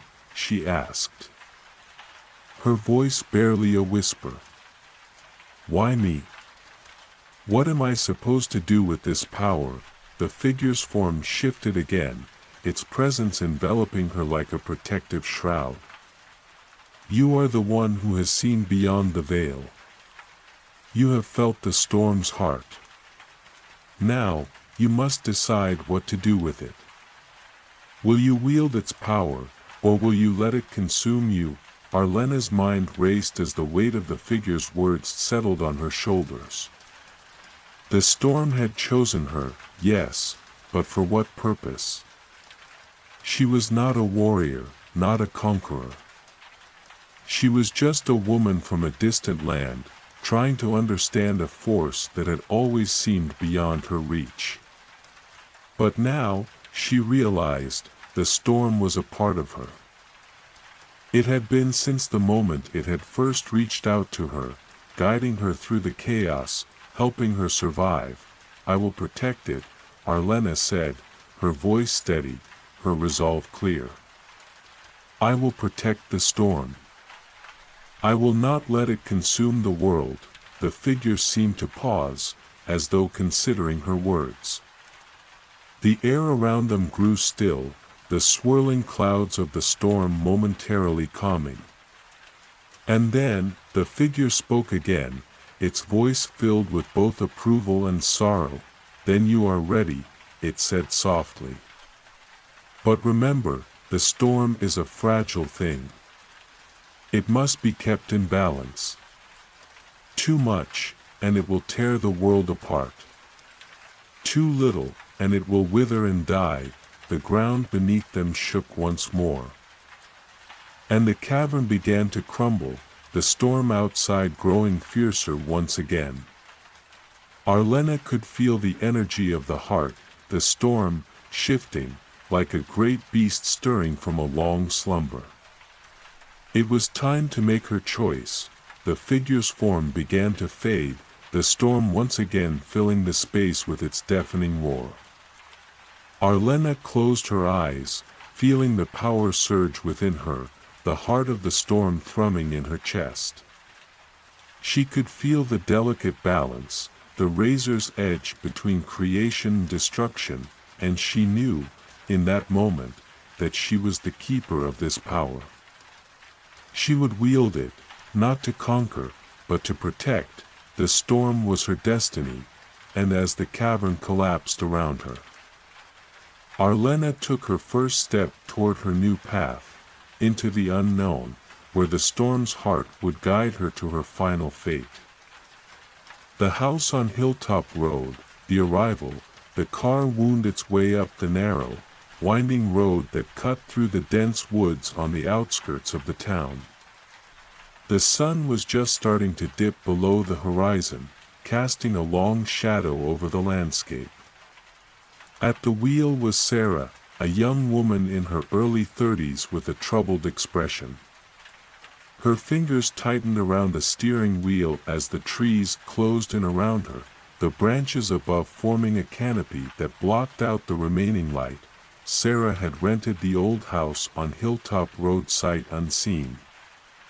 It had seemed like the perfect place to escape, a secluded retreat away from the chaos of the city. The realtor had assured her that it was a hidden gem. A peaceful place away from the noise and stress of everyday life. But as she drew closer, the unease in the pit of her stomach grew stronger.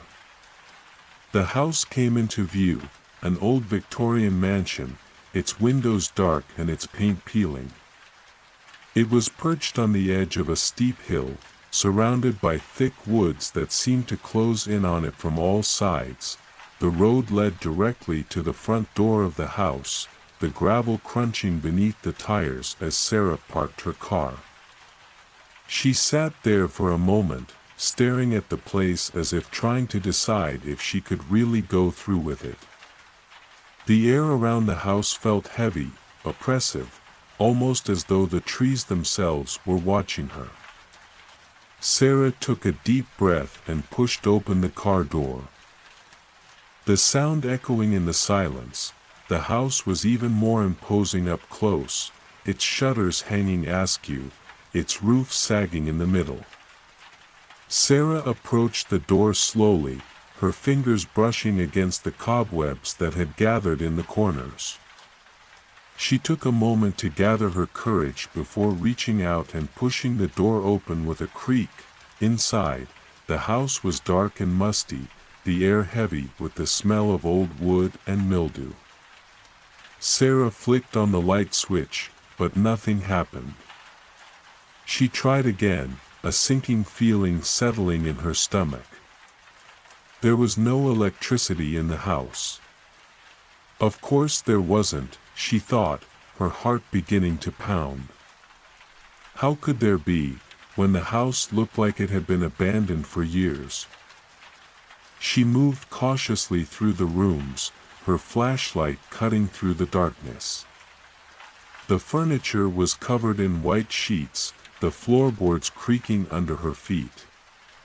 It felt like she was walking through a ghost town, every step echoing in the stillness. The walls were lined with portraits of people she didn't recognize, ancestors, she assumed, each one watching her with eyes that seemed to follow her every move. Sarah reached the kitchen at the back of the house and set her flashlight on the counter. She opened the cabinets, expecting to find nothing but empty shelves, but instead, she found a stack of old dishes, plates and cups, some chipped and cracked. There was also a small, tattered book sitting in the corner of the counter, its cover worn, the pages yellowed with age. Curious, Sarah picked it up and flipped it open. The handwriting inside was neat and precise, but it was clear that the book had been written a long time ago. The entries were simple, notes about meals prepared, repairs made to the house, weather reports for each day. But as Sarah read further, the tone of the writing began to change. The entries grew darker, more frantic, mentions of strange noises at night, of objects moving on their own, of shadows in the corners of rooms. Sarah's fingers brushed against a loose page as she turned the page, and she saw a series of drawings, sketches of the house. But not as it was now. The windows were lit, the doors standing open, and there were figures in the windows, shapes that seemed to move when she looked away. Sarah's heart was pounding in her chest as she looked at the drawings. She felt as though the house was watching her, its eyes following her as she moved through the rooms. She set the book down and moved back into the hallway, her flashlight illuminating the dust motes that swirled in the air. The silence in the house was overwhelming, no wind outside, no sound of animals in the woods. It was as though the house had swallowed everything up, leaving her alone with the shadows. That night, Sarah lay awake in the dark, her eyes wide open. The book beside her on the bed. She could hear the creaking of the house settling, the occasional rustle of something in the walls. The air was thick with the scent of mildew and decay, and she felt as though she was being watched by something that wasn't quite there. As she lay there, she heard it, a soft whisper, as though someone was speaking directly into her ear. "Welcome home," it said, its voice low and smooth. Sarah sat up, her heart pounding louder than the whispers, but the room was empty, just the shadows and the darkness. She held her breath, waiting for the voice to come again, but it was silent. After what felt like hours, Sarah finally managed to fall asleep. Her dreams filled with images of the house, its dark rooms, its hidden passages. She woke the next morning feeling groggy and disoriented, as though she hadn't slept at all. The whispers were still in her mind, a low murmur at the edge of her hearing. Over the next few days, Sarah began to explore the house in more detail. She found a series of old diaries hidden in one of the upstairs rooms, diaries that detailed the lives of the people who had lived there before. The entries were filled with stories of illness, of tragedy, of strange occurrences that couldn't be explained. The people who had lived in the house had always known that something was wrong, but they had never been able to leave, never been able to escape the darkness that seemed to follow them from room to room. As Sarah read, she began to feel a connection to these people. She could almost hear their voices in her mind, their whispers growing louder and louder. She spent her days reading the diaries, looking for clues about what was happening to her, the whispers that followed her, the shadows that seemed to move when she wasn't looking. One night, as she was sitting in the library, Sarah heard it again, the soft whispering, as though it was speaking directly to her. She turned around, her flashlight cutting through the darkness, but there was no one there. The library was empty, the shelves lined with books that hadn't been touched in years. Sarah's heart was pounding as she got to her feet and moved towards the door.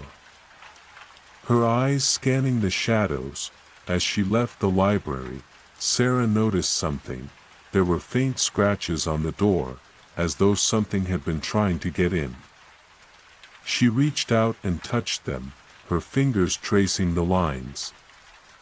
The scratches were fresh, as though they had been made that night. Sarah's breath caught in her throat. Was there someone else in the house? She moved quickly through the rooms, her flashlight moving from corner to corner, but there was no sign of anyone else. The house was silent, the only sound the creaking of the floorboards as she walked. Sarah's heart was pounding in her chest. She felt as though she was being watched, followed by something that she couldn't see. That night, as she lay in bed, the whispers grew louder, so loud that she could almost make out the words. "Sarah," they said, over and over again, their voices merging into one. Sarah closed her eyes, her breath coming fast and shallow, but the whispers continued. She could feel them in her mind, as though they were inside her head, whispering secrets that she couldn't understand. As the night wore on, the whispers grew stronger, more urgent. Sarah felt herself slipping away, the darkness closing in around her. She knew that if she didn't get out of the house, she would never leave, never escape the whispers, the shadows, the darkness. In a panic, Sarah got out of bed and grabbed her things, her bags, her keys, the book from the counter. She ran out of the room, down the stairs, and out the front door. She didn't stop until she was in her car, her hands shaking as she started the engine. The house was behind her, its windows dark, its walls silent.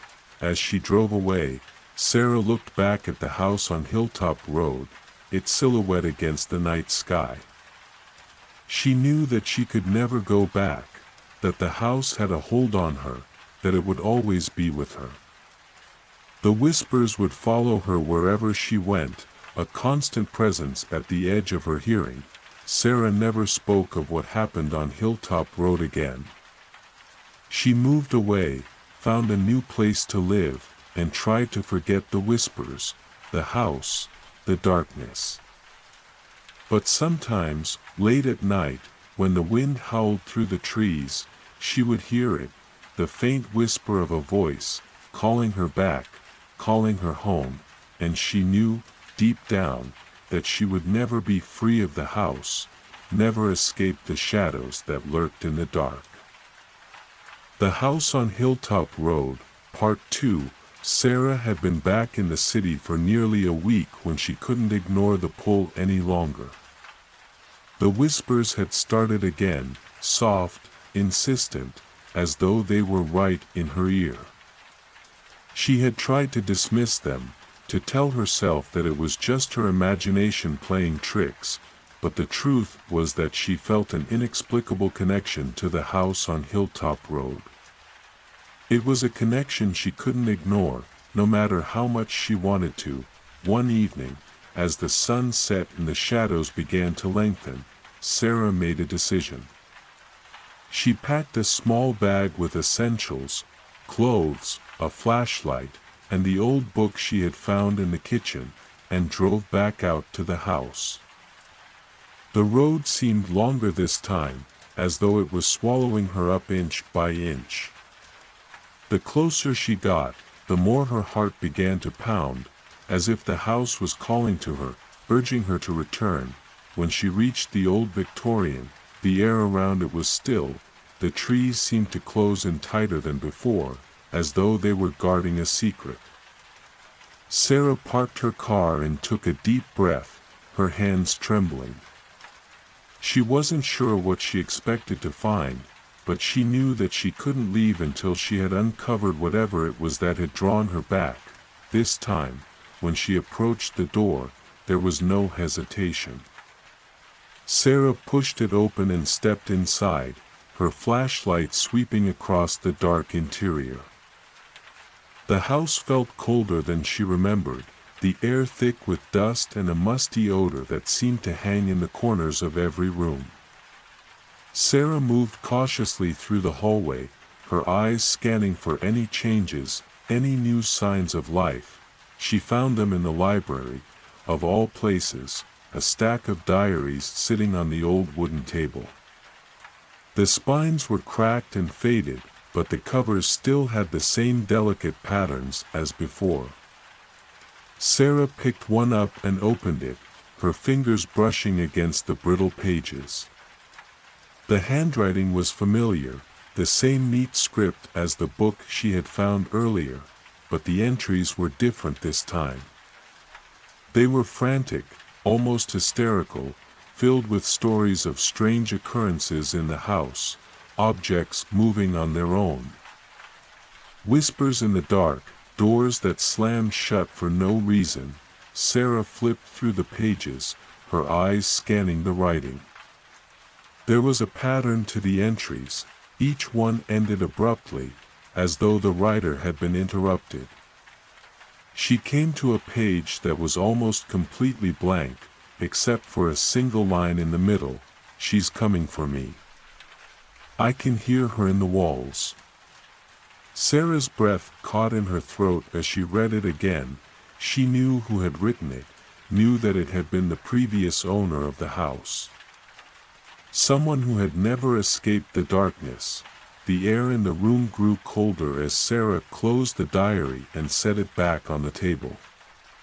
She moved back into the hallway, her flashlight cutting through the shadows. As she walked, she felt as though the walls were closing in around her, the same whispers from before, calling her name, urging her to listen, to understand. Sarah reached the main staircase and began to climb, her flashlight illuminating the dust motes that swirled in the air. The whispers grew louder as she went higher, the sound of them echoing in her mind. She was almost at the top when she saw it, a figure, just at the edge of her vision. It was dark and indistinct, a shadow moving too quickly for her to focus on. Sarah stopped, her heart pounding. "Hello," she called out, her voice shaking. The figure moved again, slipping into the darkness at the end of the hall.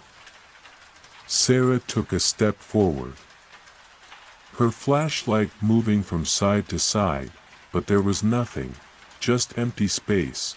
She continued down the hall, her steps slower now, more deliberate. The whispers were louder than ever, almost as though they were speaking directly to her. "You're not alone," they said, their voices blending together. "She's always here." Sarah reached the end of the hall and pushed open a door, the master bedroom. It was empty, the bed covered in a white sheet. Sarah moved inside and set her flashlight on the floor, its beam cutting through the darkness. The room was covered in layers of dust, the air thick with the smell of mildew. Sarah's fingers brushed against the bedspread as she moved closer. Her eyes scanning the room, there was something off about the room, a sense of wrongness that Sarah couldn't shake. She moved around the bed, her flashlight sweeping across the walls, and that's when she saw it, a small, barely noticeable crack in the wallpaper. Sarah reached out and touched it, her fingers tracing the line. The wallpaper shifted slightly under her touch, and she could hear it, a soft whisper, as though someone was speaking directly to her. "Go deeper," it said, its voice barely more than a breath. Sarah took a step back, her heart in her throat. What was this place? Why did it feel like the house itself was watching her, judging her? She took a deep breath and pulled at the wallpaper. Careful not to tear it. The paper came away in pieces, revealing a hidden passage, a narrow, stone staircase that led down into the darkness. Sarah hesitated for a moment, her eyes narrowing as she looked at the stairs. The whispers were louder now, a cacophony of voices in her mind. "Go down," they urged. "You need to know." With a sense of unease, Sarah started down the stairs. The air grew colder as she went deeper, the walls closing in around her. She reached the bottom and found herself in a small, stone-walled chamber, its only light coming from the faint glow of her flashlight. The chamber was empty, save for a small, wrought iron door set into the far wall.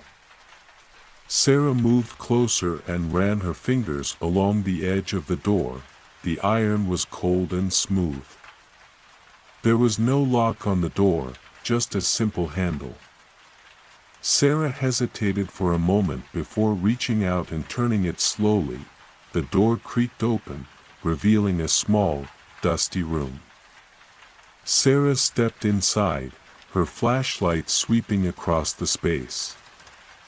There was a single, wooden table in the center of the room, covered with a tattered old book, its pages filled with more of the same neat handwriting as the diaries upstairs.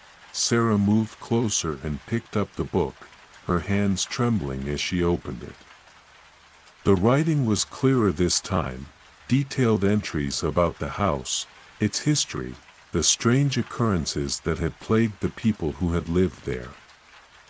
The book detailed the lives of a family who had lived in the house during the 1800s, a family that had been torn apart by tragedy and loss. As Sarah read, she began to understand. The house was more than just a place, it was a prison. The family in the book had made a deal with something in the woods, something dark and malevolent. They had offered their lives, their children's lives, in exchange for protection from the outside world. But the entity they had bargained with was not to be trusted. Its whispers were always at the edge of their hearing, urging them to do things they never would have done otherwise. Sarah turned the pages, her eyes scanning the writing. The last entry was dated many years after the family had moved out, a desperate plea for help, written by the last surviving member. It was signed simply with initials, E.M. Sarah's heart was pounding as she closed the book and set it back on the table. The whispers were louder now, almost deafening. "You need to leave," they said, their voices almost frantic. "You can't stay here." But Sarah knew she couldn't leave, not yet. There was something here, something that connected her to the house, to the darkness that seemed to follow her wherever she went. She moved back up the stairs and out of the hidden room, her flashlight casting long shadows against the walls. As she reached the main hallway, Sarah's flashlight flickered. She turned it off and back on again, hoping it was just a weak battery. But when she turned it on this time, The beam was dimmer than before, the darkness around her seemed to grow heavier. More oppressive, she could hear the whispers again, more urgent than ever. "Go home," they said, their voices blending together. "You're not safe here." But Sarah didn't listen. She moved towards the front door, her flashlight held high. As she reached for the handle, she heard it again, the figure, just at the edge of her vision. It was closer this time, almost touching her. Sarah's breath caught in her throat as she turned, her flashlight sweeping across the room. There was nothing there, just the shadows, the darkness. Sarah pushed open the door and stepped out onto the porch, her heart in her throat. The car was parked below, just beyond the trees, but she felt as though something was watching her from the shadows. Waiting for her to turn her back, Sarah turned and looked back at the house, the windows dark, the door hanging slightly open. She knew that she could never truly leave, that the house would always be a part of her, a constant presence at the edge of her hearing. The whispers would follow her wherever she went, urging her back, telling her to stay. She took a deep breath and turned away, moving down the stairs and towards the car. As she drove away, she kept looking back at the house, its silhouette against the night sky. She knew that it wasn't over, that she would never be free of the whispers, of the darkness that seemed to follow her. Sarah made a promise to herself: she would never return to the house on Hilltop Road. It was a place of shadows, of secrets that were better left buried. But as she drove away, she couldn't shake the feeling that it wasn't the end, only the beginning. Confrontation in the shadows. As Sarah drove away from the house on Hilltop Road, she felt an unsettling mix of relief and dread. The whispers had become a constant presence in her life, an ever-present reminder of the house's hold over her. She knew that returning to her normal routine wouldn't be easy. She couldn't simply forget what she had encountered. For days, Sarah tried to ignore the pull of the whispers, focusing instead on her work and spending time with friends. But the feeling that the darkness was never far away gnawed at her. The memories of that night in the house, of the ancient book, the hidden room, and the shifting shadows, were becoming more vivid, more real. One evening, as she sat alone in her apartment, the silence was broken by a sudden gust of wind. It was as if the whispers were reaching out to her, calling her back. Sarah could feel the weight of the house's secrets pressing down on her, demanding that she return. She tried to resist, but she knew she couldn't ignore it forever. That night, Sarah made the decision to go back. She packed a bag with essentials, a flashlight, her notebook, the old book she had found, and her laptop. She knew it was a risk, but she felt a strange sense of obligation to confront whatever was drawing her back. The drive to the house was eerily quiet, the road winding through dense woods that seemed to close in around her. As she reached the old property, the air felt colder, thicker than it had before. Sarah hesitated at the gate, her fingers tightening on the steering wheel. She knew that once she crossed the threshold, there would be no turning back. With a deep breath, she opened the car door and stepped out. The night was still, the only sound the distant howling of a dog and the occasional rustle of leaves. Sarah felt a chill run down her spine as she approached the front door. The whispers seemed louder, more insistent. "Please don't do this," she whispered to herself, her voice trembling. But she knew that if she didn't face whatever was inside, she would never be free. The front door creaked open as if it had been waiting for her return. Sarah hesitated for a moment, then stepped inside. The house felt different, heavier, as though the walls themselves were watching her. She made her way through the hallway, flashlight in hand, and the shadows seemed to move with her. As she reached the library, the place where so many strange things had happened, Sarah's heart raced. The air was thick with the smell of old books and dust, and the whispers seemed to echo off the walls. She took a deep breath and moved forward, flipping open the old book she had brought with her. The ancient text seemed to pulse with energy as she read. The book was filled with symbols, drawings, and passages that seemed to speak of dark magic and forbidden knowledge. Sarah was drawn to a particular page, one with a detailed illustration of a door not on the physical plane, but one that connected to another realm. Is this what I need to find? She whispered, her fingers tracing the lines. The whispers grew louder, more urgent, as though they were trying to guide her. Sarah felt a growing sense of dread as she continued to read. The book described a ritual, a way to open the door and step through.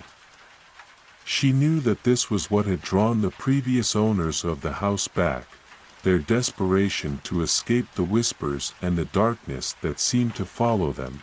As she read, Sarah began to piece together the dark history of the house, a cult that had once lived there, worshipping a dark entity they believed could be summoned through rituals described in the book. The whispers, she realized, were the voices of those who had tried to escape, trapped in the house by the entity's power. Is this why they never left? Sarah whispered, her hands shaking as she turned the pages. The more she learned, the clearer it became. She was not the first person to be drawn to the house, and she wouldn't be the last. Determined to break the cycle, Sarah made a decision. She would confront the entity, face it directly. She didn't know if she had the power to banish it, but she had to try. The whispers seemed to grow more desperate, almost pleading with her to leave. But Sarah was resolute. She made her way back through the house, feeling the darkness close in around her. As she reached the hidden room, now filled with shadows that seemed to move of their own accord, she took a deep breath and pushed the door open. Inside, the room was empty, save for the small wrought iron door in the center of the floor. Sarah could feel the energy radiating from it, a dark, almost malevolent presence. The whispers seemed to be coming from behind the door, urgent, almost frantic. Please, don't do this, they seemed to beg. But Sarah knew that there was no other way. She reached for the handle, her fingers trembling as she pulled it open. The darkness beyond was almost palpable, a void that seemed to stretch out infinitely. Sarah hesitated for a moment, then took a deep breath and stepped through. The world on the other side was unlike anything she had ever seen. It was a dark, twisted landscape, streets that seemed to stretch endlessly into the night, buildings that seemed to melt into the shadows. There was no sun, no moon, just an oppressive darkness that seemed to hang in the air. As Sarah moved through this other realm, she began to see figures, ghostly shapes that seemed to move in the shadows. They watched her, their eyes glowing with an eerie light. Sarah knew that these were the remnants of those who had been drawn into the house, trapped by the entity's power. Are you here to save us? One of the figures whispered, its voice cracking like dry leaves. Sarah hesitated, unsure of what to say. I don't know if I can, she replied, her voice steady despite the fear that was growing inside her. But I have to try. As she continued to move through the landscape, Sarah could feel the entity watching her, its presence growing stronger with each step. She could sense its anger, its desperation, an almost tangible force that seemed to be pulling at her. Finally, she reached the source, the dark figure that seemed to be the center of this realm. It was a tall, shadowy presence, its eyes glowing with an unearthly light. "Who are you?" Sarah demanded, her voice steady. The figure seemed to hesitate. Then stepped forward. "I am what you fear," it said, its voice a low rumble. "I am the darkness that hides in the corners of your mind." "Why are you doing this?" Sarah asked, her heart pounding. "Why won't you leave?" "Because I can't," the figure replied, its form shifting and changing as it spoke. "I am bound to this place, I am trapped here by my own actions." Sarah knew that this was her chance, her only chance to free not only herself but the other souls who were trapped in the house. She took a deep breath and stepped forward, determined to face the darkness head-on. "I can't let you out," she said, her voice steady despite the fear that was rising inside her. "You need to be trapped, because if you leave, more will suffer." The figure seemed to shrink back, its eyes dimming. For a moment it was silent, then it spoke again. "Very well," it said, its voice almost a sigh. "But remember, this is not the end. I will find a way to escape eventually." With that, the figure began to dissolve, its form fading into the shadows. Sarah felt a sense of release, almost as though a weight had been lifted from her shoulders. As the last of the darkness faded, she was back in the hidden room in the house on Hilltop Road. The air was still, the whispers gone. Sarah took a deep breath, feeling the chill lift from her bones. She knew that she had made the right choice. She had saved herself and the others trapped in the darkness. As she left the house, she felt a sense of peace, knowing that she had faced her fears and come out the other side. The whispers were silent now, a reminder of what she had survived, but no longer a threat. As Sarah drove away from the house, she looked in her rearview mirror one last time. The figure was there, fading into the night, its eyes dimming as it retreated back into the shadows. Sarah knew that it would never be truly gone. There would always be a part of her that was connected to the darkness, but for now, she was free. The house was behind her, and she was ready to move on with her life, no longer haunted by the whispers of the past. Epilogue: The Last Whisper. As Sarah drove away from Hilltop Road, the weight of the past few weeks settled on her shoulders. She could still feel the dark presence, feel its eyes on her, its whispers in the corners of her mind. She knew that she had faced something truly terrifying, something that had tested her in ways she had never imagined. The house on Hilltop Road was behind her now, its dark silhouette fading into the distance as she turned onto the main road. Sarah kept her eyes on the road, her grip on the steering wheel tight as though holding on would keep the darkness at bay. The night was still, the air cool and damp with the remnants of the storm that had passed earlier. Sarah's thoughts were scattered, memories of the hidden room, the ancient book, and the shadowy figure that had haunted her for so long. She couldn't shake the feeling that she was being watched, almost as though the entity had followed her, its presence lingering in the silence. As she drove through the empty streets of her town, Sarah tried to focus on the familiar landmarks, her home, the places she had visited with friends, the coffee shop where she used to relax. But no matter where she went, The whispers seemed to follow her, a constant reminder of what she had faced. That night, Sarah barely slept. She kept the lights on, the television running in the background to drown out the silence. Every creak of the house seemed to echo with the memories of Hilltop Road, the shadows that seemed to move in the darkness, the voices that seemed to call her name. Days turned into weeks, and Sarah tried to return to her normal routine, the office, her friends, the things that had once given her comfort. But the whispers never really went away. They would come to her in the middle of the night, a soft murmur at the edge of her consciousness. Sometimes, she would see shadows in the corners of her vision, fleeting, almost imperceptible, but they're all the same. One evening, as she sat in her living room, Sarah's phone rang. It was a call she had been dreading. The voice on the other end was shaky. Almost desperate. "Sarah," the voice said, "you need to come back. It's starting again. Something's happening in the house." Sarah felt a chill run down her spine. She knew what the caller meant, knew that the darkness was reaching out again, trying to draw her back. "I can't," she replied, her voice steady despite the fear that was growing inside her. "I'm not going back there.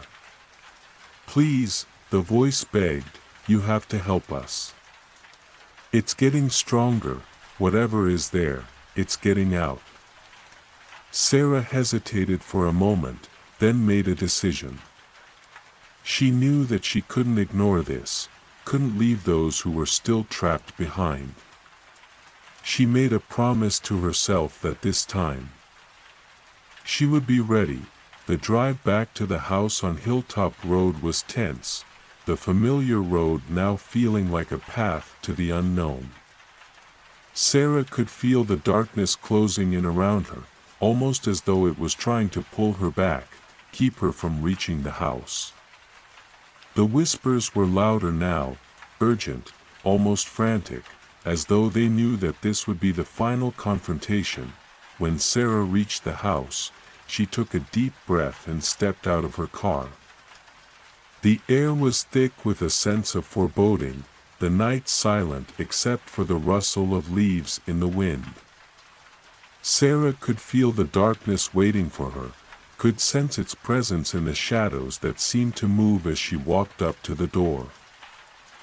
As she pushed open the front door, Sarah was hit by a wave of cold air, an almost physical presence that seemed to fill the hallway.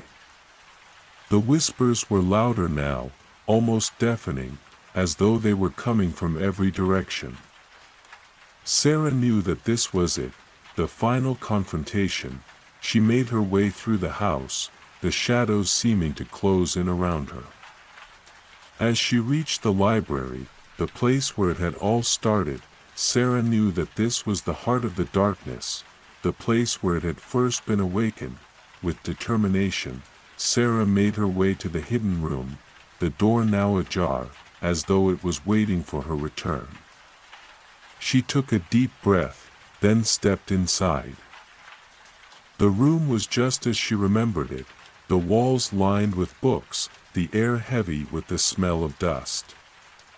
But this time, the shadows seemed to be more solid, almost as though they were alive, shifting and moving as she approached. "Show yourself," Sarah called out, her voice steady despite the fear that was rising inside her. The shadows seemed to writhe, as though reacting to her voice. "Why have you come back?"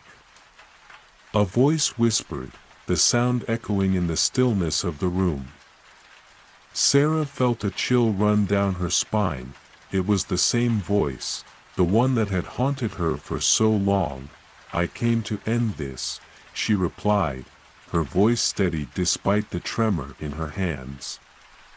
"To stop whatever it is you're doing." The shadows seemed to pause, then move toward her, condensing into the form of the dark figure she had seen before. It was taller now, almost solid, its eyes glowing with an eerie light. "I am bound here," the figure said, its voice almost a hiss. "You can't stop me." "Yes, I can," Sarah replied, her voice firm. "I have to." The figure seemed to hesitate, then moved closer, its presence almost overwhelming. Sarah could feel its anger, its desperation, the darkness that seemed to radiate from it. "Very well," the figure said, its voice almost a growl. "But know this, if you send me back, it will only be a matter of time before I find a way out." Sarah knew that this was her only chance, her only opportunity to put an end to the darkness. She took a deep breath, then stepped forward. "I'm ready," she said, her voice steady despite the fear. "Are you?" The figure hesitated, then seemed to shrink back. For a moment it was silent, then it spoke again.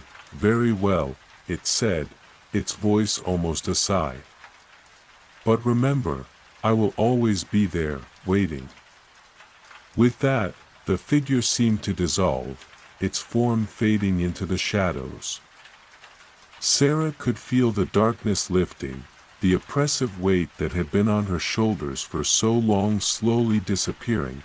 As she stepped out of the hidden room, Sarah felt a sense of release, a feeling of peace that she hadn't experienced in weeks. The house on Hilltop Road was behind her now, its secrets fading into the past. She knew that the darkness would never truly be gone. There would always be a part of her that was connected to it, but for now, she was free. Sarah's journey had come to an end, the whispers silent, the darkness gone. As she drove away from the house, she knew that she had faced her fears and survived. She had found the strength to confront the darkness and put an end to its hold over her, and as she looked in her rearview mirror, one last time, she saw the figure, fading into the night, its eyes dimming as it retreated back into the shadows. Sarah knew that it would never be truly gone. There would always be a part of her that was connected to the darkness. But for now, she was ready to move on, to leave the past behind and look forward to a future free from the whispers of the past.